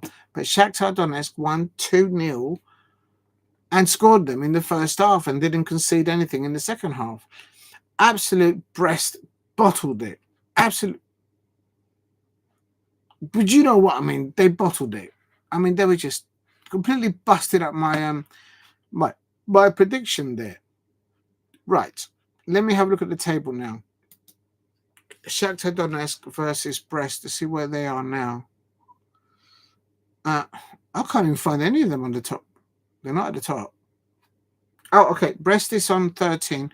Oh, so maybe they were saving players for the league in the French league. I don't know if there's any French fans there. So they're on 13 points. So if they win the next game, they could even drop in. They can go up to 16. So they could even end up in the top 8. Very unlikely, but certainly they should qualify for the qualifying stages. Now, what about Shakhtar Donetsk? I can't even find them on the table. Shakhtar Donetsk. Okay, they're on 7 points. Oh, they're on a -6 goal difference. I think they're out. Even if they win their last match, they'll get 10 points, but then they'll have to better that goal difference. And I think that won't be enough. So I think it's a little bit too late. They've lost the last 2. If only they could have drawn a few more. That would be a pity for them to win that one. And they're so close towards the end. And they're going to, even if they win the next game, they're going to just be pushed out possibly. But they could squeeze in above Sporting, Stuttgart. Imagine if they squeeze above PSG. Oh my days. Please hit a like and subscribe at Diego C. Palace. So I don't think Shakhtar Donetsk will be able to get, I think they'll be eliminated after next Wednesday, but I could be wrong. They might squeeze in there in the 23rd or 24th place if they're lucky and results go their way. Brest, however, they might be able to qualify into the top 8 if results go their way, but certainly if they win or draw, they should hang about there for the playoffs. What do you call the next stage? The last 32? I've like no idea. The last 18? No. The last 24? Oh, I don't even know. Well, you know what I mean. The next stage of the Champions League. I don't know what it's called. Please hit a like and subscribe at Diego C. Palace. Fighting with myself here of what things should be called. And in the first match of the day, and I also predicted this incorrectly. I mean, unbelievable. Sporting fans, hang your heads in shame. Unbelievable. I predicted it to be RB Leipzig 0. Yesterday I predicted it. Sporting 2. And absolute shocking, a completely bad start to my predictions of today. Please help me get to 5 likes or 10 likes in the chat if you haven't done so. RB Leipzig 2, Sporting 1. Now, why did I leave this one to last? Is because if they get knocked out, Sporting, next week on Wednesday, this could have big effects in the transfer window. Make no mistake about it. Today, Daniel Barranca, who's been linked to some Premier League clubs, Victor Gyökeres, he's been linked to Premier League clubs, could start the domino effect of players being moved around outside Sporting going to the Premier League. I have to say, so RB Leipzig's got 2 and Sporting 1. So if we go into the tables now, is RB where is RB? They're on 3. So RB Leipzig, they're actually out of the competition because they're only on 3 points. They don't have enough. Even if they win the next game, they'll have 6 points, so they won't get into the 24th place. So they'll be out. They'll be eliminated. However, Sporting in the next match on next Wednesday, oh my God, they've lost 3 on the bounce. So since Ruben Amorim left, they've lost 3 European matches on a bounce. Loss. And you know what? The manager at Sporting, when I saw his first match, when he took on after Ruben Amorim, a guy called Rui Borges, he did look kind of a bit like a reindeer behind the headlights sort of things, or a rabbit behind the headlights. He looked a bit lost in that dugout for Sporting. He was always turning to his left, turning to his right, asking someone questions, doing this and doing that. It's a guy called Rui Borges. I don't know, probably Portuguese football fans will know him a lot better than I'll ever know. But the man looked a bit lost there. And he clearly has not been able to continue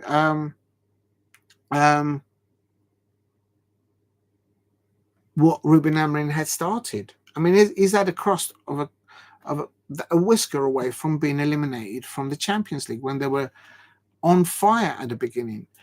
I can say, is Victor Gyökeres been saved for a transfer? Because he didn't start today. Victor Gyökeres didn't start today. He came on in the second half when they were losing. And also Daniel Barranca, he's also been linked with other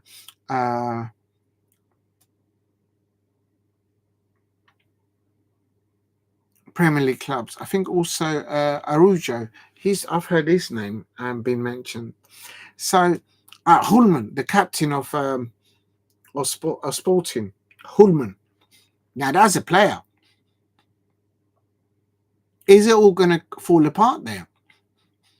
And the reason why I'm talking about this, they're on 10 points. They're only 2 places above the cutoff point. Right, who have Sporting got next Wednesday? I'm going to go into it now. I need to know now because I'm talking about it. And there's a big reason for this. So if I scroll onto the fixtures for next Wednesday, where's Sporting? They're at home and they're against Bologna. I think Bologna are already out, if I'm not mistaken. If they lose against Bologna next Wednesday, I can see possibly 2 or 3 of their players leaving Sporting and landing in the Premier League. And that's going to start a domino effect of loan deals, of changes, of players backwards and forwards within the Premier League. And I just hope it doesn't include my Crystal Palace in any of that. I don't want to lose none of my players, but I can't begrudge some of our best players if they get an opportunity to go and play for a team that's going to win the Champions League and all that. It is what it is. What I do find infuriating as a Crystal Palace fan is when I hear Tottenham Hotspur fans or Manchester United fans being linked with our players. Because I'm thinking, why wouldn't one of my Crystal Palace players go to a football club that are below us? No. If you're a Crystal Palace player, Ebrieze, Daniel Munoz, Jefferson Lerma, as an example, Adam Moulton, Ebrieze, Mark Gahey, as an example, any of those players, Jean-Philippe Mateta, if you're going to leave Crystal Palace in the January transfer window, surely you're going to need to go to a club that's going to win a Champions League or a Premier League title or a league title or European honours if it's in the continent. Why would you go to a team that's below the table below us? It just doesn't make any sense. What could make sense is obviously a fee. If somebody comes in with a fee and the player wants to go, it is what it is. It happened to us at the beginning of the season. Things happen, and we lost not only Marco Olise, but we lost Joachim Andersen. And how Oliver Glasner and Duga Freeman have had to fill that situation there. They've done a really good job, in my opinion. Thus far, we're not finished yet in the Premier League, but hopefully we'll win at the weekend on Sunday. Right, so, oh my God, it's 12 o'clock. I wanted to do the lineups, but I'm tired. I'm not sure what I should do. But I might as well do it now because I'm not going to get up early to do it. I've got other things to do. Shall I do my predictions for tomorrow? Oh yeah, quickly, I forgot to mention the new Ole Gunnar Solskjaer, the new manager at Besiktas, if that's how you pronounce it. Manager Besiktas. He is that in Portugal? I don't know where Besiktas is. Oh, I don't care. I know that might sound stupid, but I don't know, innit? I'm going to find out.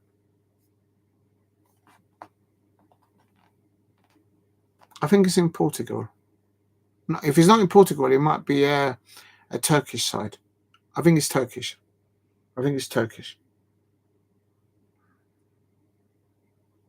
It is in Turkey. It's in Istanbul. There you go. My geography is not that bad. Okay, I just wanted to know. And where is this athletic club?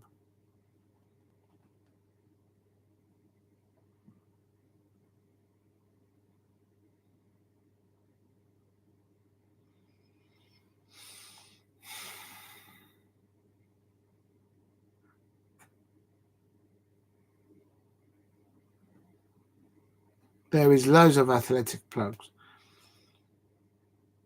Does anyone know? It sounds Spanish. Oh, Bialbo. That's what Steve was going on about. Steve, if you're still there, now I understand why you was talking to Bialbo. I was like, Bialbo, what are you talking about? Right, yeah, it's a Spanish. Athletic Club. You know what? If you're going to call yourself club, do it in Spanish. Club.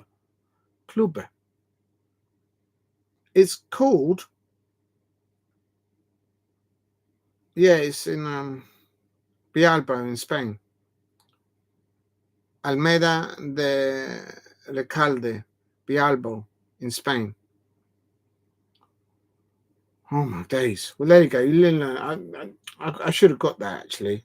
Never mind. Right, quickly, because I'll be here all night. I didn't want to do this, but I might as well finish it off because I'm going to do it otherwise. Right, I'll let that go. Right, I need a drink first though. Right, please help me get to 5 likes or 10 likes in the chat. I've just figured out where Besiktas was. It's a Turkish club and athletic club is Bialbo. Es español. Es en España. How can I not know that? Por favor. Ay, Dios mío. But anyway, back to what I was talking about before I gave myself a geography lesson. People in the chat must be thinking this guy's lost it. But I haven't. I just didn't know where it was and I wanted to find out. But anyway, Besiktas, their new manager is none other than Ole Gunnar Solskjaer. And now he has gone with a 4 at the back. I'm just going through his starting lineup. Svevenson,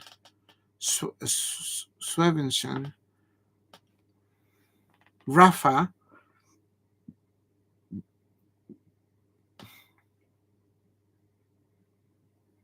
I'm just looking if he's got any ex players from where he's been a manager before, and I can't see any there that maybe are linked to the Premier League.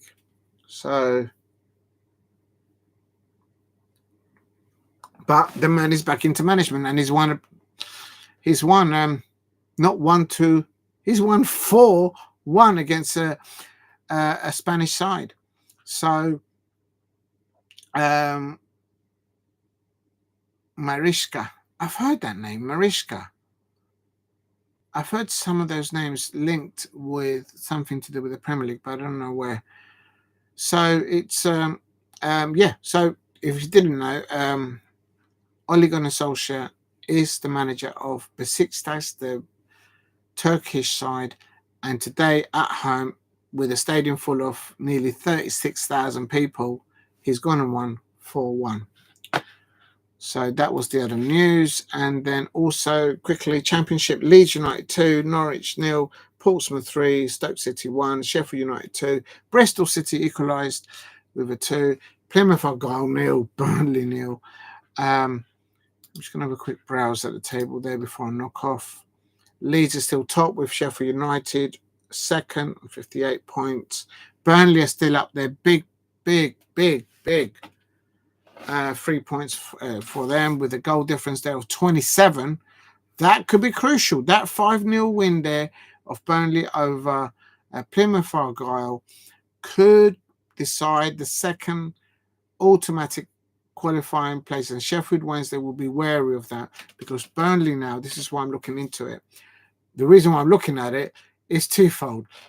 We're going to be playing against some of these sides next season, hopefully, not in the Championship, hopefully, but in the Premier League. It doesn't hurt to look. And also there might be some players that might be available, like in Sunderland with Joby Bellingham, as an example. At Middlesbrough, the youngster, let's have a look at the lineup here.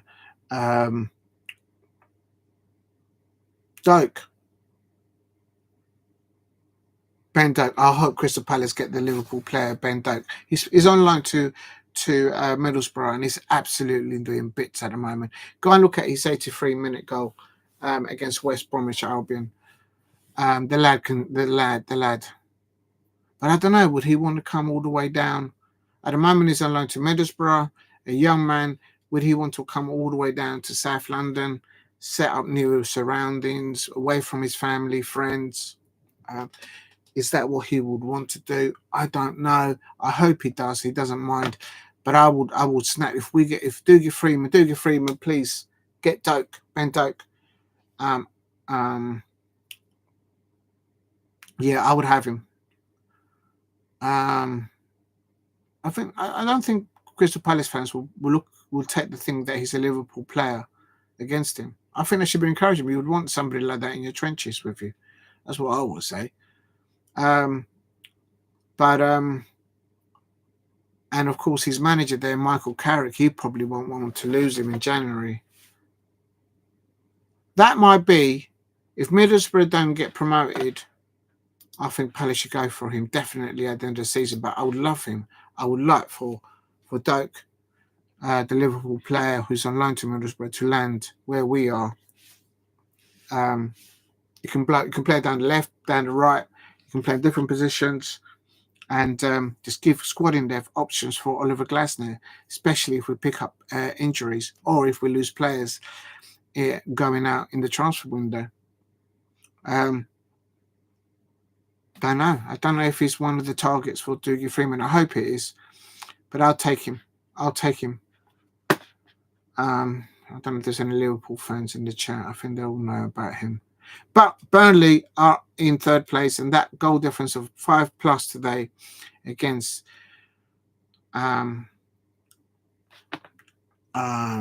Plymouth Argyle, that takes them to a plus of 27, and that could be the difference if they're on the same points with Sheffield United or even Sunderland. That could be the difference of being in second or third, i.e. in the playoffs. Mark my words. Sunderland before were in the second position, but they lost recently. So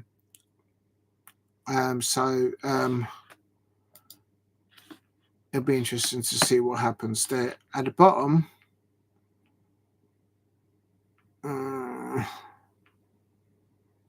Hull City, Luton Town, and Plymouth Argyle. Luton Town and Hull City, they can still get out of there. Cardiff City need to keep winning their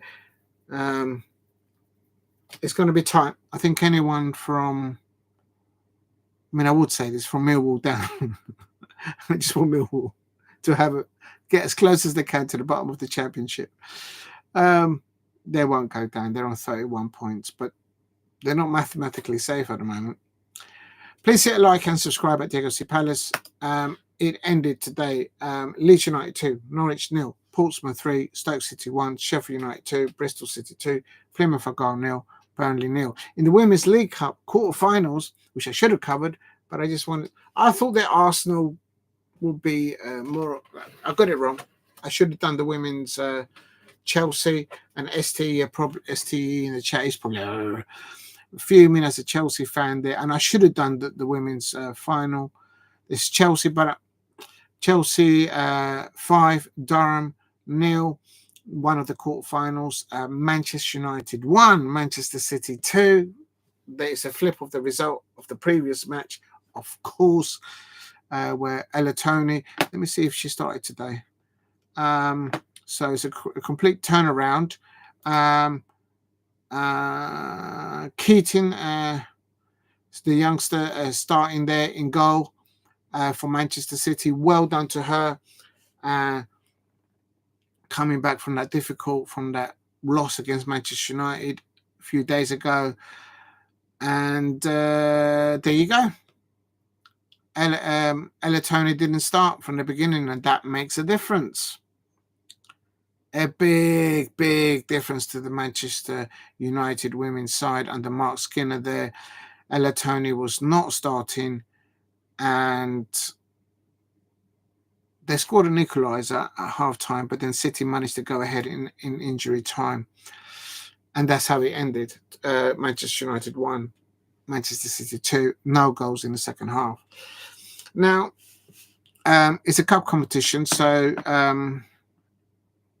it's the League Cup. So I'm not too sure do they then get a European spot for it if whoever wins this competition? I'm not experienced enough in that. But I did expect a tight game between Manchester United versus Manchester City, given what just happened recently, where Manchester United won. Ella Tony scoring a hat-trick, that third goal in the second half, and they won 4-1. So it was what it was then. Brighton 0, Arsenal 4. Let's see the goal scorers for Arsenal. Manu, Maccabi, Coney Cross, and Marion Caldente. They're all scoring. Alessandro Russo, they're assisting.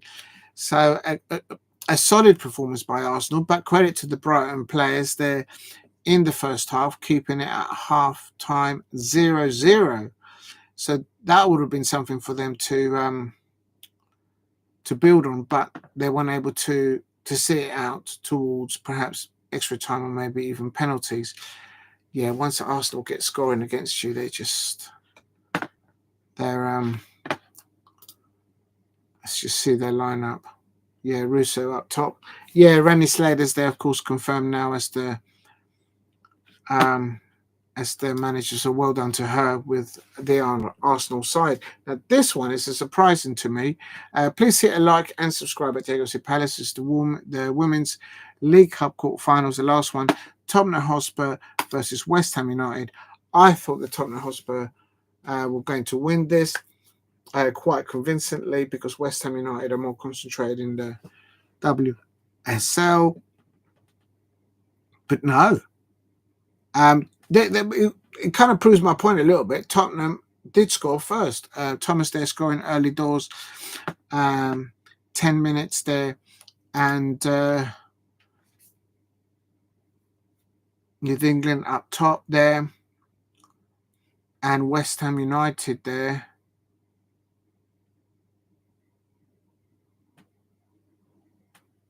Who were the goal scorers? Hilbert and Smith.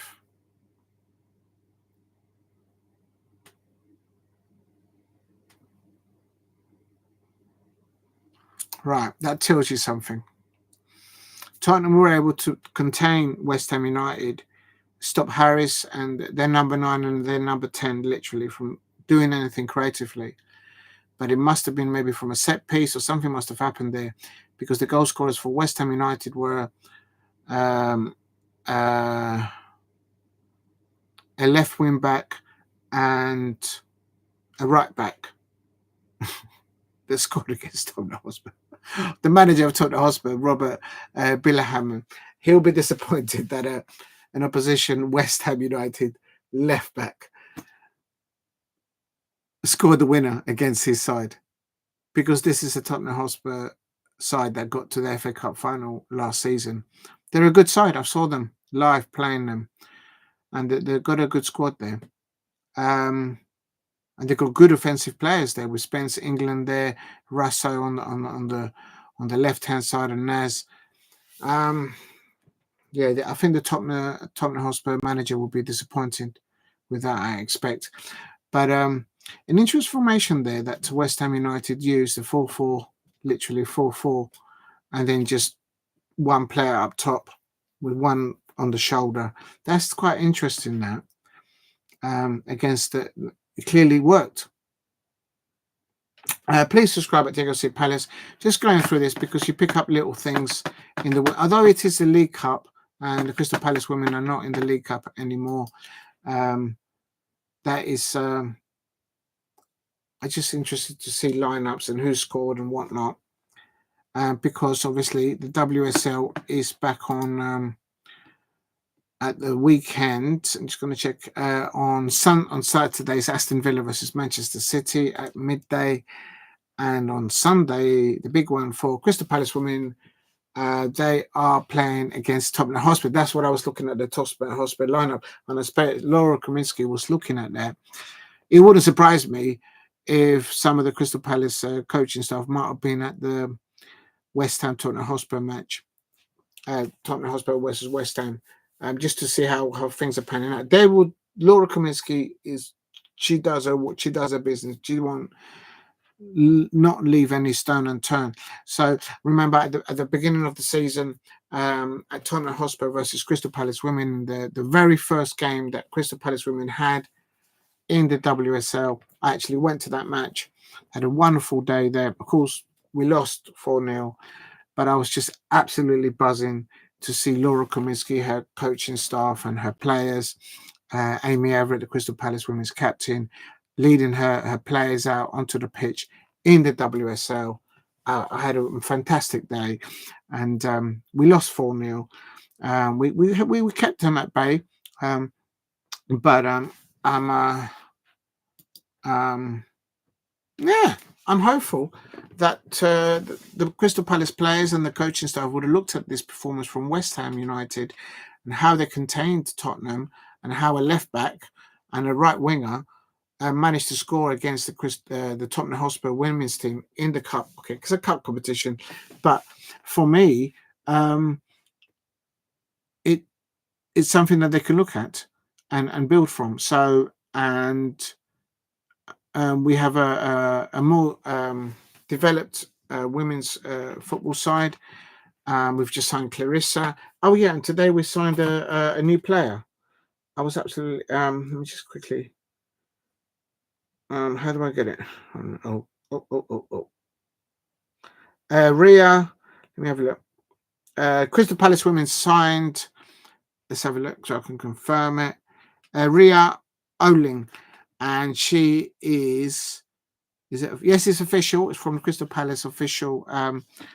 That's why I only do official announcements once the club. She looks like she's from Finland. She's a midfielder there, so she'll be in competitions there with Lexi Potter, no doubt. And not sure if she's a defensive midfielder or an attacking midfielder. And she's coming from FC Rosengard. Not sure where that is. And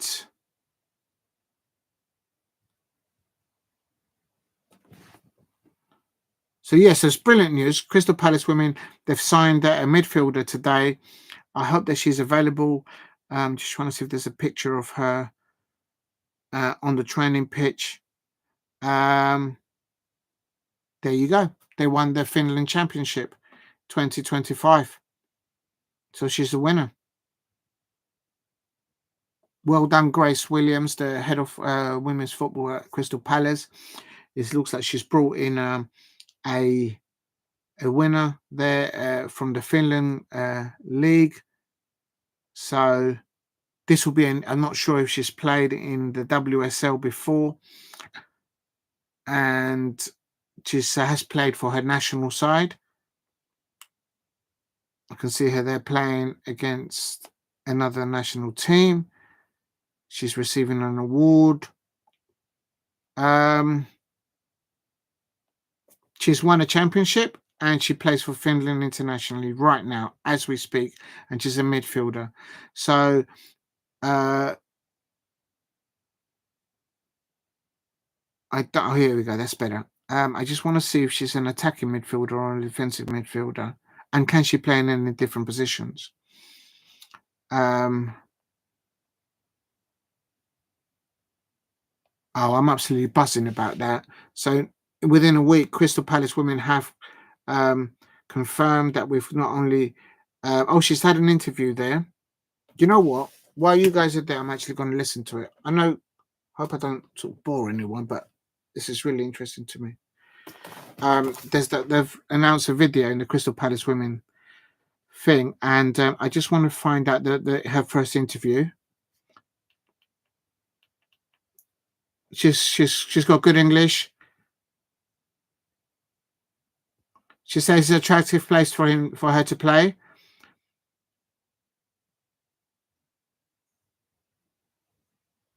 She feels that every team will be tough, so she's looking forward to it.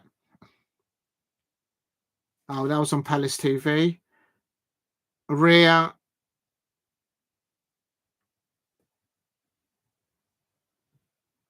She looks happy that she signed for Crystal Palace. That's brilliant. I'm absolutely buzzing about that. And they're just showing a video of her. And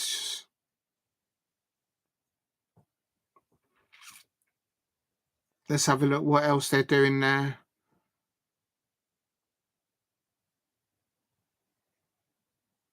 Congratulations to Raya. Well done. And also, last few days as well, was confirmed by Crystal Palace. They signed Clarissa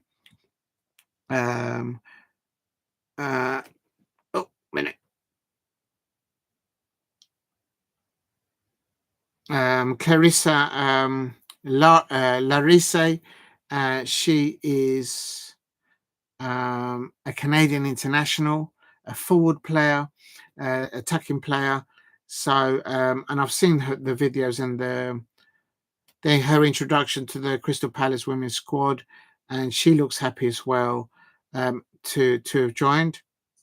She likes chicken wings. She likes a cheetah, season, summer, pre-match song, and Nicki Minaj. Favorite football player, Jamie Vardy. Oh, yeah, she's a striker. That's right. Kobe Bryant. Favorite words.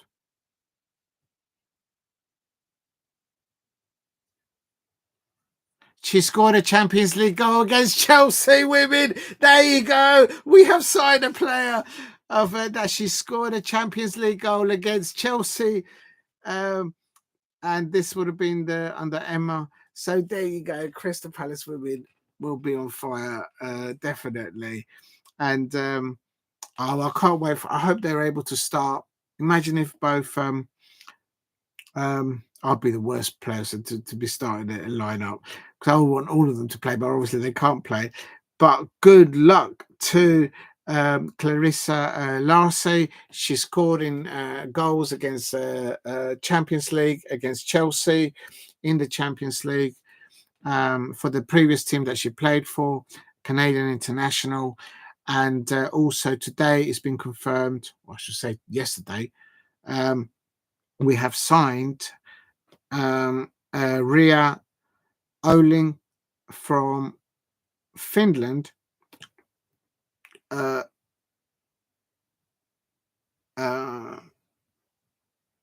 it's a Finn. She plays for the national Finland squad, not in the unders, but the seniors. So we've got a very expensive player there. Absolutely buzzing to see that. And oh, I've already got that one. It's oh, I'm absolutely buzzing with that. So okay, sorry, I got a bit sidetracked there. But as I say, on Sunday, the Women's Super League comes back, and it's Chelsea versus Arsenal. That's going to be a massive one. Let's see, what do I do? I've got to start with that one surely on Sunday, and then you've got Crystal Palace versus Tottenham Hotspur, and Tottenham Hotspur. I've got to try and if I'm available, I'll try and cover that. And is that yeah, that's on Sunday. But the men are playing at the same time as the women. They keep doing that. Unbelievable. So I'll have to be flipping before both of them. I can't prioritize both of them. And you know what? I'm going to do the Crystal Palace women versus Tottenham Hotspur. Hopefully that will be on. I'll be able to. That's the thing. It's the one that if I can't physically see that one, then I can't do it, innit? I might have an audio. Not even that. I don't think it'll be on YouTube, and I don't think it'll be live on Palace TV. So it's because of the copyrights. So I'm gonna have to do the probably the Crystal Palace men. It depends what I can see. Probably the Chelsea versus Arsenal women I will be able to do because they should be on one of the networks. And then you've got Manchester United versus Brighton. So that'll be a good one there as well to see. There's a lot of football the weekend. Please help me like and subscribe at Diego C Palace. Just having a little browse at it because I'm interested. That's why I did the just sort of I kind of feel a bit gutted because yesterday I should have really have done, and ST mentioned it in the chat and they were right. I should have really covered the Women's League Cup finals because they were actually live on YouTube. It was free for everyone to see. And where Chelsea won 5-0 against Durham in the Women's League Cup quarterfinals. Manchester United. So let's see who's playing against who. And how do I do this? I don't know how you do this on. Oh. What's the time? Oh my God, it's nearly half 12. This is getting late now.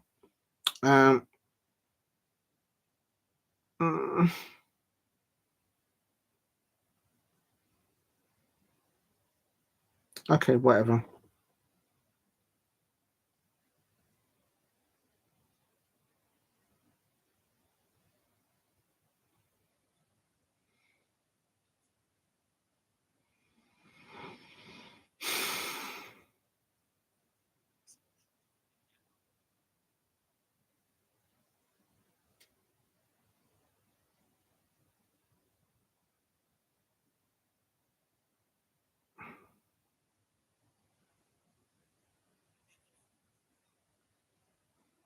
I can't see it.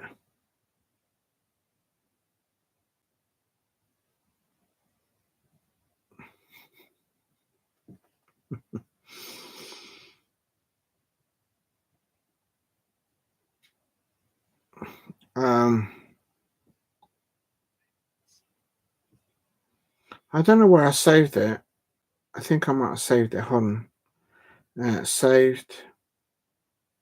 Oh, please let me save it. No, I didn't. I'll explain to you what I'm trying to do in a minute. How do I do this? And then I do WSL, I suppose. WSL. Barclays SL. No, it's not the SL. It's it's the League Cup women's.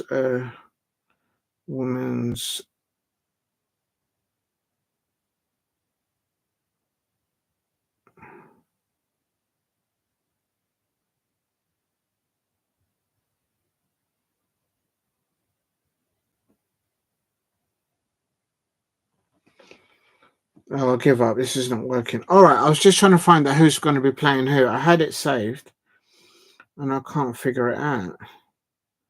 Oh, it might be on. Is it who's covering it? Is it TNT? TNT Sports, maybe. Yeah, it might be TNT Sports. Hold on. No. All right. Sorry, people. I was just trying to find it. It doesn't matter. It doesn't matter. All right. Basically, Chelsea won 5-0 against Durham, and Manchester United. They probably tell me here I'm such an idiot. And Manchester United won, Manchester City 2, so Manchester United are out of the League Cup. Brighton are out because they lost. They got 0 and Arsenal 4. Tottenham are out, and West Ham United got 2 goals there, and they're through. So if I go into this, they might actually say who they've got to play next. Perhaps, I don't know. Will it? Okay, let's go into football. There's got to be something on the women's, surely. Okay, here we go. Manchester City beat us in the League Cup. Here we go. We're getting somewhere now. Teenager forward Lily Murphy started at Manchester City, defeated Manchester United 2-1, reaching the semi-finals of Women's League Cup. Well done to them. There were big wins for holders Arsenal and last season's finalists Chelsea, no surprise there, who beat Brighton 4-0 and Durham 5-0 respectively, of course. West Ham came from behind to beat Tottenham 2-1 and complete their semi-final lineup. That's not telling me what I need to hear. Okay, here we go. Sorry. After all that, I went and spent about 5-10 minutes on the Instagram and gone here on the internet, and I've got it straight away. So I do apologise. It is going to be the semi-finals in the League Cup. In the Women's League Cup is going to be Manchester City versus Arsenal. West Ham versus Chelsea, and they're going to be played on the 5th and 6th of February. Now, my prediction for that, quickly, without looking at it too much, I think Chelsea will win against West Ham. No disrespect to West Ham, but I think just Chelsea, just the squad. They've just signed a $1 million striker. And thank you for getting me to 5 likes, people out there. If you can, help me get to 10 likes. And I think Manchester City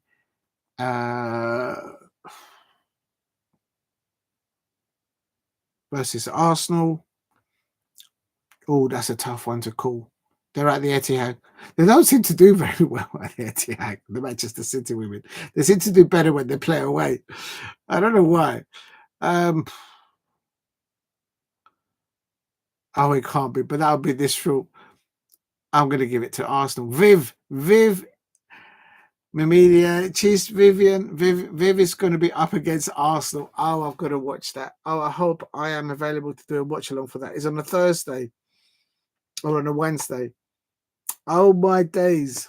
Viv against her previous team, Medea. Oh, my days. Manchester City versus Arsenal. I can't call it. I would have gone Arsenal, but did she start today? Hold on a minute. Let me quickly look at. She must have. Oh, she didn't. Well, I'll be. She wasn't even in the subs. Oh, they must have saved her. Oh, I hope she's not injured. Okay, well, anyway, but it is what it is. Right, I think Arsenal might edge that one, but that's. I need to look at the lineup for that one. That's going to be a tough one. I'm on the fence on that one. Okay, so what's next? Where was I? I was doing the scores quickly. Oh yeah, I haven't done the predictions for tomorrow. Oh, I don't know what to do. I'm tired and it's late. I need a drink. I'm going to quickly do the predictions for tomorrow, but I need to write them down. I know I should write them down in a note, but it just takes too long. It's easier to write down. Got a pen there. I need a bit of paper. Where's a bit of paper? Anyone got a bit of paper? Oh, here we go. There's a bit of paper there. A bit of paper. Oh shoot! You drop. Oh no, maybe that's not a good idea. I might drop the screen. No, let's leave the screen alone. Hold on, people. I'm just going to get a bit of paper to write on. My days, I'm dropping everything. Oh, my days have just dropped another thing. Where is that gone?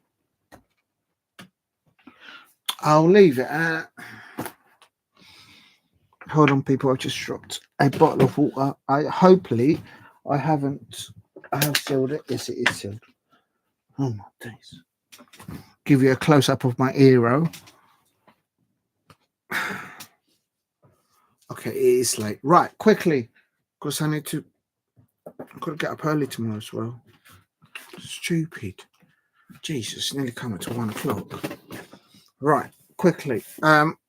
Predictions for tomorrow. I just found a bit of paper and I've lost it. I mean, sort it out. What did I do with it? I just picked it up. And I dropped a drink on it and I can't find a bit of paper. Okay. I've got the pen. I went over there. I reached off for it. Oh, it's on the floor. Okay. Right. Glad there's no one out there. It's probably just me. Good. There's nobody out there. All right. Here we go. It is... Oh, let me just get comfortable. I'm just going to write this down quickly and then I'll get on with it.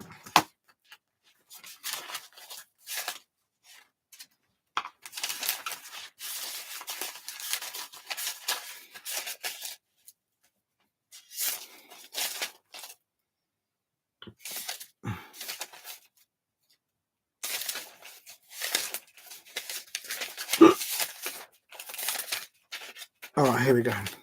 Right, pen and paper. It's the only West way.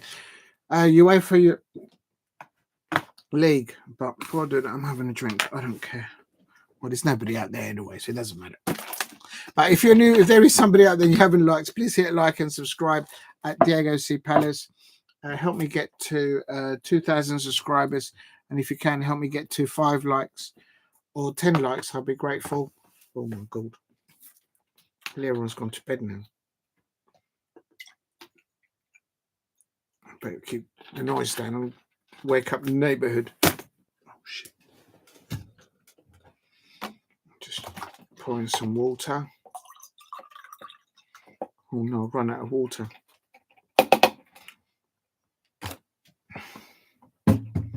Right, just skimming it. And I haven't done anything on the gossip, on the transfers. All right, whatever. Okay, that's all off. Right. Okay, this is my predictions for tomorrow. Big match there.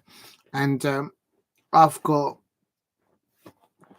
UEFA Europa League stages tomorrow. Now I get my back sorted. Unbelievable. I've been doing 5 hours and now I finally get my back propped up properly. That's so annoying. Okay. AZ versus Roma. Claudio Ranieri's side. I'm going to go AZ 0-3 to Roma. Claudio Ranieri there. They should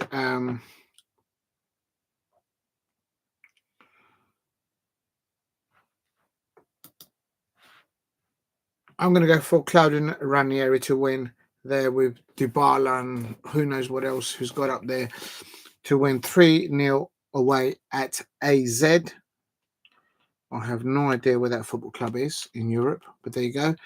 Bodo Glimt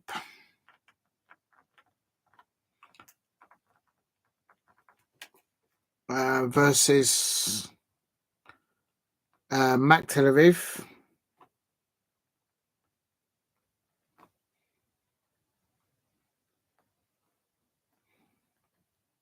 I'm going Bodo Glimt 1, Mac Tel Aviv 2. Let's see where they are on the table. The 28th. Oh, I should have went the other way around. Butler-Oyedeji are the 13th. Oh no, they're in the league position. So, I don't know about that. Actually, let me have a look and see what's going on with the tables here. So, how would you do that then? If I go there, then I go table. Butler-Oyedeji are 13th, and oh no, I did that wrong. I should have. Oh no, Macca Tel Aviv. Yeah, they won that game in the last fixture. They surprised everyone. I remember. Macca Tel Aviv, they won the previous two European matches, getting 6 points. Before that, they lost everything. So they're on a bounce-to-bounce win. And Butler-Oyedeji, they've only won them, but lost the last previous two, but they're on 10 points. They're only 1 point behind Tottenham. Ooh. All right. So, okay, I'm not going to change it. I don't flip-flop. Fenerbahce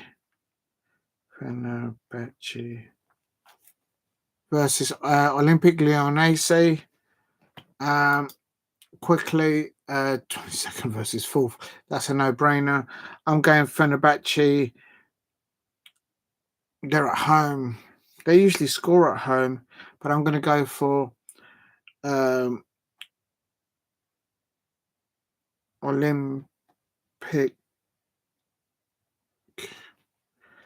Lyonnais 3. So I'm going for Olympique Lyonnais win.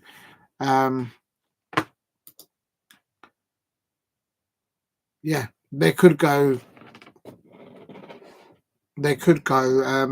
joint top with Lazio at the top of this league. Where's Chelsea? Oh, they're in the other competition. Whatever. Okay, whatever. Hoffenheim versus Tottenham Hotspur. This is going to be an interesting one. I wonder where Hoffenheim are in the Bundesliga. Hoffenheim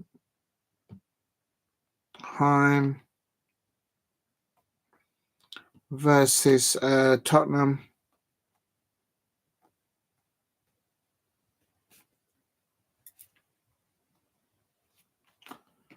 Quickly. Tottenham got to win that. Hoffenheim are like literally at the bottom of the table. I mean, literally, they're like they're not even a championship type of side. Hoffenheim are literally like League One. Surely, Tottenham Hotspur fans, you're not going to bottle that one as well. Every time I predict a Tottenham Hotspur win, their fans just bottle it.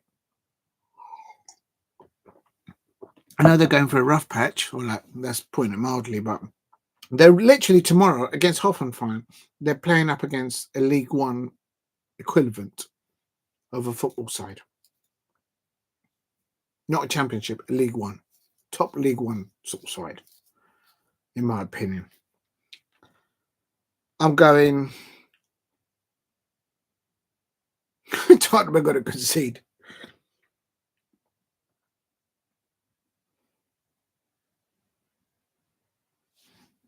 I'm going Hoffenheim 1, Tottenham Hotspur 3. Right, Tottenham Hotspur fans, probably there aren't any out there. Literally, but if there is one, just win tomorrow, right? I'm putting you lot to win 3-1 away at Hoffenheim. Like literally, you're playing against like a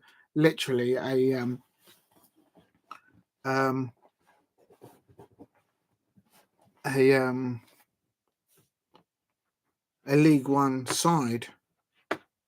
Malmo FF versus 20. Let's have a quick butchers of that one. Oh, they're right at the bottom for them. I'm gonna go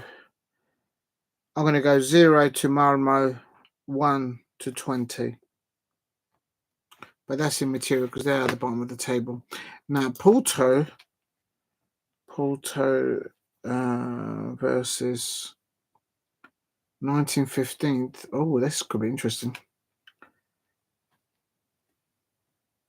Olympiacos.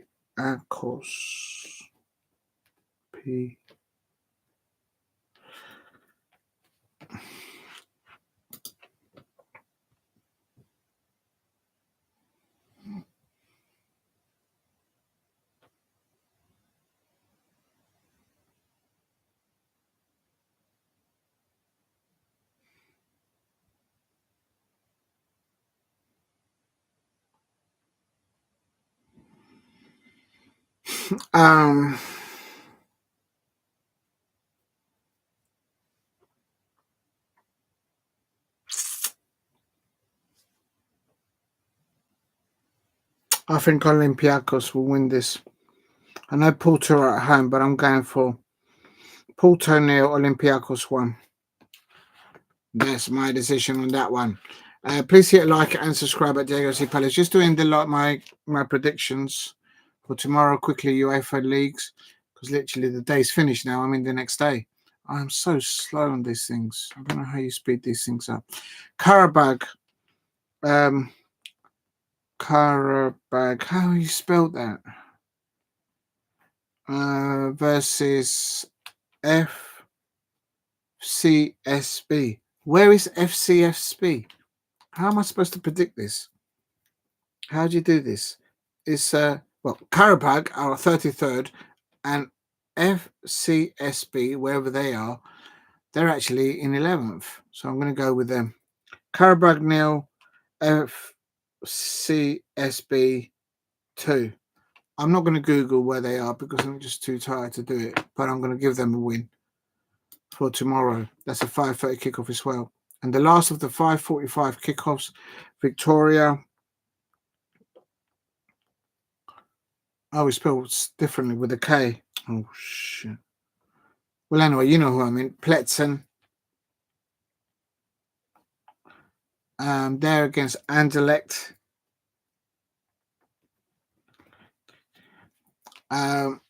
Let's have a look where they are.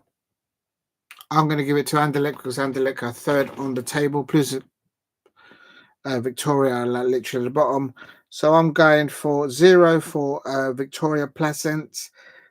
Anderlecht, I'm going to give them 2. 2 to Anderlecht there, and then to secure a top 8 position in there. Hendrik, Frankfurt.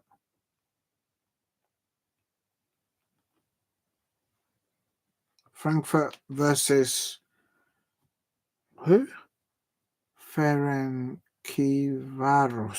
That sounds Greek to me. 6 versus. I'm going to give it to Frankfurt. I'm going to give it to Frankfurt for a 1-0.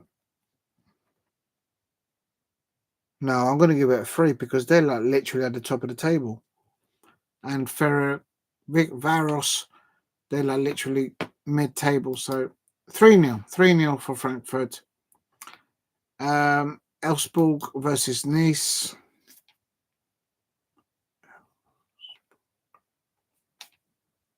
Versus Nice. 25th versus. Wow, Nice are all the way down there. I'm going to give that a 1-1. I have no idea what Elfsborg is. I can find that out tomorrow. Lazio versus Real Sociedad. Oh, that's a big one. They're at the top. Lazio. Remember when Paul Gascoigne went there? Versus La Real Sociedad. They won recently. Oh no, they were winning and then they lost against was it Real Madrid or Barcelona? They completely bottled it. I couldn't believe it. I think it was against Barcelona. It was just so sad. So see that I could see the pictures of the Real Sociedad fans going. Anyway, I'm going to give it to Lazio. I'm going to give Lazio 2, Real Sociedad 1. I think Lazio might even score a few more goals than that, but they might be resting players because they are, if I'm not mistaken, they're top of the table. Yes, they are. They've played 6 and they're on 16 points. They're absolutely flying at the moment. Please hit like and subscribe at Diego C. Palace. Quickly doing the last. Nearly got a few more to do. Ludogorets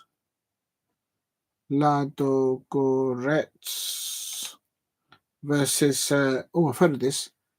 Midtjylland. Quickly, they are 24th and 32nd. So they're both out of it, as far as I'm concerned. I'm going to give it to Ludogorets 1-0. And then it's Manchester United. Manchester versus Rangers. I don't know why all day today I thought that they were playing at Rangers at Ibrox, and it turned out to be they're playing at Old Trafford. Rangers. Oh. Well, I'm going to leave that one to last to predict. And then you've got PAOK versus Slavia Prague. Please help me get to 10 likes if you can in the chat, if there's anyone still out there. But if not, no worries. But if you're watching the playback, please hit like. Just doing my predictions quickly for tomorrow's UEFA Europa League. PAOK on 23rd, Slavia Prague on 29th. So it's like, why are they even playing?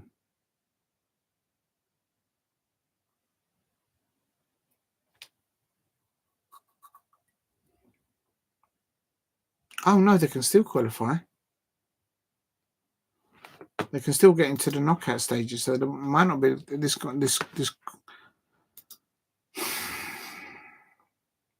I'm going to give it to PAOK 2, Slavia Prague 0. And we'll better be quiet and upset the neighbours. Riga's FS versus Ajax, of course, of the Netherlands. Why is Ajax not in the Champions League?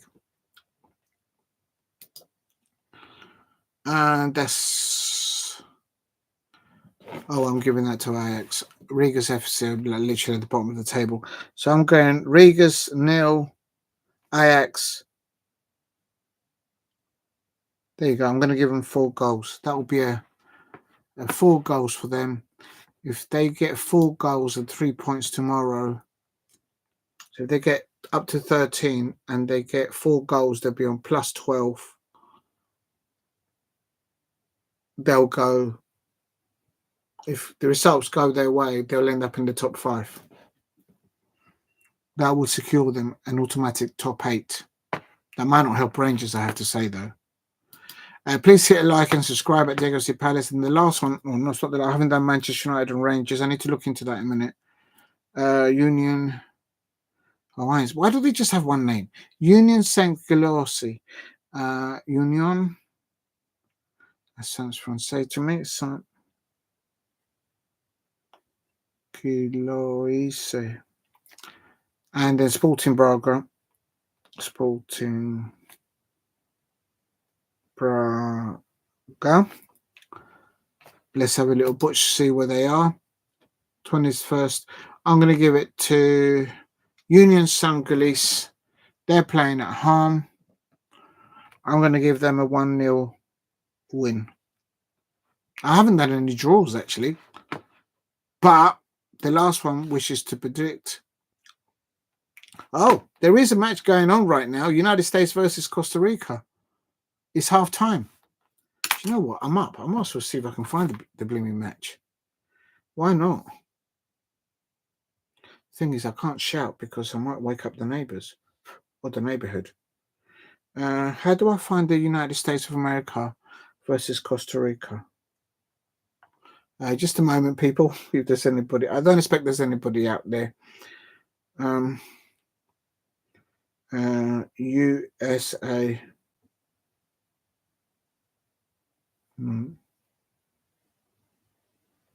Oh, let me put USA versus Costa. Blimey, I'll spell right.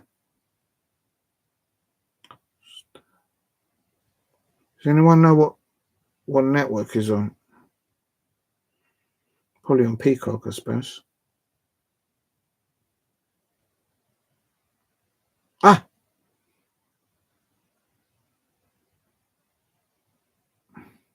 Oh, I've got it.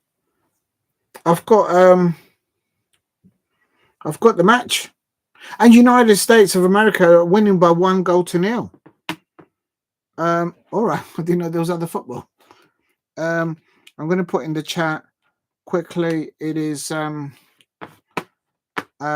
doing, so people can see, now watch along for USA.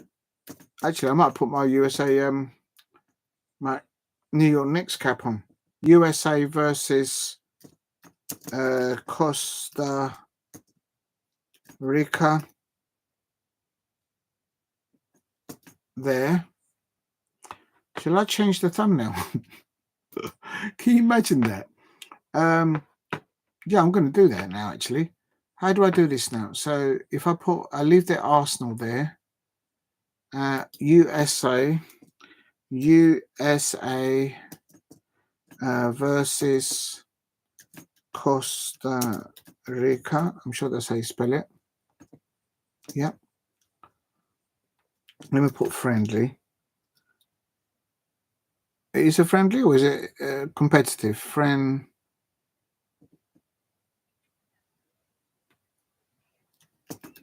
Friendlies.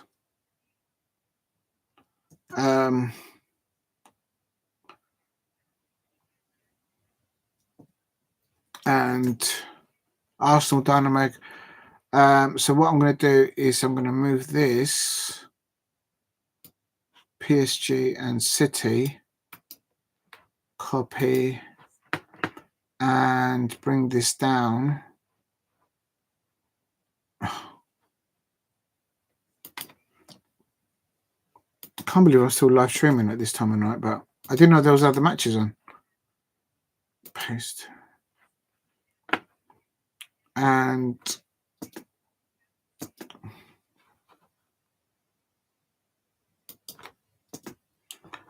PSG and Manchester City.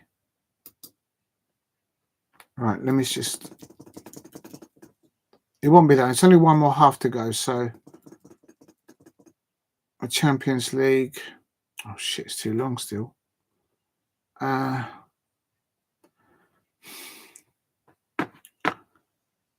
Champions League.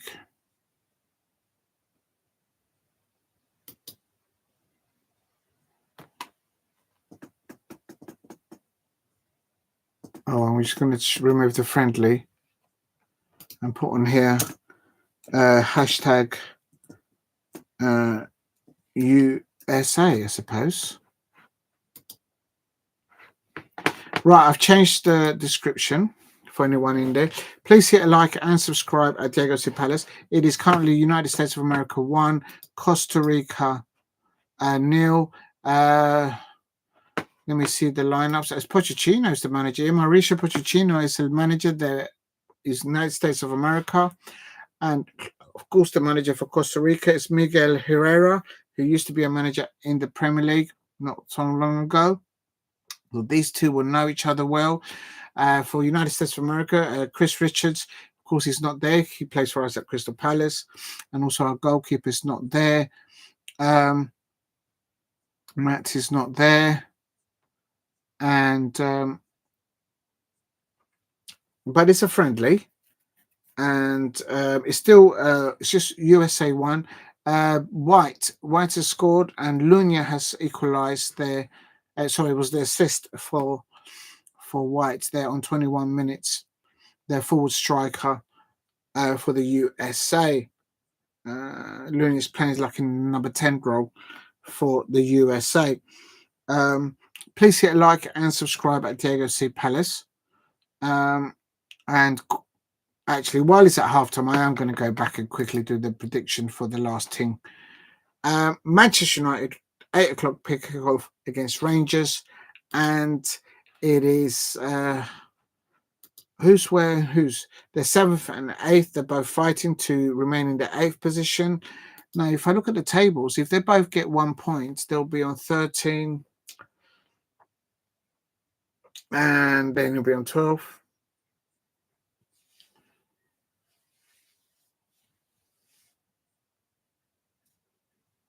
No, I'm going Manchester United 2, Rangers 1.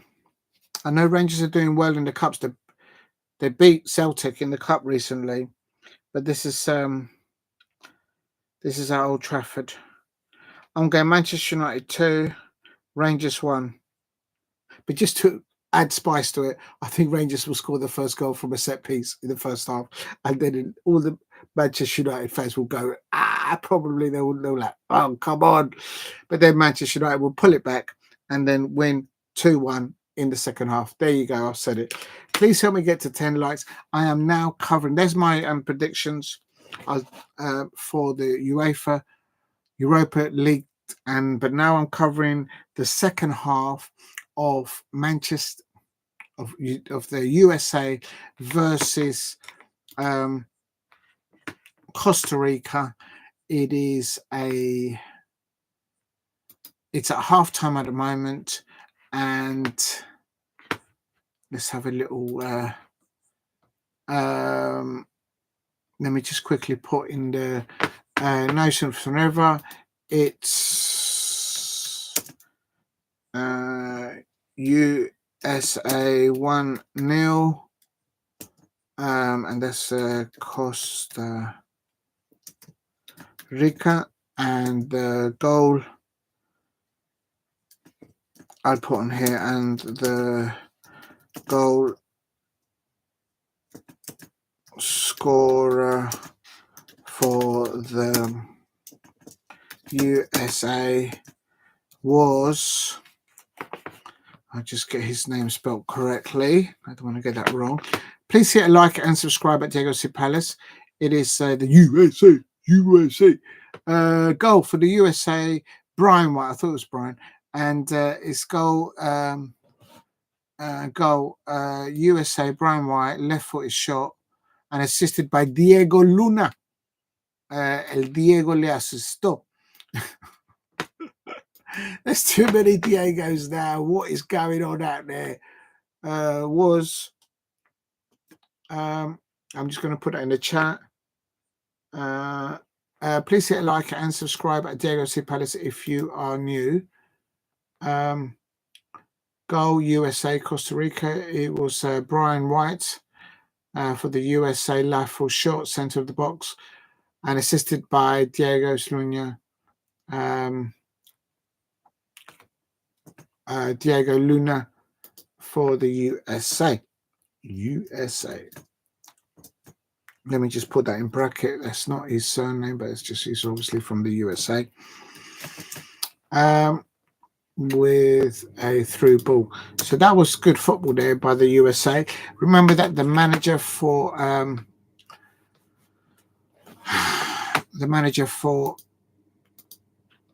United States of America is Mauricio Pochettino. So good luck to him. And the USA is a friendly, so it is what it is. But it'll be interesting to see United States, America. Manager is Mr. Mauricio Pochettino, and the manager for Costa Rica is Miguel Huera, who was recently in the Premier League. Copy.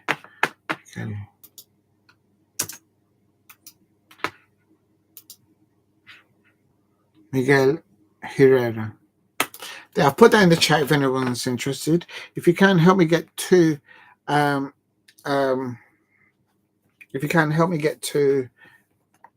10 likes.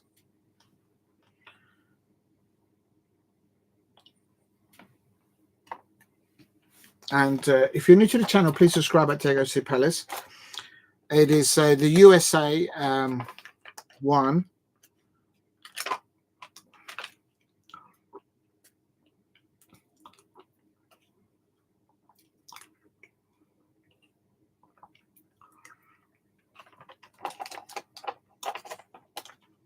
Just having some organic Greek yogurt. Right. Who am I supporting? I'm going to support America. Sorry. I've been to New York. I've been to... Let's see what's going to happen here.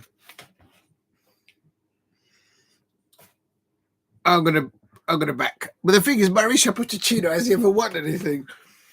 Oh my God, let's not bring the Top the Hospital fans back into it. There you go. I've got my New York Knicks cap on. And I've also bought this in New York back in the day. I love this one as well. But there you go. Or you know what? No, I'm not going to put the New York Knicks or the New York one. I'm going to wear my cowboy hat. Right. Don't know if there's anybody out there, but it is. It's still half time. It's a friendly between the USA and the goal scorer for the USA was Brian White, and Mauricio Pochettino there with a win thus far. It's at half time. We're just waiting for...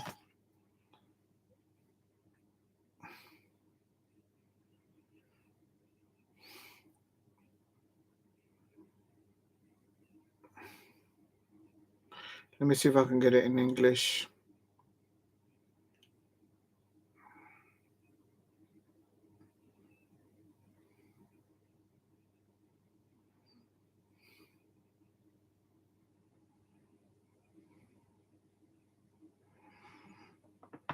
Well, here we go. I'm just going to look at it there. I'm going to try and get the lineups, actually. They haven't risked them out.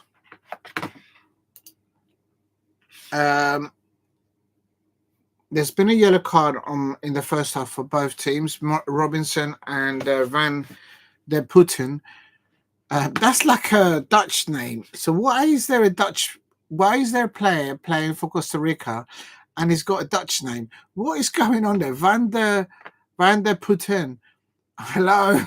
What is going on? I'm not getting involved. I'm not going into politics. I am not getting into politics. But anyway, he's received a yellow card on 39 minutes, like literally for Costa Rica. They've got Mauricio Pochettino has gone with Stefan in goal, Robinson, Zimmerman, Ream, and De Juan Jones as a back four. In the midfield and the pivot, he's gone with Kramashi and Eleni in the number 8 position, in the mid pivot in the midfield. As the wing backs, he's gone for Vasileve, Diego Luna as the number 10, and Gutierrez on the left-hand side wing. And up top, he's gone for the goal scorer of the first goal for the USA, Brian White. And just going to quickly check. Oh, that's not right. Oh, no, that's not right either. So let me get rid of that. Let me get rid of that.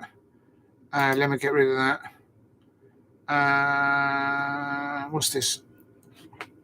Let me go to Google. I just wanted to find out where Ben White's actually... not Ben White. Brian White plays for. I don't know. Brian White.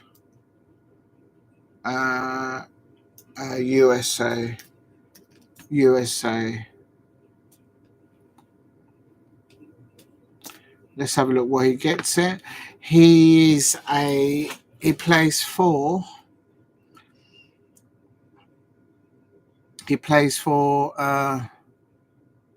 he's a striker. That's right, he's a striker, and he's playing for Vancouver Whitecaps. He's currently playing as a forward for Vancouver Whitecaps, and he's in the national United States of America national team. So there he is. Please hit like and subscribe at Diego C. Palace. I'm also going to do it in Spanish. El que ha metido el gol para América es un jugador que juega por el equipo Vancouver Blanco Cachucha, o no sé cómo se dice, Vancouver Whitecaps. Aquí están en inglés. Y él fue el que metió el gol, el que le asistió a meter el gol a Brian White. Fue el jugador que se llama Diego Luna. So the player that scored for the USA in the first half was Brian White, who plays for Vancouver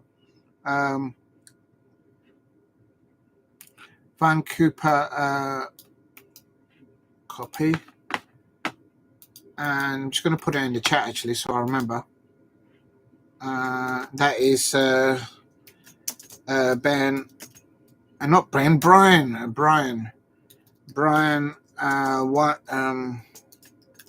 I don't think he's played in the Premier League. And Diego, what's his name? Diego Luna. Vamos a ver dónde él juega. Diego, por favor, si tú eres nuevo, suscríbete a Diego C. Palace. Por favor, hit a like and subscribe at Diego C. Palace if you're new. Diego Lunes. ¿Lunes o Lunas? No, Luna. Si no le cambiamos el nombre al señor. Luna. Diego Luna, USA. And él juega, hoy tiene tattoos en todo lado el hombre. Pues a ver, muestra a ver. Él juega, fue nacido en California y se llama Diego Luna. Se llama Diego Ángel Luna y juega al momento como una wing, si es correcto, al lado Real Salt Lake. For Major League Soccer Club Real Salt Lake. Actually, you know what? I'm going to put it on here. He plays in the midfield and a winger. Copy. I'm just putting it in the chat, so if anyone wants to have a look and interested, they can have a butch. And when are these guys actually going to play? Are they still on half time? How long is this half time? Is it more than half an hour? Because I'm sure that's more than 15 minutes. I'll put that in the chat if anyone's interested. Please hit a like and subscribe at Diego C. Palace. This is a friendly between the USA. It is still half time. What are they waiting for? Are they like having food or something? Por favor. ¿Cuándo van a comenzar el partido? Estoy esperando para ver el partido, a ver cuándo va a comenzar la segunda parte. Al momento están en el estadio que se llama Interco Stadium. No sé dónde es eso, de realidad. En qué parte. No sé si están en el este. Muestra a ver qué está pasando aquí. Todavía están en mitad de tiempo. And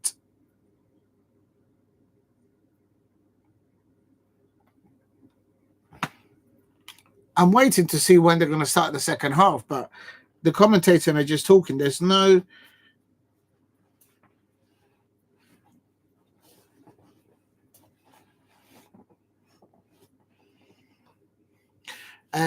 if you're new, please subscribe at Diego C. Palace. Help me get to 10 likes. Si tú eres nuevo, por favor, ayúdame a llegar a los 10 gustos de hoy. Al principio hice mirando los partidos de la Champions League. Comencé con Arsenal contra el equipo de Dinamo Zagreb, donde Arsenal ganó 3-0 contra Dinamo Zagreb. Buen partido, pero para mí el equipo Dinamo Zagreb no utilizó nada, no estaba atacando, en realidad no tenía suficiente posesión del balón para atacar los jugadores en posiciones difíciles contra el equipo de Arsenal, pero Arsenal ganaron 3-0. Yo había predictado Arsenal que ganaran 2-0, pero ganaron 3-0.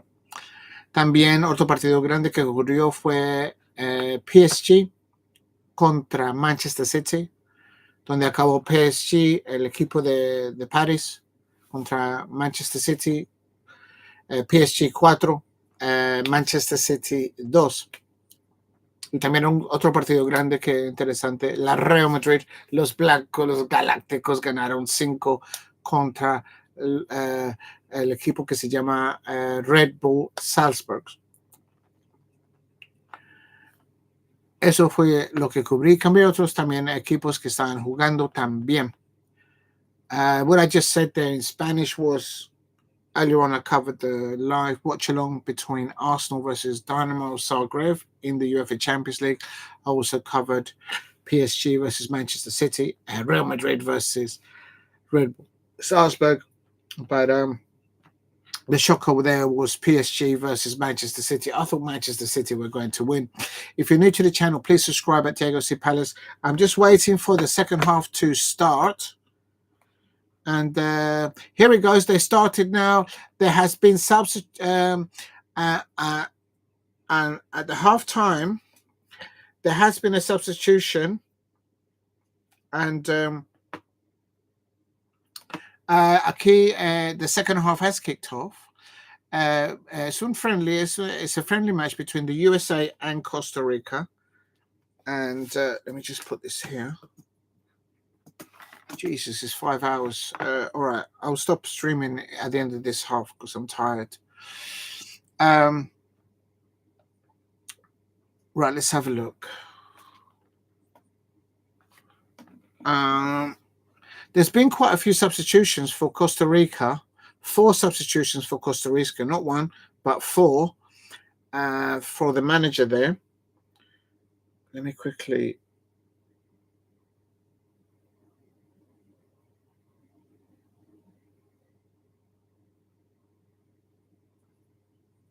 I'm going to try and find out where the manager for Costa Rica actually managed. I know he's managed in the Premier League, certainly in the Championship. I recognize that name. If you're new to the channel, please subscribe at Diego C. Palace. And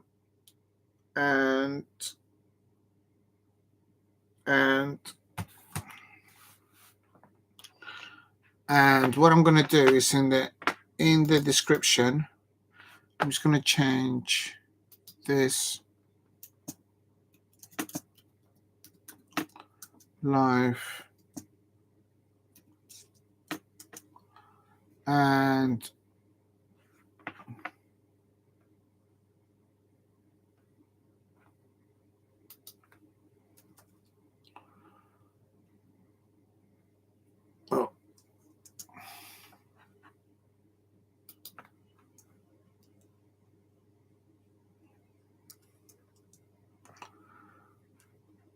there we go. I'm going to just change the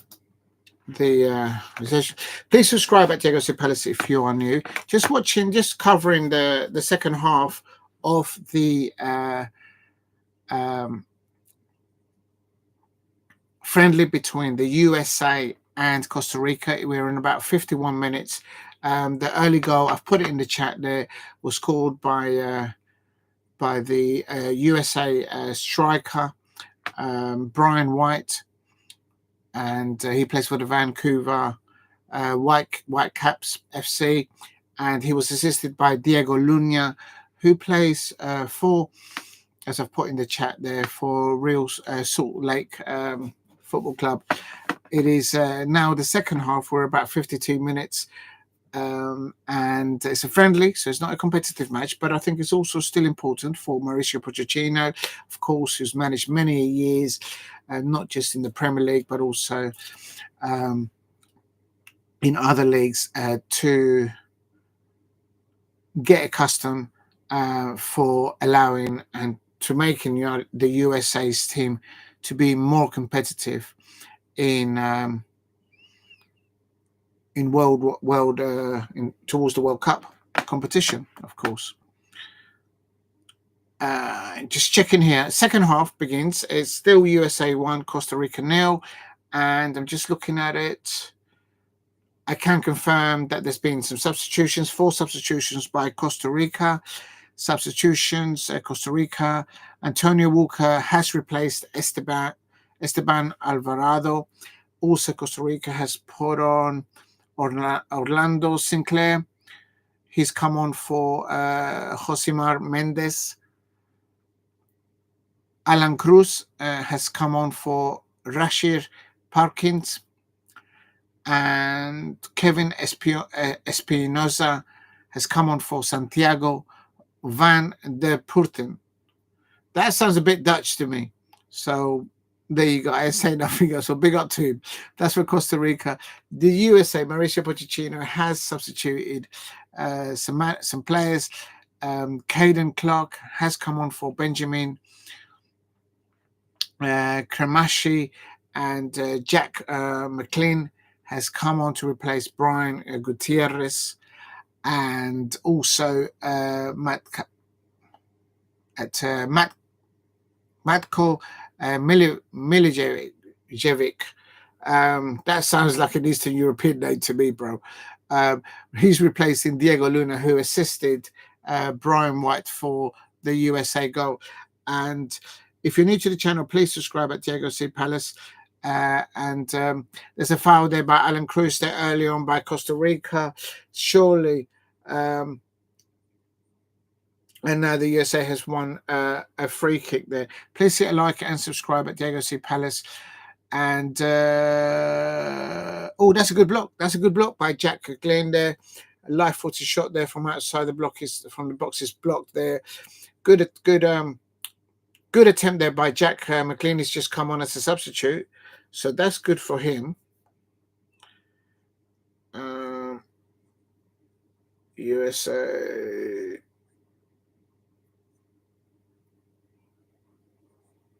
No, that's not working there.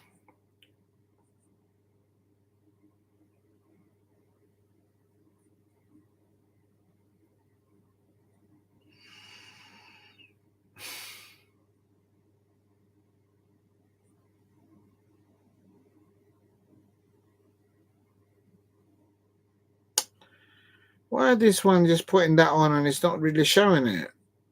That's absolutely annoying, man.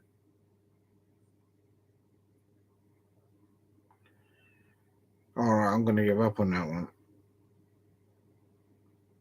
Oh, that's so annoying, man.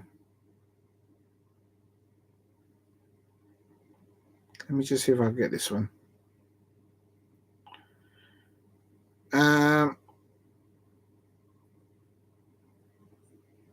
That's annoying there, man. I thought I had it. It's just logged me out, so I can't see it now. All right, it is what it is. All right, please subscribe at Diego C. Palace here. Just doing a live watch along there. If I could get logged back in. United States of America or USA versus Costa Rica. Brian White has scored there 21 minutes, assisted by Diego Luna, I should say, of Salt Lake Football Club. And it's important that well, the thing is with friendlies, I never think that friendlies are the same as competitive football, whether it's international friendlies or pre-seasons before a pre-season. It's about two things, in my opinion. It's about the players demonstrating what they're trying to do together in training, perhaps doing different tactical plays with their manager, with the coaching staff on hand, and also the manager and the coaching staff seeing how the players respond to what they're asking them to do. And on friendlies, that is what it's about. It's not about knocking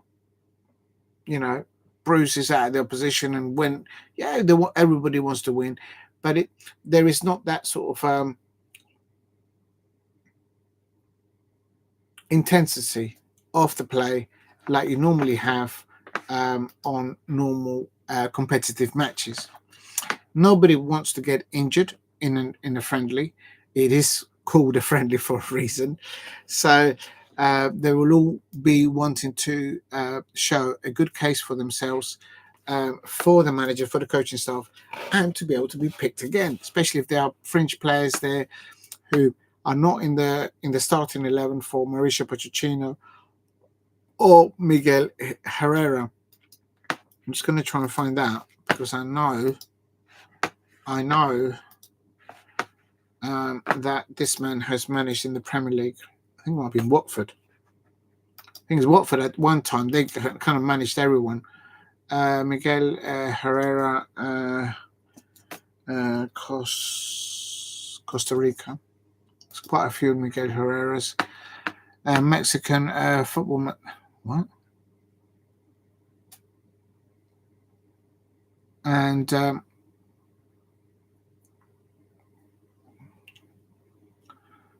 well, they've got that wrong then, isn't it?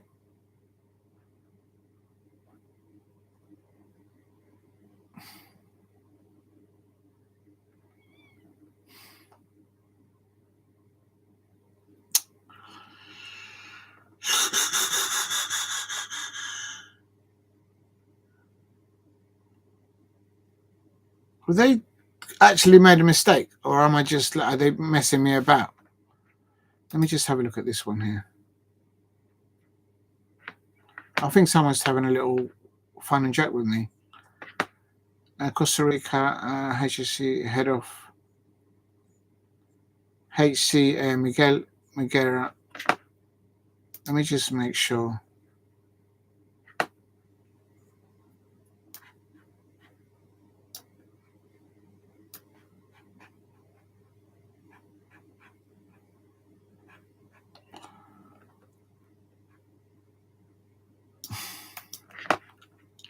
Right, let me just try and get this thing going, because this is not working out.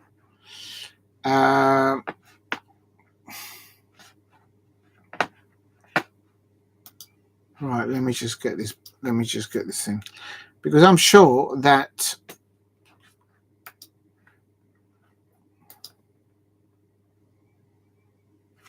right.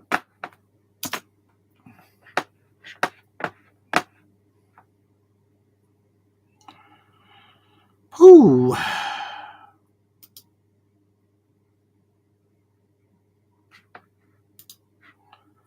It is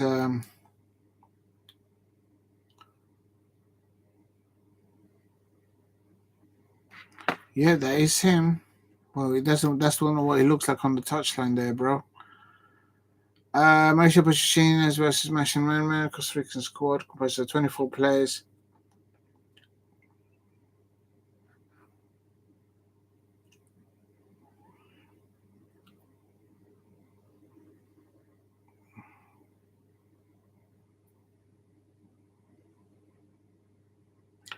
Yeah, this is the first time that Miguel El Piojo Herrera, head coach of the Ticos, takes place.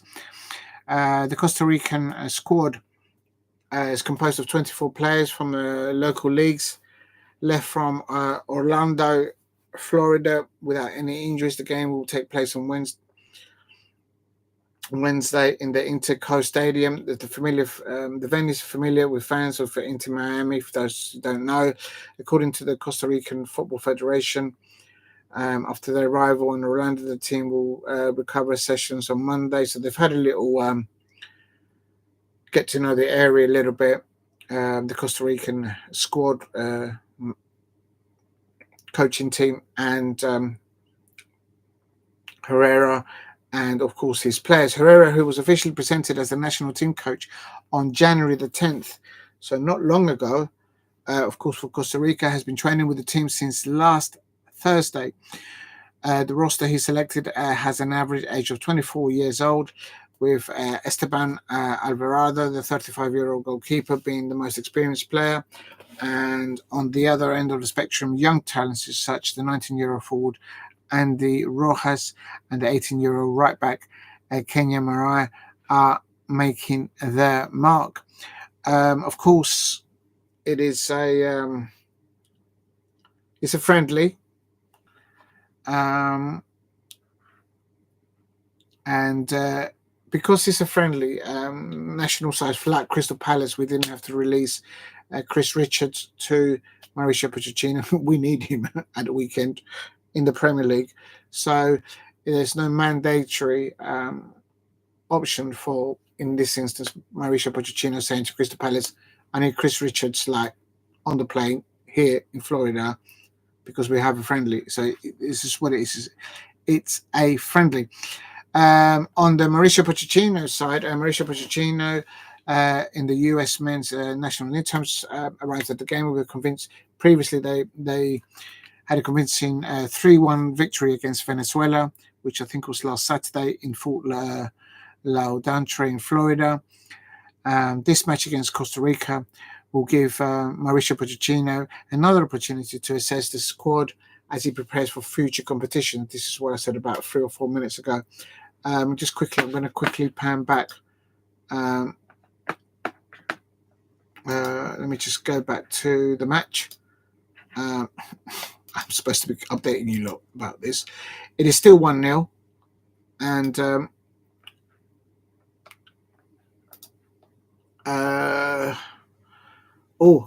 Juan Jones has just won a free kick there in the defensive side of the pitch. There's been another substitution by Mauricio Pochettino.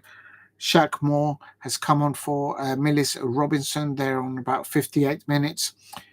And good possessional play there by the USA, but they're not making enough attacking moves, especially from the wing backs across to the center of the box, and causing enough problems for the likes of Costa Rica in the penalty area. And I think that's what they need to do. There needs to be a bit more intensity. But the thing is, when they're friendly, when they've just substituted 3 or 4 players, it's not an easy thing to do, I suppose. But it's a friendly. It's a friendly. Going back to the report I was just reading, for Herrera, this debut, of course, it's not just a friendly, but it's a chance. I'm talking about the Costa Rican manager who's just taken over on the 10th of January, so less than 15 days ago. His debut represents, it's not just a friendly, but a chance to begin to build his project and showcasing his vision to the Costa Rican national team. Facing a well-prepared US side will be undoubtedly a test for the character and strategy for the Mexican coach. Of course, Herrera is from Mexico and prepares his side undoubtedly for the test of character and strategy. And it's about using the few experienced players that he has available for Costa Rica and mixing them up with the ones with more experience, like his goalkeeper. That's what he needs to do. It won't be an easy task, but we'll see what happens with Miguel Herrera, to see what happens with him there, if he can be. But I don't think he'll be judged too much on this friendly. For a friendly, Ferran Fareon has just literally chopped up Matko Milijevic. It's just took his left leg out literally on 64 minutes. So out comes the yellow card for Ferran Fareon. He gets a yellow card. So it's supposed to be a friendly. There's quite a few handballs there, a few fouls there in the first 60 minutes. And it's supposed to be a friendly. Do you know what I mean? Calm down a bit. But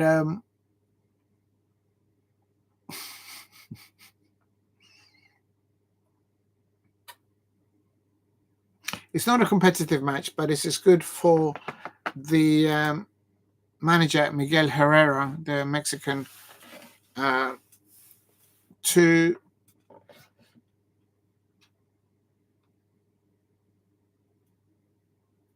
get to know his players. And as I said earlier on, it's an opportunity for coaching staff and new managers. Marino Pochettino is not new to the USA side, but it's a good opportunity for them to develop what the ideas that they have as coaching staff towards their players and to see how they respond. There's pride at stake. USA versus Costa Rica. There's a bit of banter there. Please hit a like and subscribe at Diego C. Palace if you are new. Just a few more minutes left on this match. I'm going to keep on to it, and then I'll stop when the match finishes.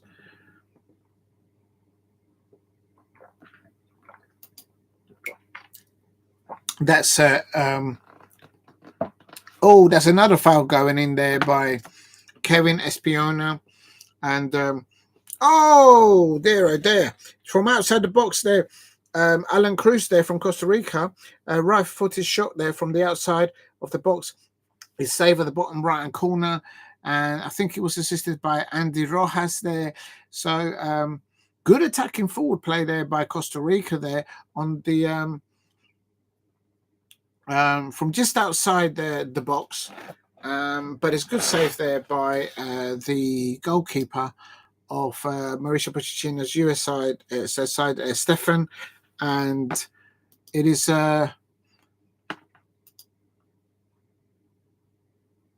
good attempt by Costa Rica against the flow play. But I have to say, the Costa Rican players are a bit more physical than the USA players. It's supposed to be a friendly.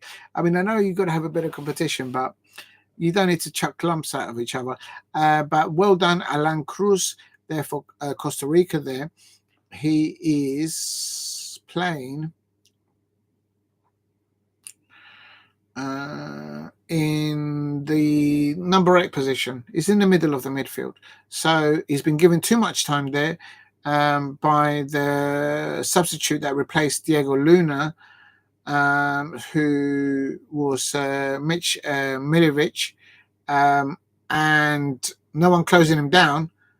And he nearly scored there for Costa Rica, but good save there by the USA goalkeeper. And ouch! That's a foul, man. It's supposed to be a friendly. Kevin Espiona is just chopped up. The Juan Jones, he wins a free kick, obviously, for the USA on the left-hand side of the pitch. It's supposed to be a friendly, and there's some tackles going in, and I'm thinking that someone's going to come out injured there. I mean, por favor. Oh, my days. Oh,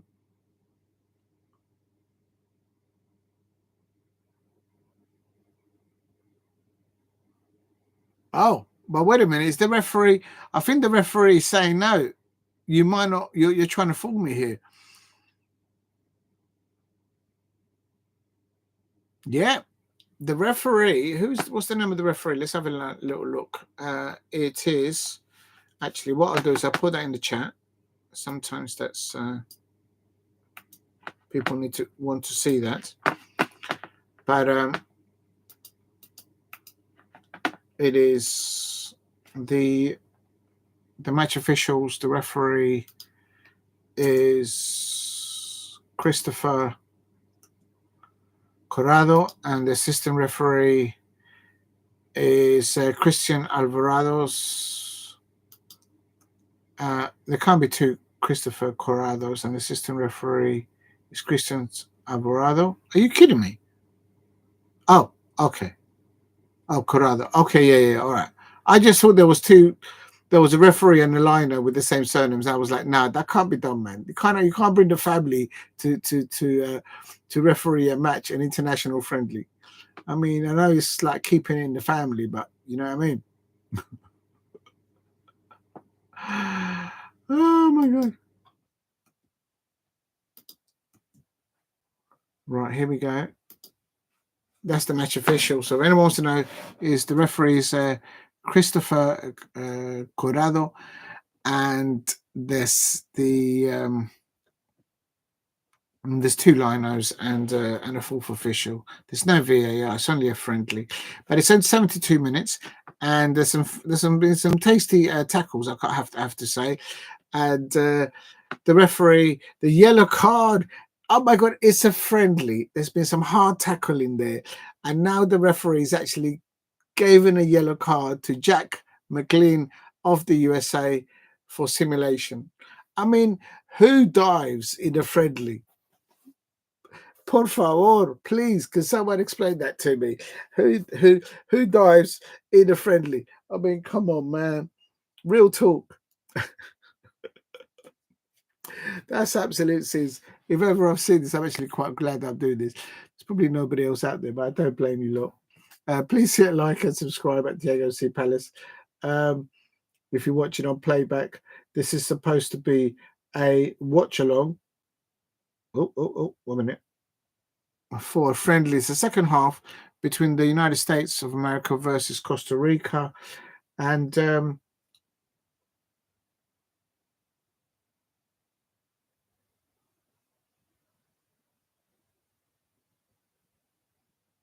we go. If you haven't liked, please hit a like and help me get to 10 likes.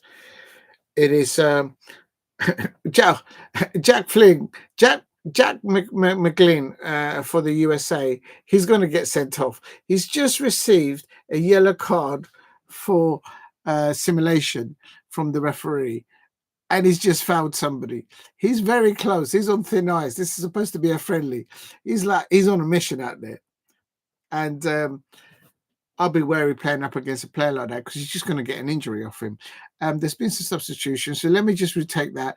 At halftime, it was USA 1 and Costa Rica 0. Brian White scoring on 21 minutes with an assist by Diego Luna. And Luna was substituted at halftime, there and thereabouts. And as I can see it, Brian White is still on the pitch. And McLean came on at half time for Gutierrez, and since then he's been yellow carded, and he's actually received that yellow card for simulation in a friendly. I mean, come on, please. Oh my days, Mauricio Pochettino was just thinking, please, I don't want to get any red cards. I wonder if anyone gets a red card, does that count against a competitive match? If it does, oh my God. So it's there's been some more substitutions. I'm just going to read them out to you lot in case you want to know. Costa Rica have brought on another substitution. Antonio Hernandez has come on.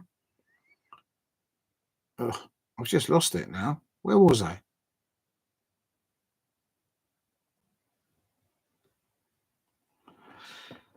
Antonio Hernandez has replaced Andy Rojas, the youngster. He's a very good prospect for Costa Rica.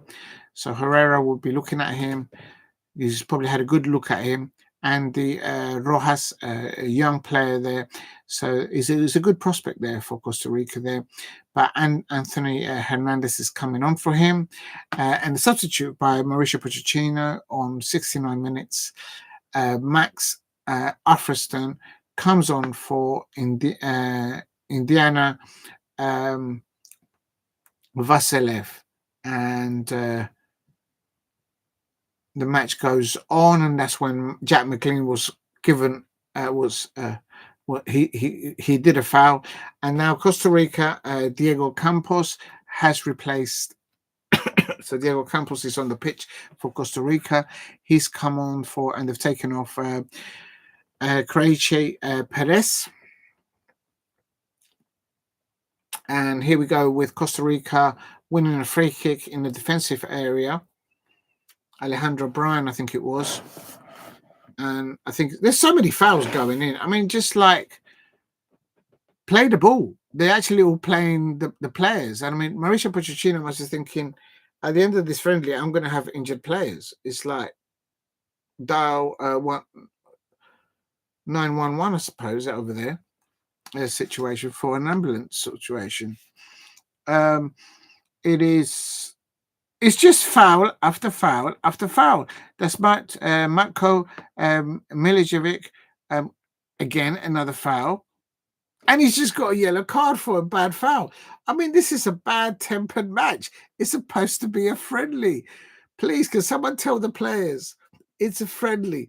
I mean, for goodness sake, you don't want to get injured and go back to your national team, to your clubs, and go back with half a leg missing. And also, you want to show your manager, especially the Costa Rican players, because their manager, Herrera, has only just been appointed, like literally 14 days ago, or something like that. It was appointed on the 10th, not long ago. And now it's a foul by a Walker Zimmerman, the defender of the USA. Oh my God. That's all 73 minutes. And players going on. Literally, there's within every minute, somebody is fouling somebody else. And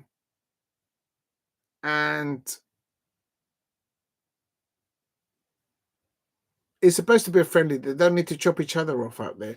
Please hit a like and subscribe at Diego C. Palace if you are new. And if you're watching on playback, please try and get me to 10 likes. That will be amazing if you could. Let me just see if the thing is...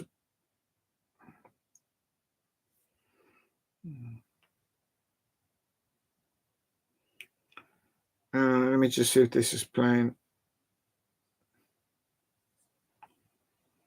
No, it's not.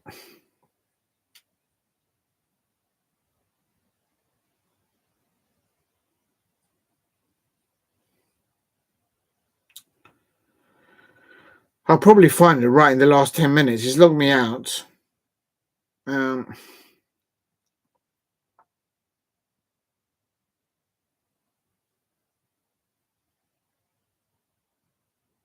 Unbelievable. Yeah.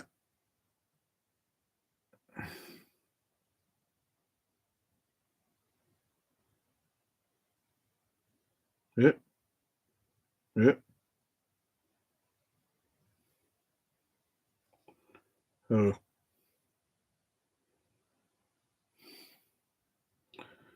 I'm not getting any luck here. All right, never mind.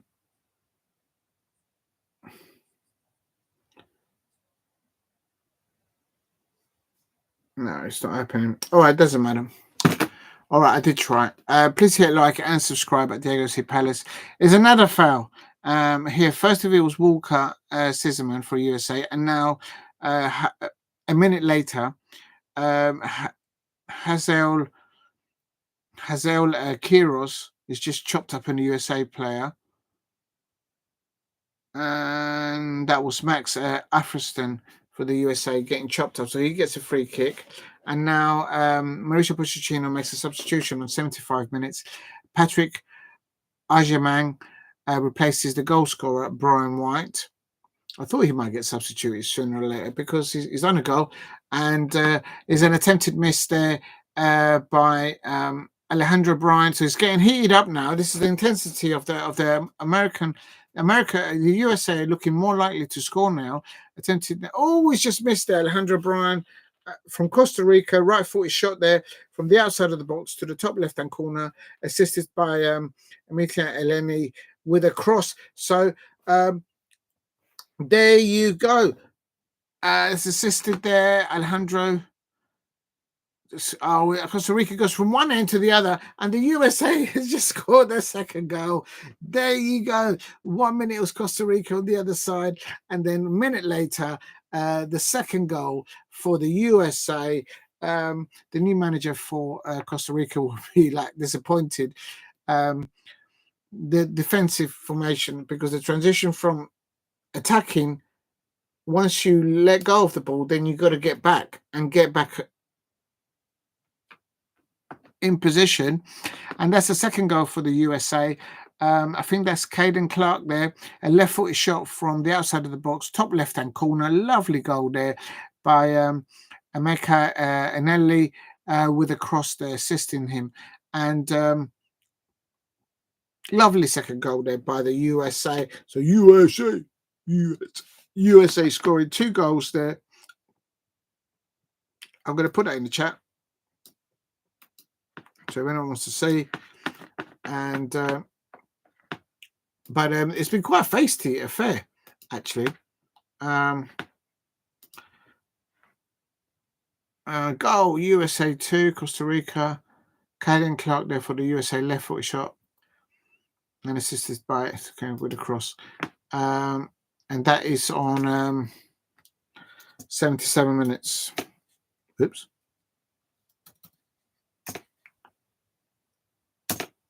There you go.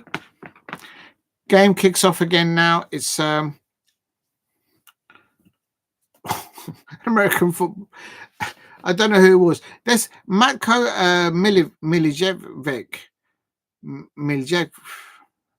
Matko Miljevic for the USA.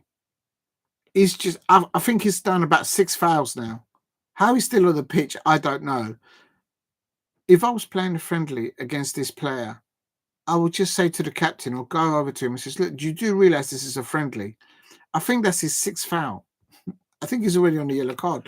I think he's on a yellow card already. He's lucky to be on the pitch. It's supposed to be. Let's have a look. No, he hasn't received it. He came on at half time and maybe he was pissed off. He replaced Diego Luna, who assisted Brian White for the first USA goal. But since coming on at half time, this lad, oh my God, Matko Milijevic, he's had about 4 or 5 fouls. Please help me get to 10 likes if you can in the chat.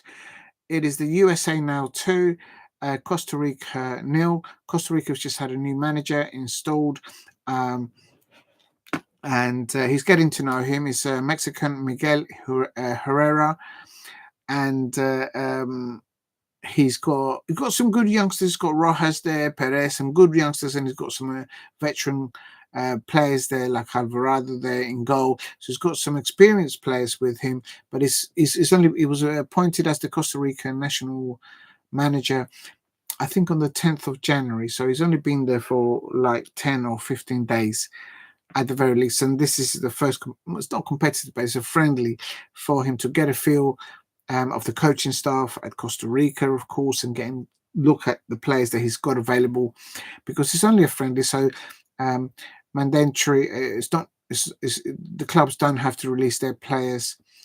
But there's been some serious fouls, I have to say, in this match, and the one that's been done the most, and it is.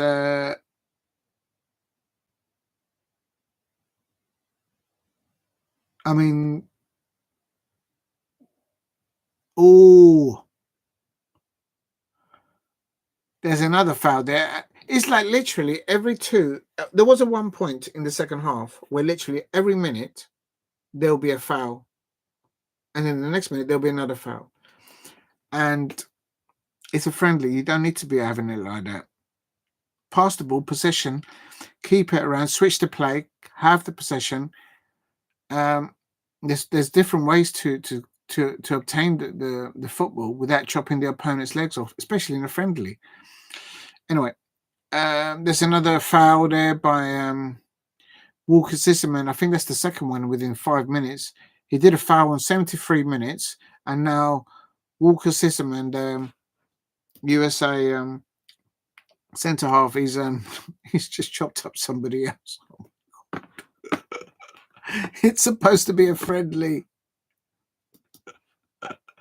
Oh my days. Anyway, but it's nearly going to come to an end because I need to stop streaming. I'm streaming now for 6 hours. It is Mauricio Pochettino, the manager of the USA, and the new manager for Costa Rica, Miguel Herrera, the Mexican. He's getting to know his players, his young players there, but they're losing 2-0. The first goal was by Brian White, assisted by Diego Lunas. And the second goal there, I've just put it on the chat if anyone's interested. Second goal by the USA against Costa Rica. Caden Clark, he left foot shot there from outside the box to the top left-hand corner, and he was assisted by Amenka Eleni with a cross on 77 minutes and thereabouts.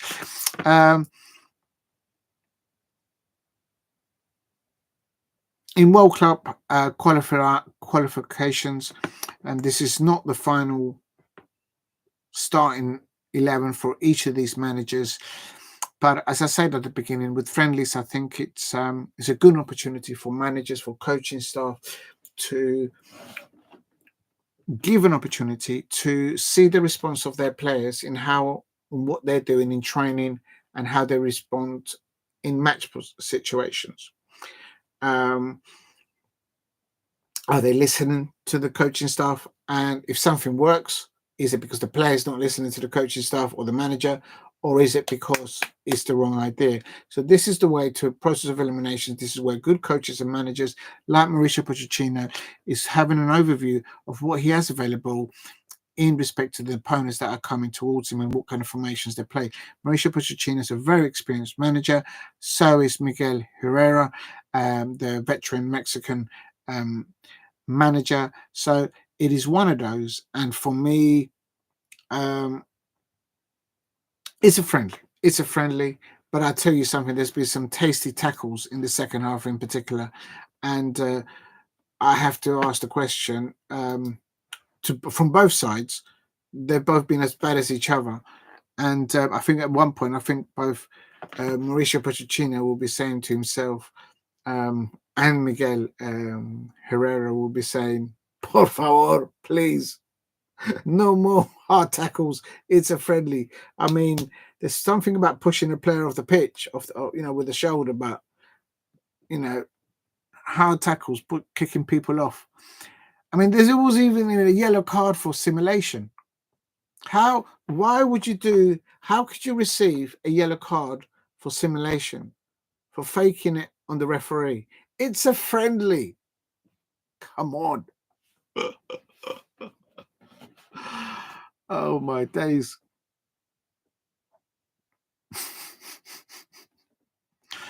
When I saw that, I just was thinking, nah, man, come on. There's no need for that. Real talk.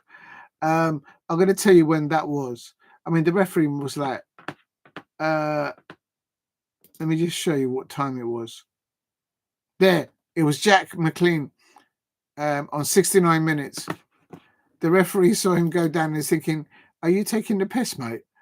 Are you taking the piss? That's what the referee must have said. And I'm thinking that was on, did I say 69? Let's have a look. Yeah, it was on 69 minutes. Jack McLean for the USA going down, and the referee thought, you what? Come on, man, it's a friendly. You don't need to try and get one over the referee. Oh my days. And they're winning anyway, so why do it? It just doesn't make any sense. It could be maybe he was just trying to avoid a harsh tackle on him. It could be the case. Jack McLean, I've got a feeling he came on as a substitute. He didn't start. Yeah, he came on at half time for Gutierrez, the left winger. So he's playing along that left-hand side, and he's getting touched and he's going up like a salmon and falling down like a red salmon. And I'm thinking there's no need to do that. It's a friendly. I don't think I think receiving a yellow card for simulation, that won't impress the likes of Mauricio Pochettino. Believe me. But maybe that's part and parcel of the matches there out there. So you've got to take it with a pinch of salt, I suppose. But I can confirm it is into added time, and it is USA, United States of America 2, a Costa Rica 0, a 21 first half goal by Brian White, assisted by Diego Luna, and in the second half, a goal by Clark, Caden Clark, and he was assisted by Amenka Anelli on 77 minutes. But there has been, you know what, I've lost count the amount of yellow cards. Let me just have a look at this. 1, 2, 3. There's been 3 yellow cards, and quite frankly, there could have been like 4 each at either end. And it's a friendly. There was also a yellow card. Oh no, sorry, take a light. It's not 3, it's 5. So I was right. 5 yellow cards, and one of them was for cheating. And it's a friendly. Come on, please, por favor. But a good turnout there. You have to.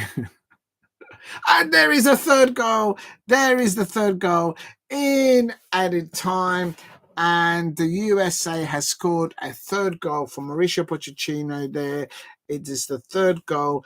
Patrick Agyeman.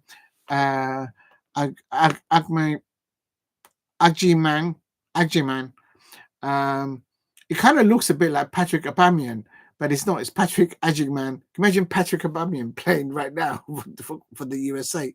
Absolute scenes. Yeah, my grandma was like, you know what I mean? She's just been to Florida. That sort of thing. Oh, my days. But the USA have scored 3 goals. Now, Patrick, I'm going to call him Patrick Aubameyang, but it's not. It's Patrick Agyeman. And let's not disrespect the player. Patrick Agyeman for the USA. A left foot shot there from the left-hand side of the box towards the centre of the goal. And I think it was assisted there by... yes, it's been confirmed now by the Juan Jones with a nice little pass there, making it USA, United States of America 3, Costa Rica 0 there in added time. That's on it's about the 3rd minute of added time, and as I say, there's been some tasty I'm just going to put it in the chat. If you're watching on playback, please subscribe at Diego C. Palace. And also, please help me just drop a like. It all helps attract new subscribers to the channel. And I'm just going to put this on the chat so if anyone wants to look at it. And also, if I want to look at it later on, I know it's there instead of digging it up. And that is the 3rd goal. It looks like the match will come to an end in a moment. But that's Mauricio Pochettino's there.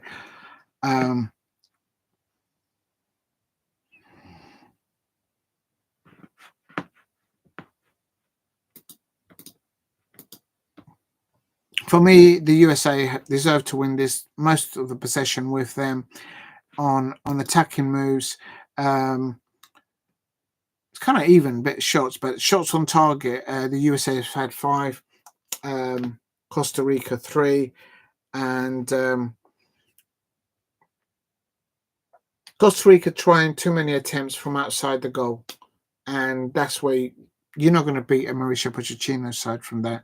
You need to try and play through the lines or go down the wings and cross the ball to a target in the centre.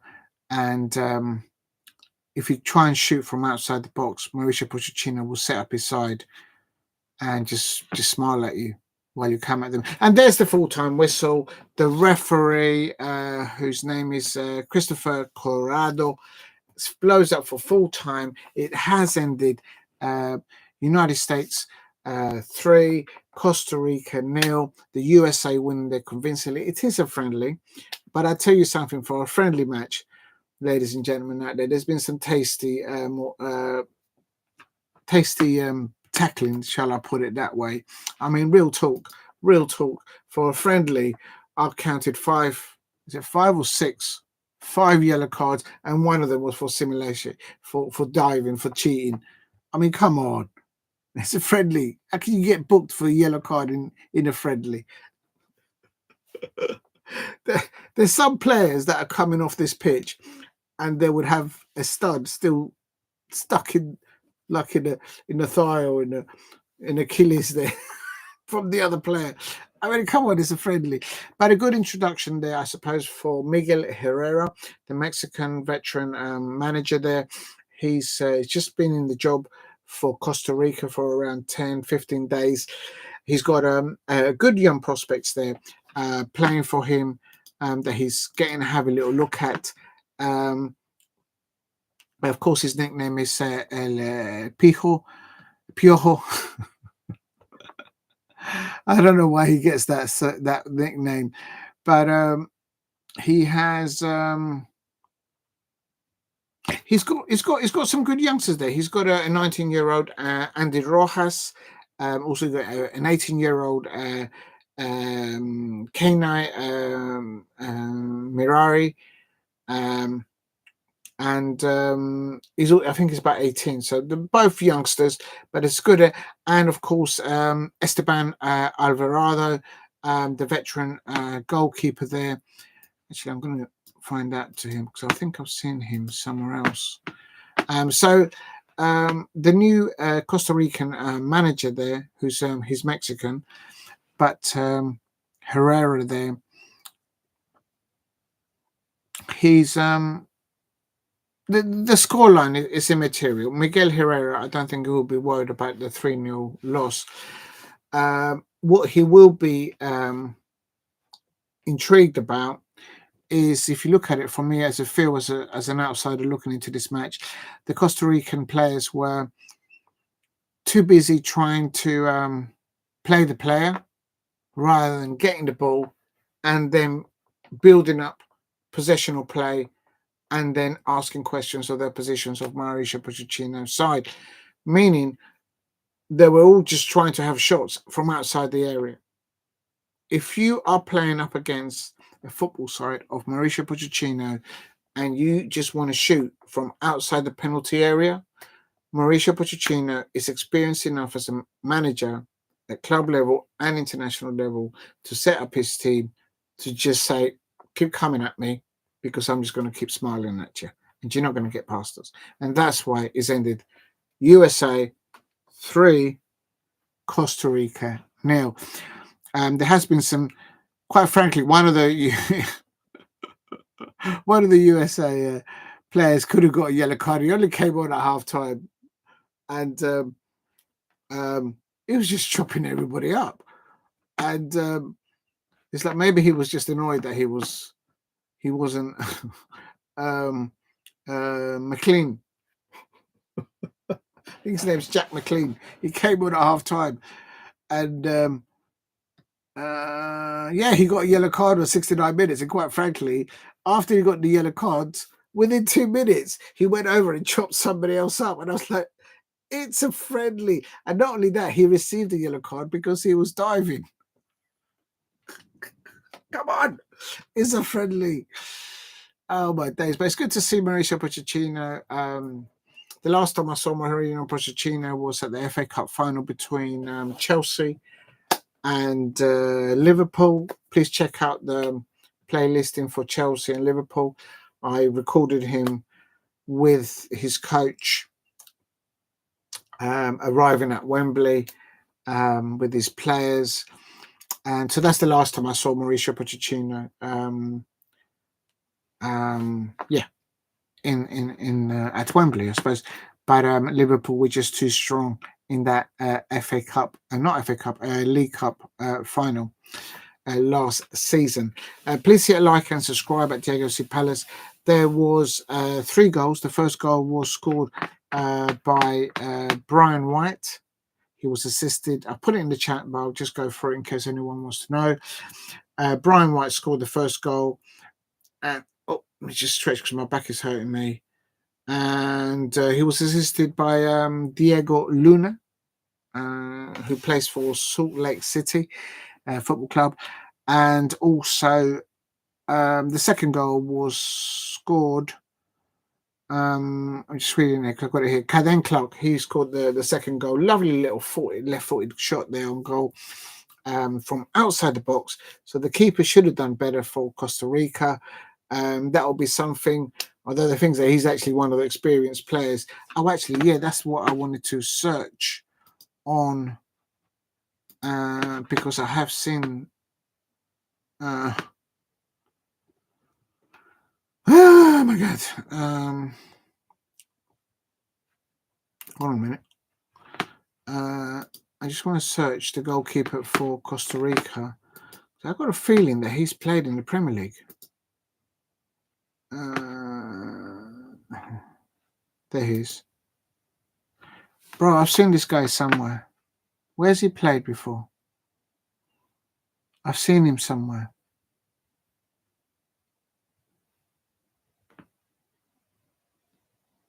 Let me just have a look.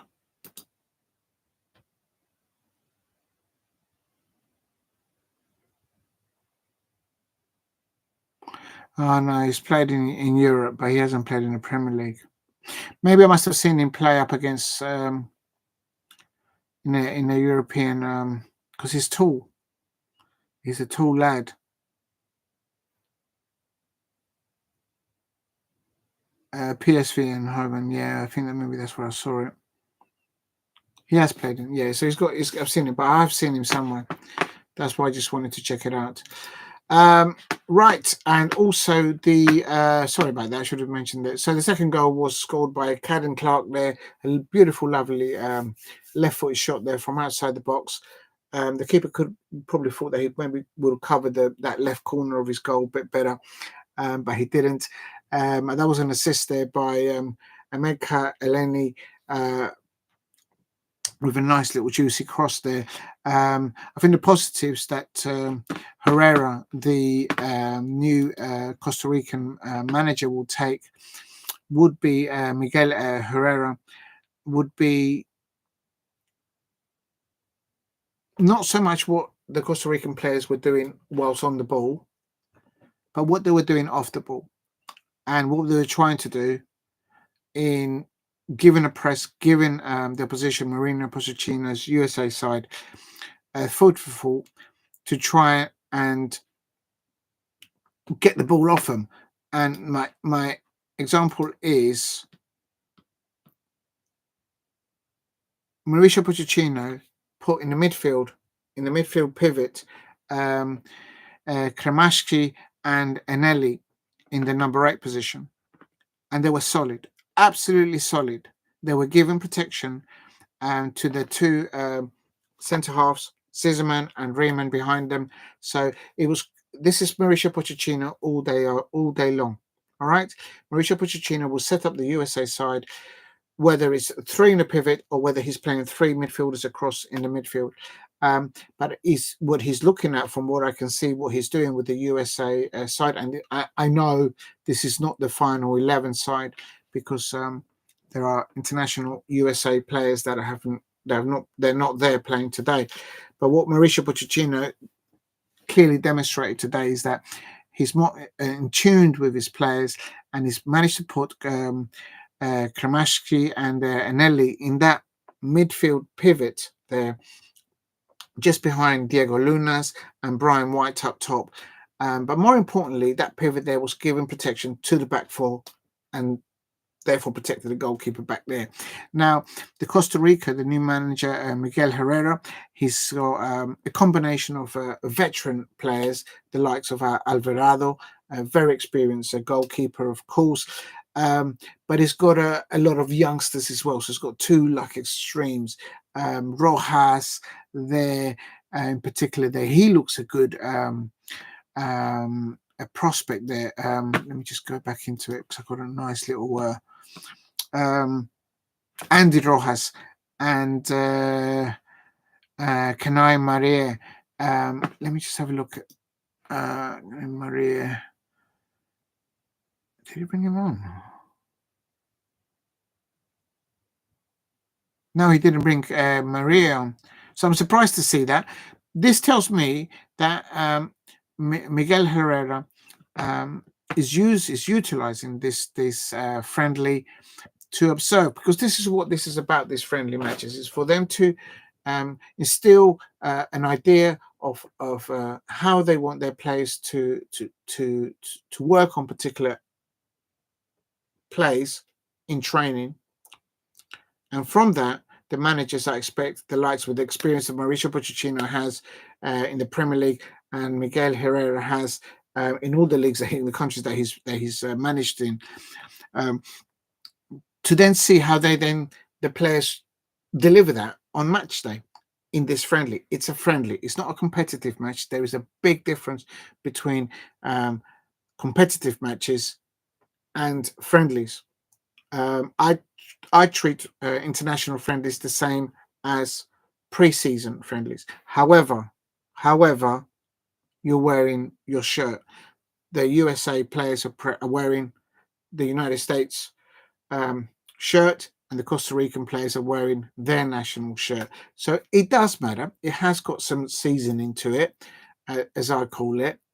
But it's more important, I think, from the coaches' staff, all the coaching staff and the managers appointed, Mauricio Pochettino and Miguel Herrera, to see how their players respond to what they've asked them to do during these types of friendly matches. And from what I can see from the bit at the end of the first half and the second half, is that Mauricio Pochettino, certainly in the last 20 minutes of the first half and into the second half,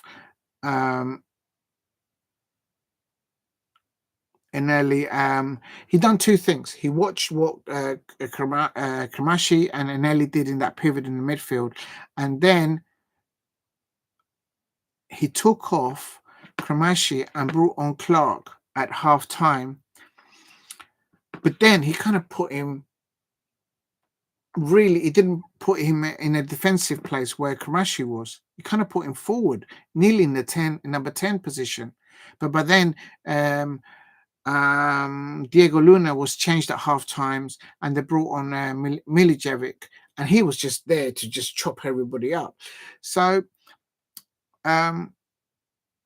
for me, I think in the first half, good protection to the back line from the two midfield pivots of Kramashi and Eneli of the United States midfield there, and not enough experience in the Costa Rican side to not just get the ball off the opposition, but then to just keep it and to pass it. Switch the play. If you're not going, most of their attacking stuff was down the right-hand side.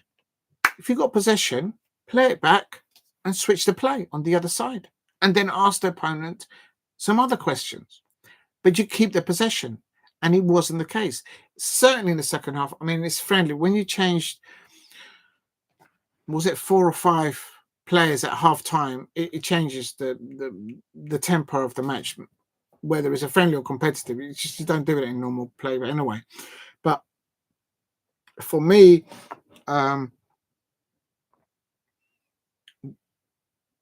there was not enough control of the ball from the Costa Rican side whilst on the ball. But I just got a feeling that that was not really what Miguel Herrera was looking for with the side that he put, because he didn't start with a 3 at the back or a 4. He literally started with 5 at the back. So what that tells me as a football fan, I'm thinking, hold on a minute, this manager is already parking the bus. Literally, Miguel Herrera started with the line at the back. He's parked the bus. And he says, I want to see how my players defend. i.e., what are they doing off the ball? Do they read their position? And if they get hold of the ball, can they offload the ball? If they're in the midfield parkings, is he going to feed, if he's got an eye for a pass, to feed the ball out wide to Brown or to the left to the youngsters, Rojas, there up top. So that's what I think Miguel Herrera was trying to do. But it's still early doors. He's only been through the door for 10 minutes. So it is what it is. But interesting, there were some tasty tackles there. Make no mistake about it, but it ended United States 3, Costa Rica 0. Right, I'm going to end it there because it's coming up to nearly 7 hours of live streaming, and it's been a long day. But I just wanted to check this out to see how Mauricio Pochettino is doing out there.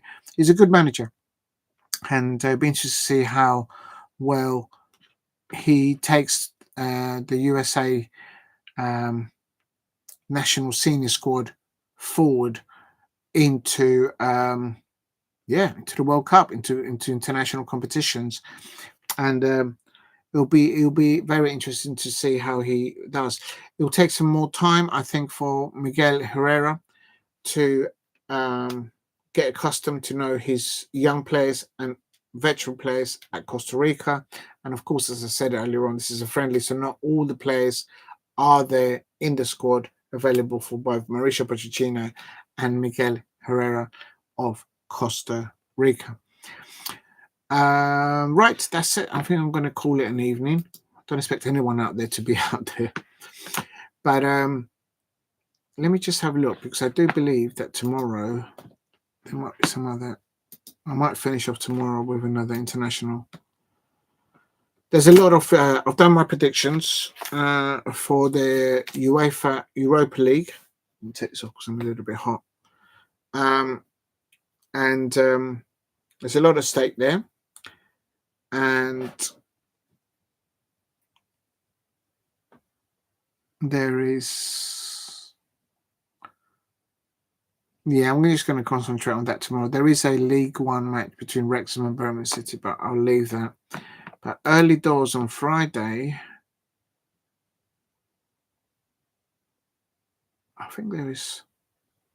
Oh no, I'm thinking of something else. It's okay.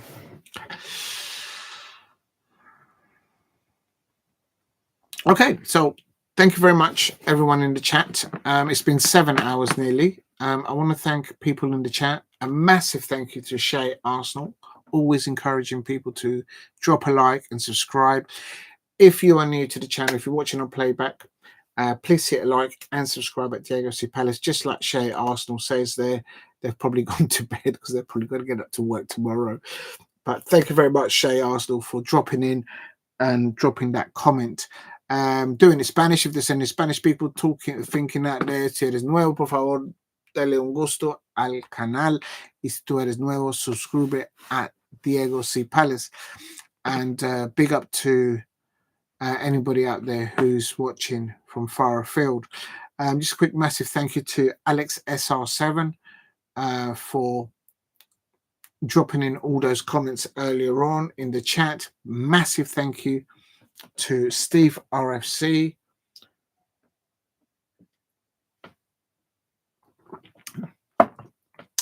For all the comments that you dropped in as well there earlier on. Sam Doe, thank you very much, Sam Doe, for dropping in there earlier doors as well. There were some other people in there. Let me just politely say thank you to them. Some of them were happy, some of them were not. Because of the results that went through. I got nearly all my predictions, all my picks were out the window, even before I got even half through it. A massive thank you to STE for the £1.99 sticker there. He says, for your next pack of Haribos are on me. Thank you very much, ST. I don't expect you to be there. I expect you've got to get up early tomorrow. But thank you very much for doing that, $1.99. That all helps the channel. I'm really grateful for that. Thank you very much, STE. And also, but anyone but Arsenal. He doesn't want Arsenal to win the Champions League. He's a Chelsea fan. It's a Chelsea fan. I don't understand it. Chelsea versus Arsenal. Well, I just stay out of it. I just don't.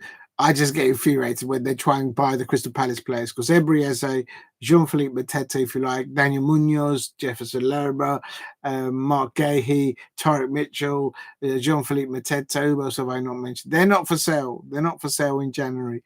Who else was in the chat? There were some other people. Koka Navak. Yeah, I can't pronounce this thing. Kokanayak. Thank you for dropping in. And also, who else do we have in there? Shay Arsenal, thank you very much for dropping in. And are you happy with the Palace prediction I've done? Oh my God. Let's not go back into that. We'll be here all night. 6 likes away from 10 likes. Thank you very much, Shay Arsenal, as I say, for doing that earlier on, encouraging people to drop a like. And there's the predictions from Shay Arsenal there. I can't see anybody else. Oh, I think Hano11 came in the chat. I'm just going to quickly check. I'm sure that he always does. He's a Crystal Palace fan. I think it's a he. Oh, that's it. That's as far as it goes back. He won't let me go back any further. So I'm not sure how. It is 7 hours long, so maybe that's why he doesn't let me do it. Right, I'm just going to go to the top. Right, good. There's nobody else there. Right.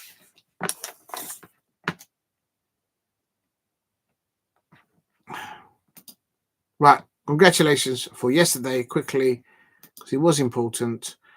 In the Women's League Cup, it is Chelsea versus Chelsea 5, Durham 0, Manchester United 1, Manchester City 2, Brighton Hove and Albion 0, Arsenal 4, Tottenham 1, West Ham United 2. That was in the Women's League Cup quarterfinals.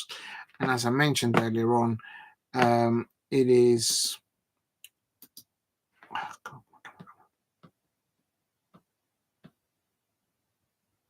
There it is. Just want to confirm. Actually, you know what? I'm going to put it in the description because there it is. I need this as a reference. Copy. I'm going to put it in the chat. This is not just for anyone out there who's interested, but this is the League Cup for the women's in the UK.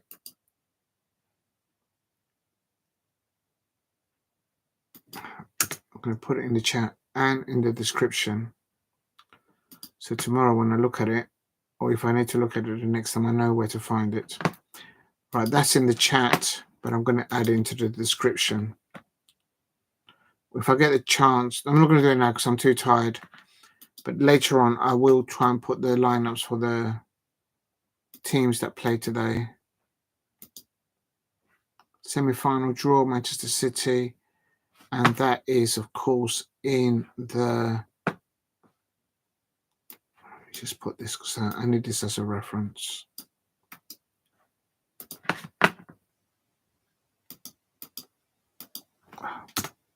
And then I'll call it quits for today. Okay. That's saved in the main.